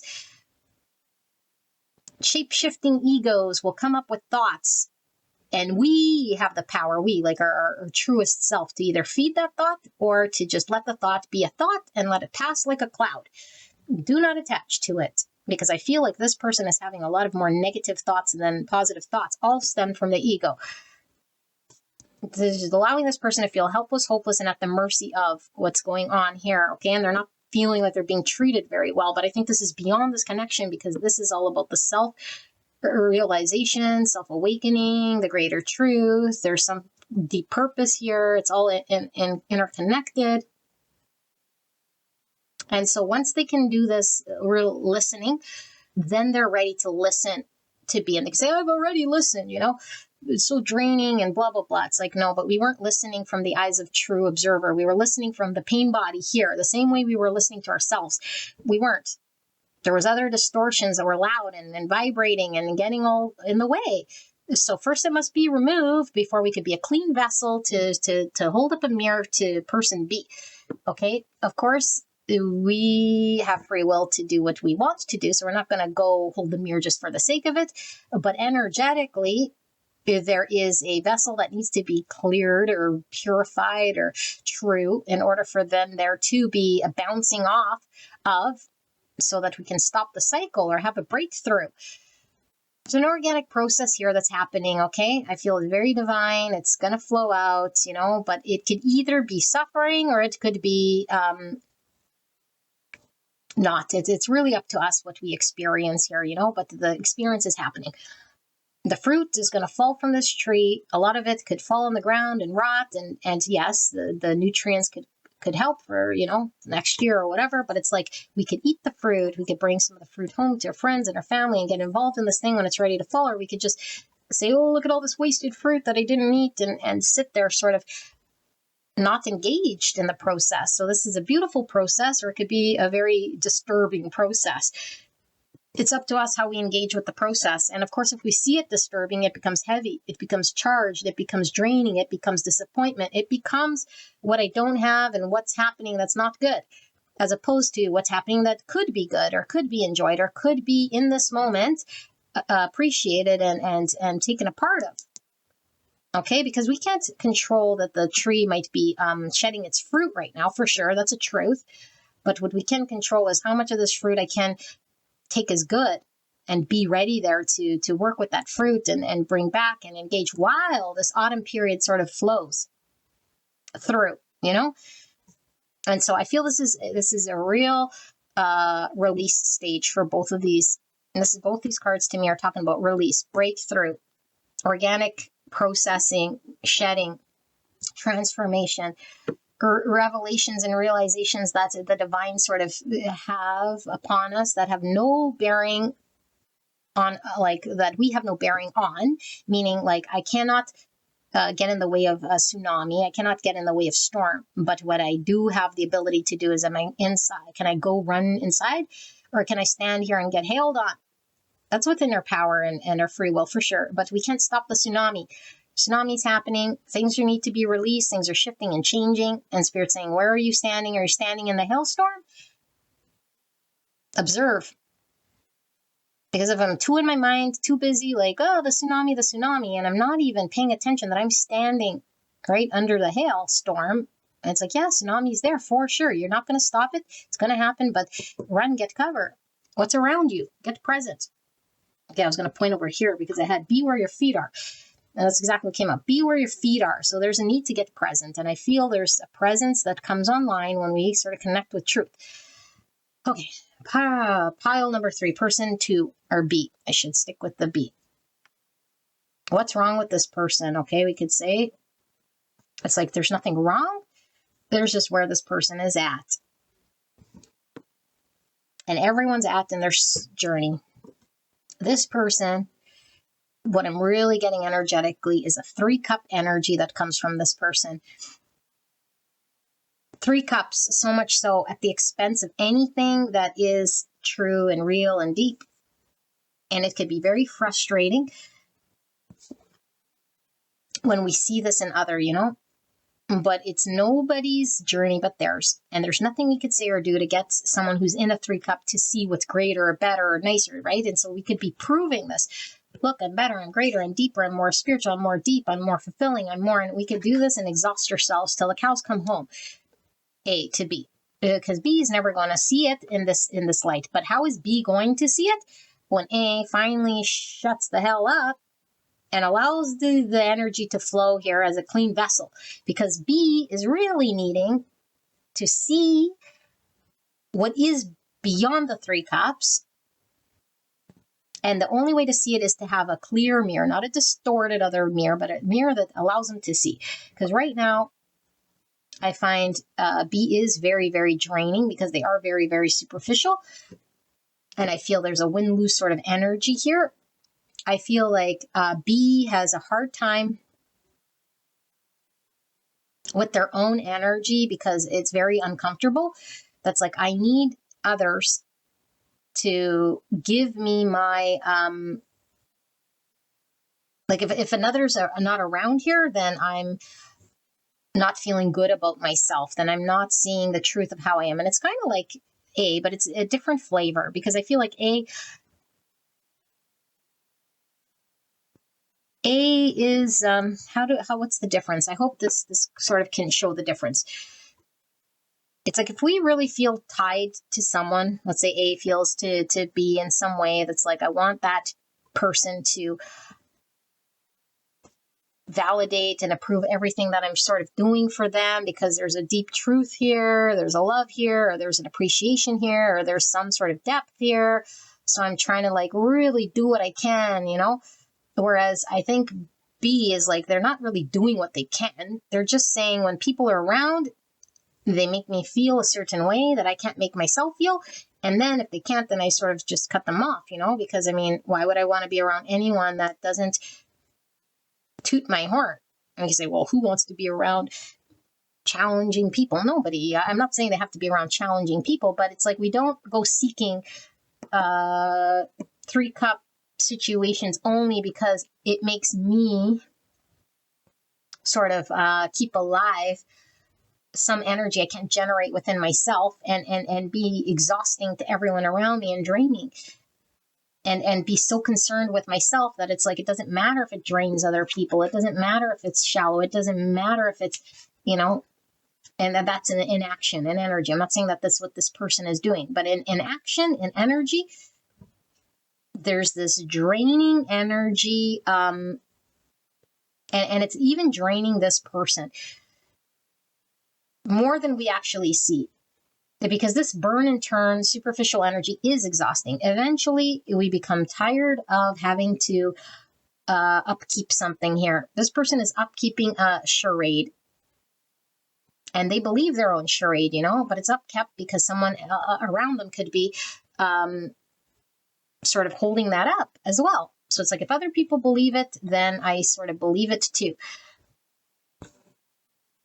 And if there's no one around to believe it, then I have to sort of look at the truth.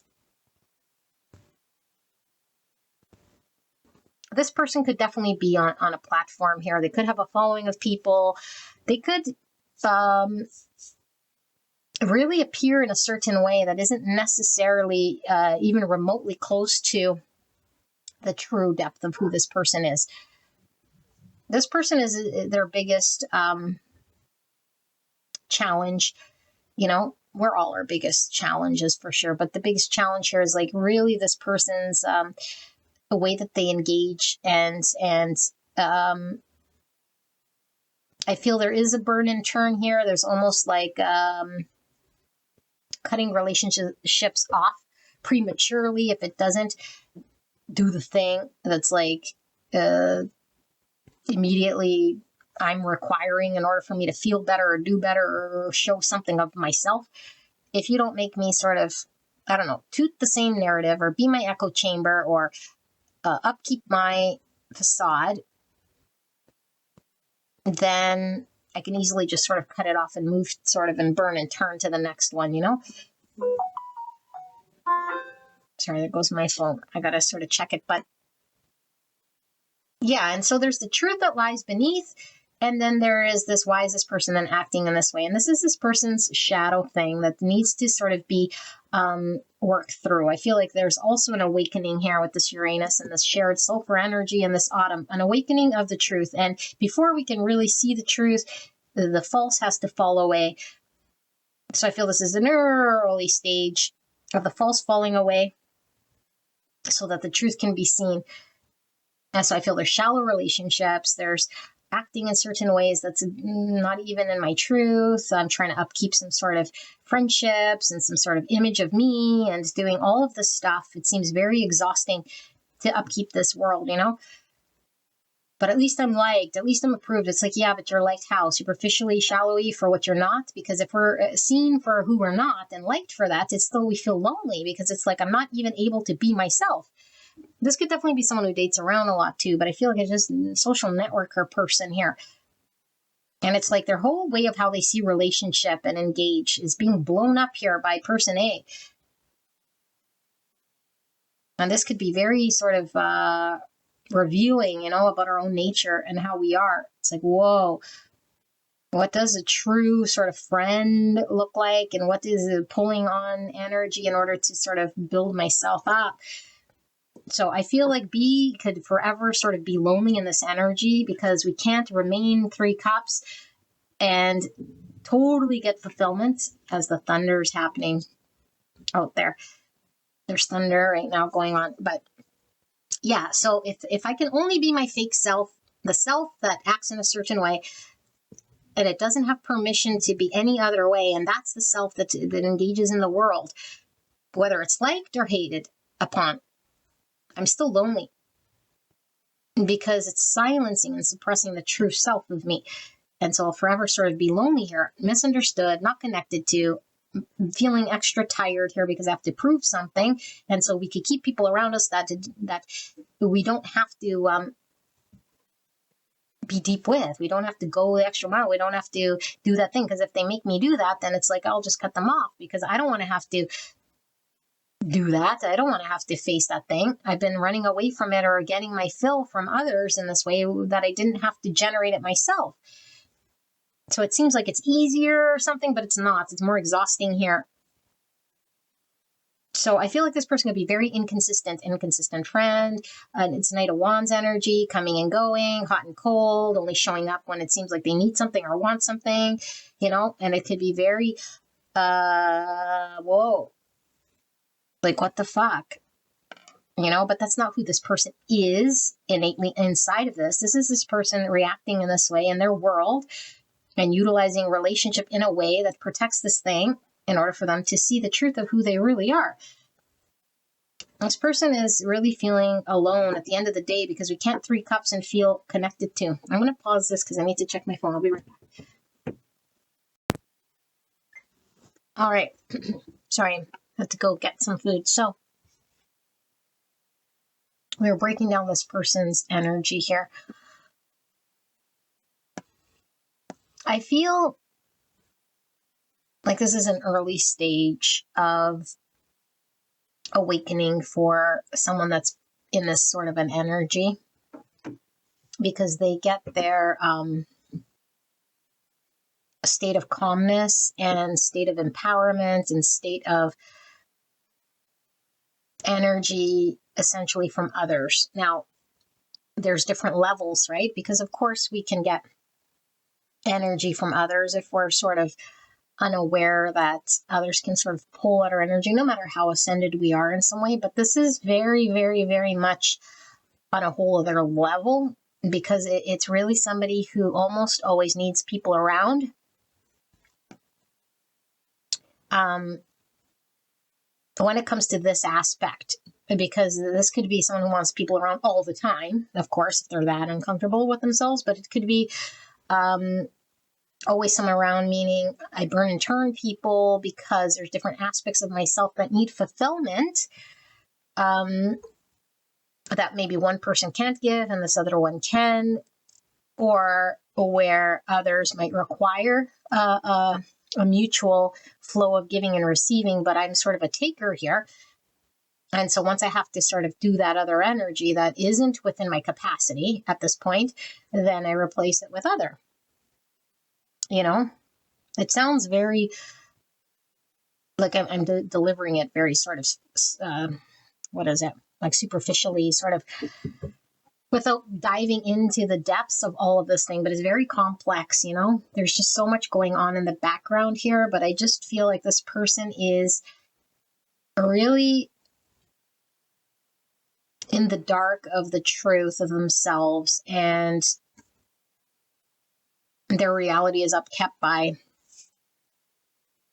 an avoidance energy, an inability to get really deep, to see beyond oneself, to let go of the image that they're trying to portray of themselves, because I feel they have an understanding of how they're supposed to look to the universe, or to their friends or family or society, or their platform, or their community, or whatever.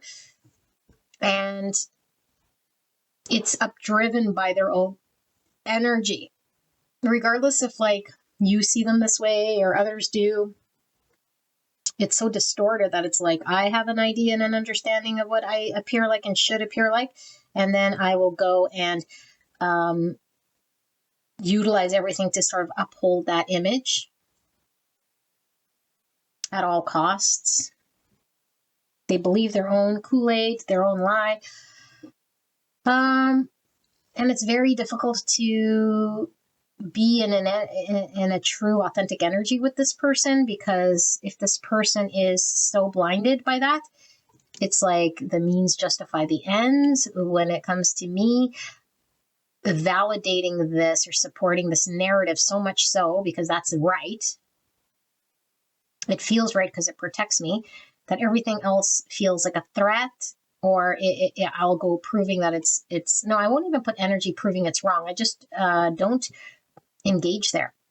So if you demand more of this person energetically, you're not saying you got to do this or you got to do that, but your energy demands more of someone like this, they're going to try to avoid you. They're going to try to not be around you, because nobody would consciously choose to avoid truth, like I say, you know, consciously.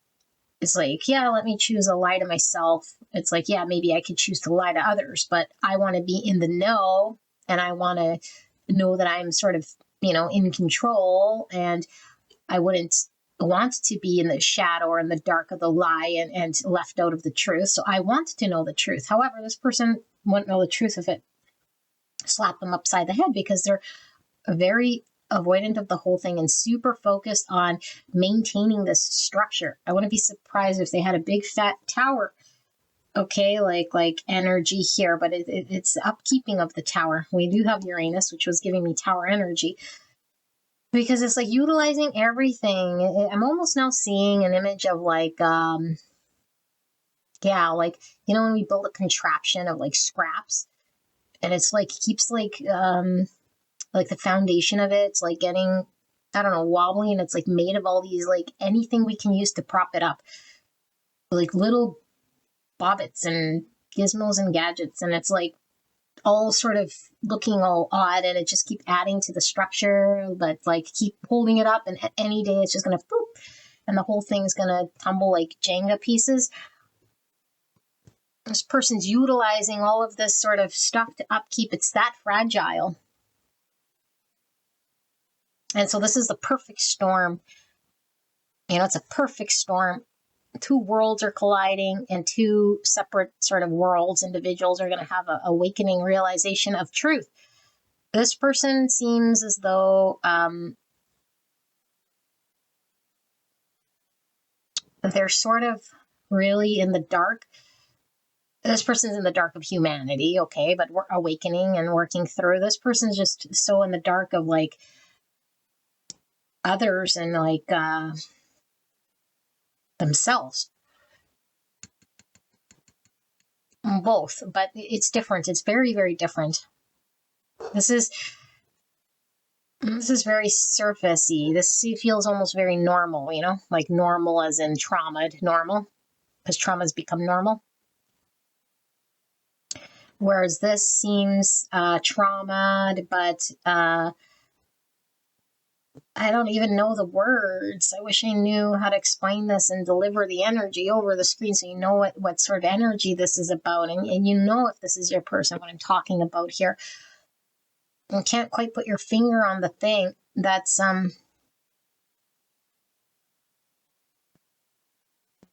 because it's like,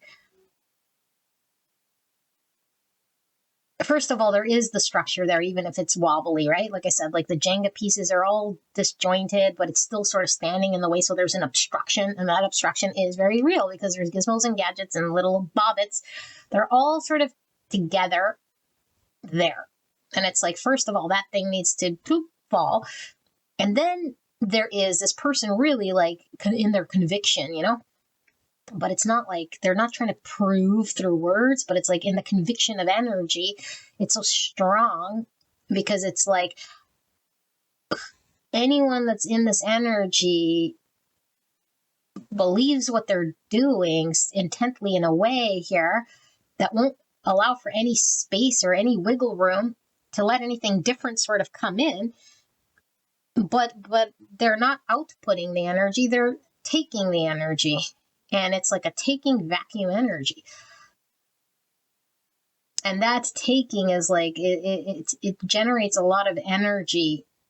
It's kind of giving me like when I think this is from the Law of One, but it's like, in order to like swing towards the positive polarity, we just have to be 51%, meaning I have to be a little bit greater choosing service to other in order to be in the positive polarity. I mean, when I have a chance, you know, to lie or steal the thing or slight the thing, if I'm 51% in the good, in the positive, I'm in heart space.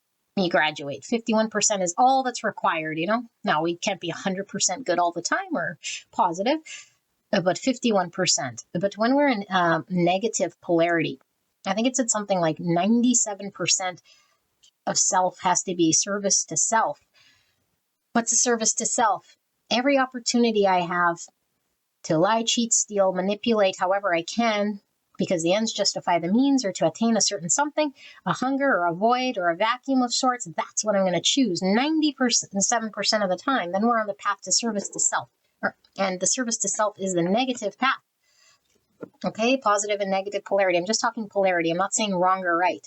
And so there's this energy, and I'm not saying this person lies 97% of the time, but if they're in the dark like this, that the great weight of the 97% of the distortion, and it takes a lot of energy to generate this sort of a thing. And I might say, well, if they're taking so much, you think they'd prop it up, but that's why I'm seeing the jagged, disjointed bobbits, no, I'm saying it this way, is like held together by a level like I can't even like put into words. And it takes so much of this energy to upkeep this and pull from who we can, and it's like exhausting here. It's like exhausting here. And it catches up, and it has caught up. That's the main thing, takeaway. It's caught up to this person. This is a lonely place to be. Tiring, lonely, it's not the truth. It's there's a greater truth that this person it can see, is being called to see, and will see about themselves and about people in general, and how they utilize connection, friendships, relationships. We're in relationship with everyone and everything. I think this goes so in everything that this person touches. It's going to touch this person's world so much so, you know.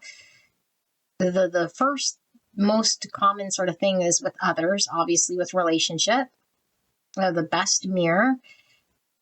But it's like everything, relationship with self, relationship with, you know, like everything of how they engage, food, social activity, choices that they make. What is the relationship they have with all of that? So the person B is not in a position to be intimate. Okay, because when we're intimate, and I'm talking sexually intimate, but intimacy, into me you see. I think there's a need to be vulnerable. There's a need to have the truth be available to be seen.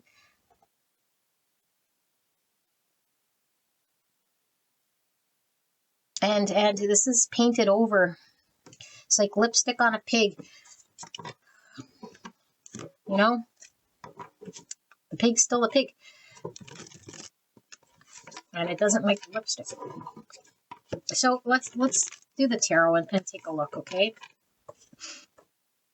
Clear and concise message for the greatest and highest good, Spirit. What am I channeling here? Can we get more practical information regarding these two? And what is it that is being communicated to pile, did I say pile 2? Pile 3. I'm so sorry. Pile 3. Clear and concise message for the greatest and highest good of this connection.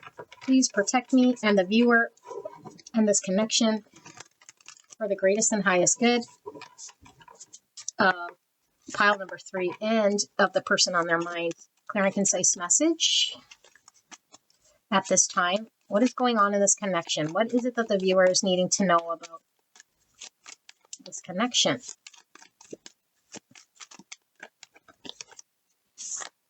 So we have 1, it says inspiration. This is the Ace of Wands, and it is a ball of fire.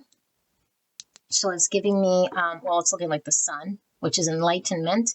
The sun in a relationship where you could talk about an enlightened, guided relationship, okay? But it's an awakening. Sun's talking about awakening. It's talking about joy. It's talking about clarity. It's talking about success. But sun represents ego. And the first sort of thing that pulls through is how each other's ego is being highlighted in each other in order to be seen through appearance, public image. If there were words to use for ego, those would be sort of the first immediate words, you know? And then there's everything else sort of that follows with that.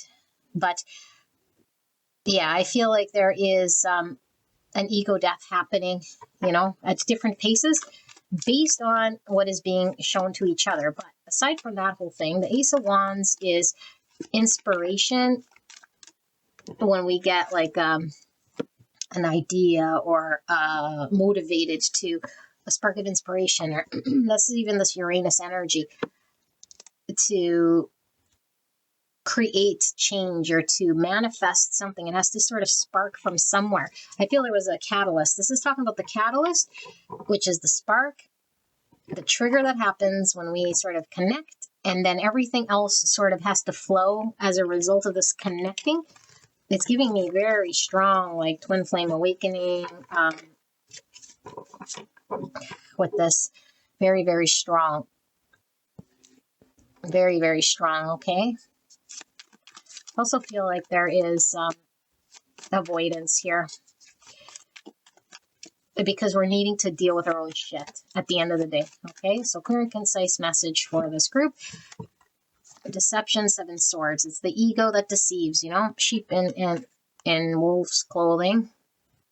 So we can literally see the person bad, right? If we're using like 3D understandings, I am the form. Me, I'm my body. That person is their body. Them versus me. Duality. When they lie, they're the liars. When there's something happening, it's the form doing it, and I create this duality.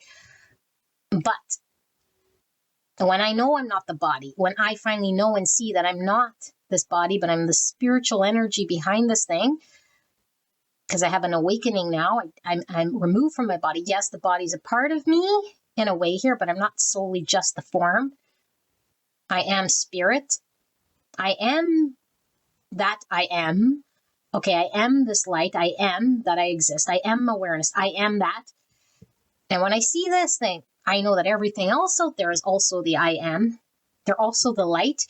They're not the form. And so I no longer see it as this person's deceiving. I see it as the form is doing something from the shadow or the ego or the lie, because there's something going on behind the scenes here. But the light, the divine being and the divine light is still pure and true, but it's not manifesting here in the 3D. And so there seems to be slighted jiltedness here, because If we believe the other to be form, that means I believe I'm the form. And then I get stuck in the 3D, them versus me, they lied, this is that, you know? So I don't know how far along this awakening is for person A. You might already know what I'm talking about here, but this is what we're working through. So I might feel very sort of deceived by person B, but it's not because person B is the form and you're the spirit. Your spirit, yours isn't above it, and B's just form, and they're a big, liar or deceiver or manipulator or narcissist, or all the things we could tie with the 7 swords. Does this mean that they did something here that hurts you? Probably, but it's the form that's acting out some sort of form of shadow. And for a lot of you guys, you might just see this person living a lie. It's like, when will they see the lie? It's a manipulative energy I'm getting with this, but that's the energy, because like I said, it's like, it's not meek in a way that could be egoic too, where it's like the wounded shadow, removing oneself, like not good enough. It's like not good enough, therefore I will lean into the opposite energy, which I was talking about, service to self. This is service to self, not service to other, at all cost. If I'm not valued, I will take my value, That's why I always say giving and receiving. I don't say taking and keeping, or taking. I don't say giving and taking. Like give and take, because that's not opposite. Giving is giving. Okay, but receiving means I have to have my hands open to receive. When I take, it's like without permission, I'm just taking, It's a taker.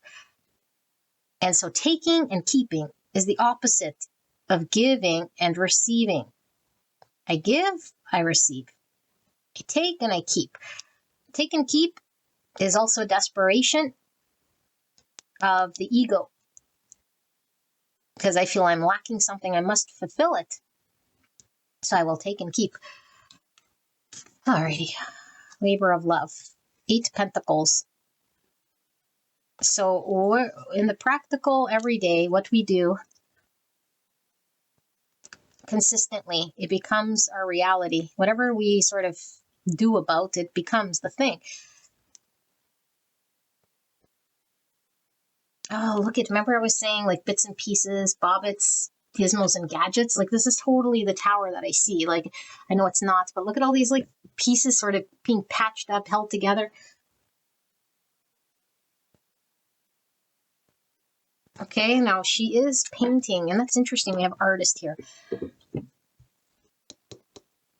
And I sometimes get paintbrushes through my reading. I'm really seeing paintbrushes strong, so someone could definitely literally be a painter, okay? But it's metaphor that comes through, because we are painting a reality. We're manifesting the reality here through our practical effort in the 3D here. But I feel like there's a patching up of something and an upkeeping of some illusion. And I don't think you, if you're A, even if you're B, anybody who's here, doesn't want to upkeep illusion. Wherever the energy is going, I feel spirit is ringing the bell, which now I'm getting ring the bell. Just mute your thing if you don't want to hear a bell ringing, but I'm really getting to ring the bell.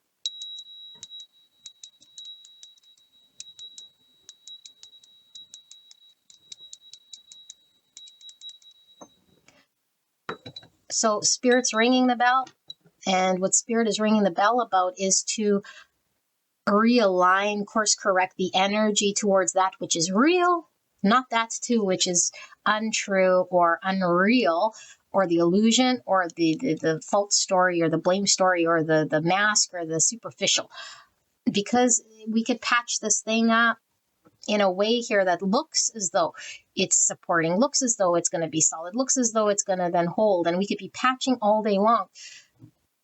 But it's not solid, and it's not where the energy is supposed to sort of be going. It's just upholding some thing here. Let's keep going. So what is this? Pile 1. Oh gosh, saying pile 1. Pile 3. Need to know about the situation, circumstance here between them and the person on their mind. Change. This is the Wheel of Fortune. So this is things turning in a different direction. And since we have it in the upright, usually it's like things turning for the better, or spirit getting involved. So it could be fated events outside of our control. It could talk about cycles here. Okay, 14, and it's his power. This is the King of Swords. King of Swords with power. And then the last reading I did, then we have a card that's a pile that said Power Dynamics. It seems to be somebody who is trying to attain some form of power through the sword. And that's not going to work. And usually we know this when we're having a spiritual awakening. Now, it can work if we sort of shift perspective, because like I was talking in the other pile, a masculine form of shadow work. Masculine shadow work is really observing and asking questions, you know, like being sort of the devil's advocate when we sort of question ourselves. We look, and it's not judging so much as it is, why did I say it? Where did that stem from? It's like a consistent, persistent observation, a challenge of that in which we know, so we could gain different perspectives. That's a form of shadow work. Okay, so we could shed the ego rather than the feminine shadow work, which I was talking about, which is feeling our emotions through. Okay, like just letting the emotions sort of flow, which could happen through, you know, just meditating and allowing the tears to flow, or the anger to come, or talk about the past and just feel the pain without any sort of story. So I feel like there's something here about the awakening process that requires some form of ego shedding that doesn't sit in the mind. And I feel we want some form of power, of course, because we don't want to feel helpless. And so I feel as this person who feels helpless, who feels out of control or at the mercy of, or like a victim, or like incapable or something like this, which is not true, but this is how they see it. And so they're trying to attain this power through the sword angle. Maybe I need to understand more. Maybe I need to know more. Maybe I need to say more, do more. No, there's stop doing. This isn't a doership. This is the opposite of that. This is release what is. This is not having to do or say anything, but allow what comes through to sort of be seen and held, like in your regard, and then let it sort of flow and go. Not clinging and attaching to the thought like it's something we need to do anything about. Okay, but King of Swords is Gemini, Libra, Aquarius. It could be somebody really like in a powerful position here with public image, you know, somebody who's used to being in getting people's approval because they're always right, or they're in a high position, so they're used to being right even when they're wrong. It's like people say I'm right, you know. Frozen. 4 swords. No, not 4 swords. This is swords. This is swords. This is water. 4 of cups. I'm so sorry. Frozen. 4 cups. So 4 cups in this deck is looking to me like emotional stagnation. It also, by this King of Swords, seems cold-hearted. You know, it could appear as like narcissist. Don't you care? Don't you have any feelings? Do you care about anyone but yourself? You know, and we could say this. It's like, but we're looking at this 7 sword energy again. Okay, and this is the card of feeling rejected, despondent, bored, disappointed in what we're experiencing, feeling maybe even unmotivated, stuck here, looking at what didn't work, crying over sort of spilt milk or just what's not happening. So what's with this Wheel of Fortune energy for pile number 3? Anxiety, that's the moon in the reverse, Cancer energy. And then we have the King of Pentacles, and he is in reverse, and it says respect. I feel we might need another round after this, but I will channel and see. So we have 2 swords, scrutiny, and then the Hermit with solitude, and that's in reverse. Okay. Let me see. And look at this scrutiny, 2 swords. It's like a puzzle piece, and it's made of all those little pieces put together again, just like a patchwork. But it's giving me the riddle in Kim Cran's archetype deck. The riddle, like there's no solution. And that's why I'm saying we can't use the mind to figure out something that has no answer to it and think that that's the freedom. Then I'll have the freedom, or then I won't be stuck, or then I'll be free, or then I won't be helpless here, and I could be freed from this or released from this thing, you know? It's not how it works, okay? No. So give me a second. Okay, this is really clear. I feel I'm reading for A, and I have to sort of read it this way. And it's really giving a lot of guidance and a lot of support and a lot of energy that's coming through, because I do feel like A is needing to hear this. This whole thing with B, and flip it if you want, this whole thing with B has really nothing necessarily to do with B. We might not want to hear it, okay? It has everything to do with B and also nothing to do with B. And again, like anything spiritual, the paradox, because both things are sort of happening simultaneously. Yes, there's future revelations that are going to unfold. Something is definitely destined. Yes, there's more news at 11 with B. Yes, B plays a role somehow. Yes, you're right. Everything about B, you're right. But now we need to put it sort of aside. And I know we can't, because there's a catalyst, meaning the drive and power and energy that B has is so intertwined in this whole process. They have to sort of play a role. The more they sort of are in shadow, the more they do whatever, say whatever, make me feel whatever, the more it drives this need that Spirit is saying for revelation, change, reflection, awakening, whatever you're being required to do is fated by the divine. Not because B is sort of planning it maliciously, or they have some dark power, or they're like a voodoo doll and they're poking you with pins.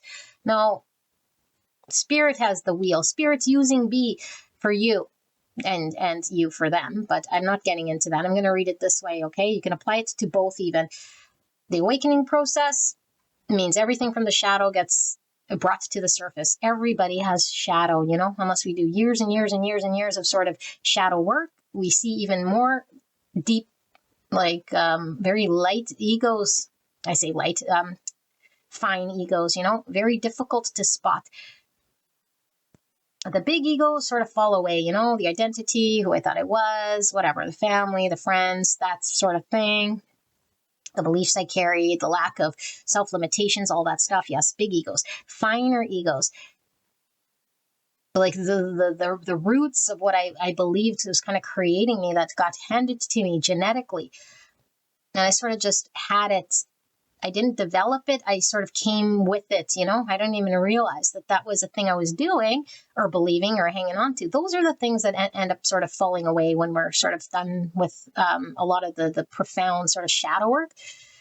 Okay, but the ego always sort of exists. It exists because we're not really getting rid of the ego. The ego comes through, and either we see it or we don't. It's always sort of going to try to say something. It's like a what's it called? It's pony tricks. You know, it only has a few tricks up its sleeve, and it's the same sort of trick. And once you see the trick, you can apply it to every time the ego comes. It's going to try to convince you of something, and either you believe it or don't believe it, or don't see it. You're either a victim or you're the reason why something succeeded. It tries to claim victory because the ego wants to be the man. I achieved this. I did this. It revolves around the I.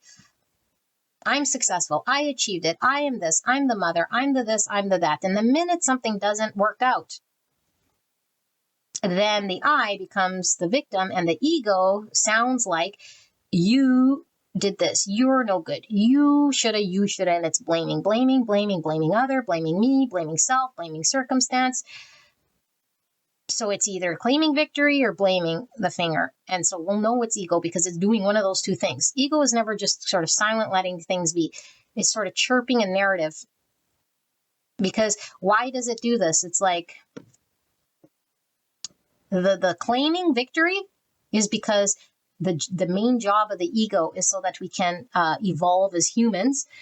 So it wants to conquer, and it wants to create this chase energy, so we can be chasing and climbing and feel the need to climb the ladder. This doesn't have to be corporate ladder so much as it is humanity ladder, because the strongest will survive. So it's a survival evolution. The strongest will survive. So I have this drive that's an ego driving my instincts, my need to throw others into the fire or be better or do better so I could get a better mate, make better money, attract more success, and do all that. That's ego. And then the other ego, okay, or the other side of the ego, the shadow side of the ego is, like I said, that one that's like the blame game. And so it sits with, I'm not good enough. I'm all sorts of things. My parents were horrible. My environment, no one had a childhood like mine. My story here is the worst one of them all. This person is like, nobody's ever experienced someone like that. I'm the one who, no. All of that stuff is like creating a picture around a unique I. A unique I that nobody is going to sort of be able to understand here. The woe is me. And so there's a news flash. There is no I. And that whole thing comes tumbling down because it's an illusion. And when we're centered and grounded and see what that voice is saying, because it comes and goes and could be two sides of that voice trying to like audition for your attention. Look at me, look at me, look at me. Go get this, this is this, this is that. We have to see beyond that voice and what we're hearing and seeing so that we can really listen to the truth, okay? The truth is behind the 7 swords, the truth of who we are, the truth of who this person is, the truth of what's going on. And to get there, the mind will keep defaulting back to ego, back to trying to understand, back to trying to take all the facts, use the mind. It's like it's not sitting in the mind, okay? So why are we rejected? Why do we feel stuck? Why do we feel maybe held up by the universe? Why do we feel we can't do anything? Why do we feel at the mercy of something? Why do we feel there's no way out? This is a very heavy energy. I don't like you feeling like this, And Spirit is saying, it's like this by design. And I know you're here for a very specific reason.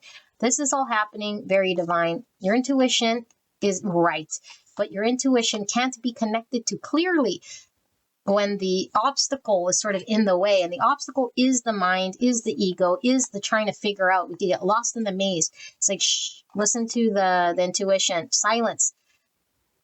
Silencio. Listen to what Spirit is trying to tell you. And the only way to do this is to get still. Now, frozen is different than still, because what I feel like frozen is, I feel like this is the ego projection of feeling helpless and hopeless and frozen. Like there's nothing I can sort of move or do. And this is a very helpless feeling. I feel very helpless here, even though it looks peaceful and serene. And that's what Spirit is saying. It's like, yes, it could appear as though it's like helpless and frozen. It's like we're under ice. We can't move our arms. It's like, oh, or look how peaceful she sort of looks. It could be peaceful as well. So regardless of the circumstances around you, there's a peace to be had.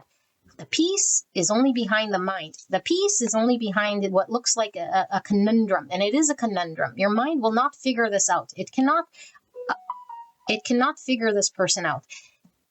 It has to sit with its intuition here to see clearly. And what it's trying to see is its divine nature. The hermit. The hermit journey is the only way through. You're being called to do the hermit's journey. And we might not necessarily understand or know why we need to do it or how to do it or any of this stuff. You're well on your way. And this is all about knowing one's self, the truth of oneself, sitting with oneself, even in discomfort energy, to just sit with what is. Until we get super comfortable in our own energy, we could see right through ego. We could see right through our own projections. We could see right through our own shadow. We could see the truth of who we are. We are a divine being. We're not our ego, we're not our shadow, and we're not that in which is sort of making us feel helpless or hopeless or creating some image or some need to be in a certain way. And once we see that, then we could see other differently. Because what I feel is happening here is Spirit saying change is happening, the divine's intervening, the ego is being shed, it's being catalyzed by this interaction, and all the subconscious woundings coming out. And so person B is sort of unavailable here to Be someone that can build with you, create with you, that you could trust, that is like respectable, commendable, and can create something beautiful for the long game here. They're sort of suspended here, not because they're choosing it. Spirit says, I chose this for a reason, because I want you to awaken. I want you to see beyond this thing. I want you to connect to your true self. I want you to understand that you're in this two swords frozen state for a reason, because this is the only place that this growth will happen. If you were too distracted, too busy, if this person was creating with you and you were too busy, you couldn't connect to the self. The self can only be connected because I feel helpless, I feel hopeless, I feel frozen, I feel rejected, I feel like I need to solve something, I feel like I'm deceived, I feel like I'm betrayed, I feel like all this fear's coming up, or all this rejection, or all this illusion, I don't know what's real, this intuition's coming up, like all of this stuff, all of it's coming up. It's overwhelming, you know? It's like this by design, and Spirit's not going to give you more than you can handle here, okay? Beautiful angel, this is all about a spiritual awakening and shifting through, seeing through the illusion. And I didn't spend a lot of time on that person, but this is where you're at. Because I think once you understand this, and I'm not saying it's easy, I feel like the spark can then sort of generate a huge fire here, you know, and a fire is lit. But B is sort of on hiatus here, on the back burner, because the ball's in our court to sort of know what we're focusing on, know what we're sort of building on. And Spirit's saying, don't focus on the rejection, the helplessness, the hopelessness, the what didn't happen, what's not happening, where this person's removed, and how it, no. That's where the bits and pieces are sort of being concocted into the maze. It's never, there's no way out with that mindset. We keep going the same way in different ways, but it doesn't lead anywhere. It's like, do I want to keep being led in circles and not find the answer? No. So Spirit's saying, so it's not in the mind then. Get out of that. No worry. No need to come up with anything or figure it out. But what we do need to do is sit in solitude to connect to what is true. It will be shown. And we will see the truth for what it is. Then things will shift. They have to shift and change here. Then we've come out of the subconscious. That we've come out of the fear. Okay, your person is just sitting in fear. And that's why they do what they do, to protect themselves. That's why they're incapable of showing up in the 3D for you. They're on hold, okay? And they're lonely doing this. So balls in your court, you know? And yes, this person might seem cold, but they're not cold because they hate you. They're not cold because they don't see the truth. I mean, yes, they don't see the truth, but it's more they're like this because the Spirit is saying this is what's being used right now here in order to show you something, you know? But don't worry, this person is going to get and see and do what they're needing to do and see and get with between them and Spirit. But you just have to focus on your own energy here, okay? Beautiful angel, don't feel stuck. Even if this seems like this person holds the key, or they're the ones not talking or showing up, or they have to see or do or say something. No, you are being called to this hermit's thing. Okay? And be consistent. It takes energy and effort to sort of just be consistent with the practice. You know, you don't have to do the thing. You don't have to heal the thing. You don't have to seek the thing. You just have to be consistent in committing to wanting the truth. I commit for this time to just sit here in my energy. You know, I don't know, put it in your clock in the morning, sit with God. God, show me, you know, I'm not going to sit there for the 20 minutes or the hour thinking about the problem. I'm actually going to make an effort to commit to you showing me what you need to show me. Neutral. Yes, the thought creeps in, but I don't have to give that thought weight. It's the devil coming in the sheep's clothing, trying to pull your energy, trying to suck you back to this maze. It takes time and effort to get out of this maze, to say, I'm not going to buy the story of the sheep in wolf's clothing. The sheep in wolf's clothing. The wolf in sheep's clothing. No, I'm going to keep kicking it back to Spirit. What feels more neutral, what feels more like I'm being steady and peaceful, not anxious and taking my power away. Okay, pile number 3, this is your reading. I hope this helped you. I love you very much. I'll see you at the next one. All right, bye-bye.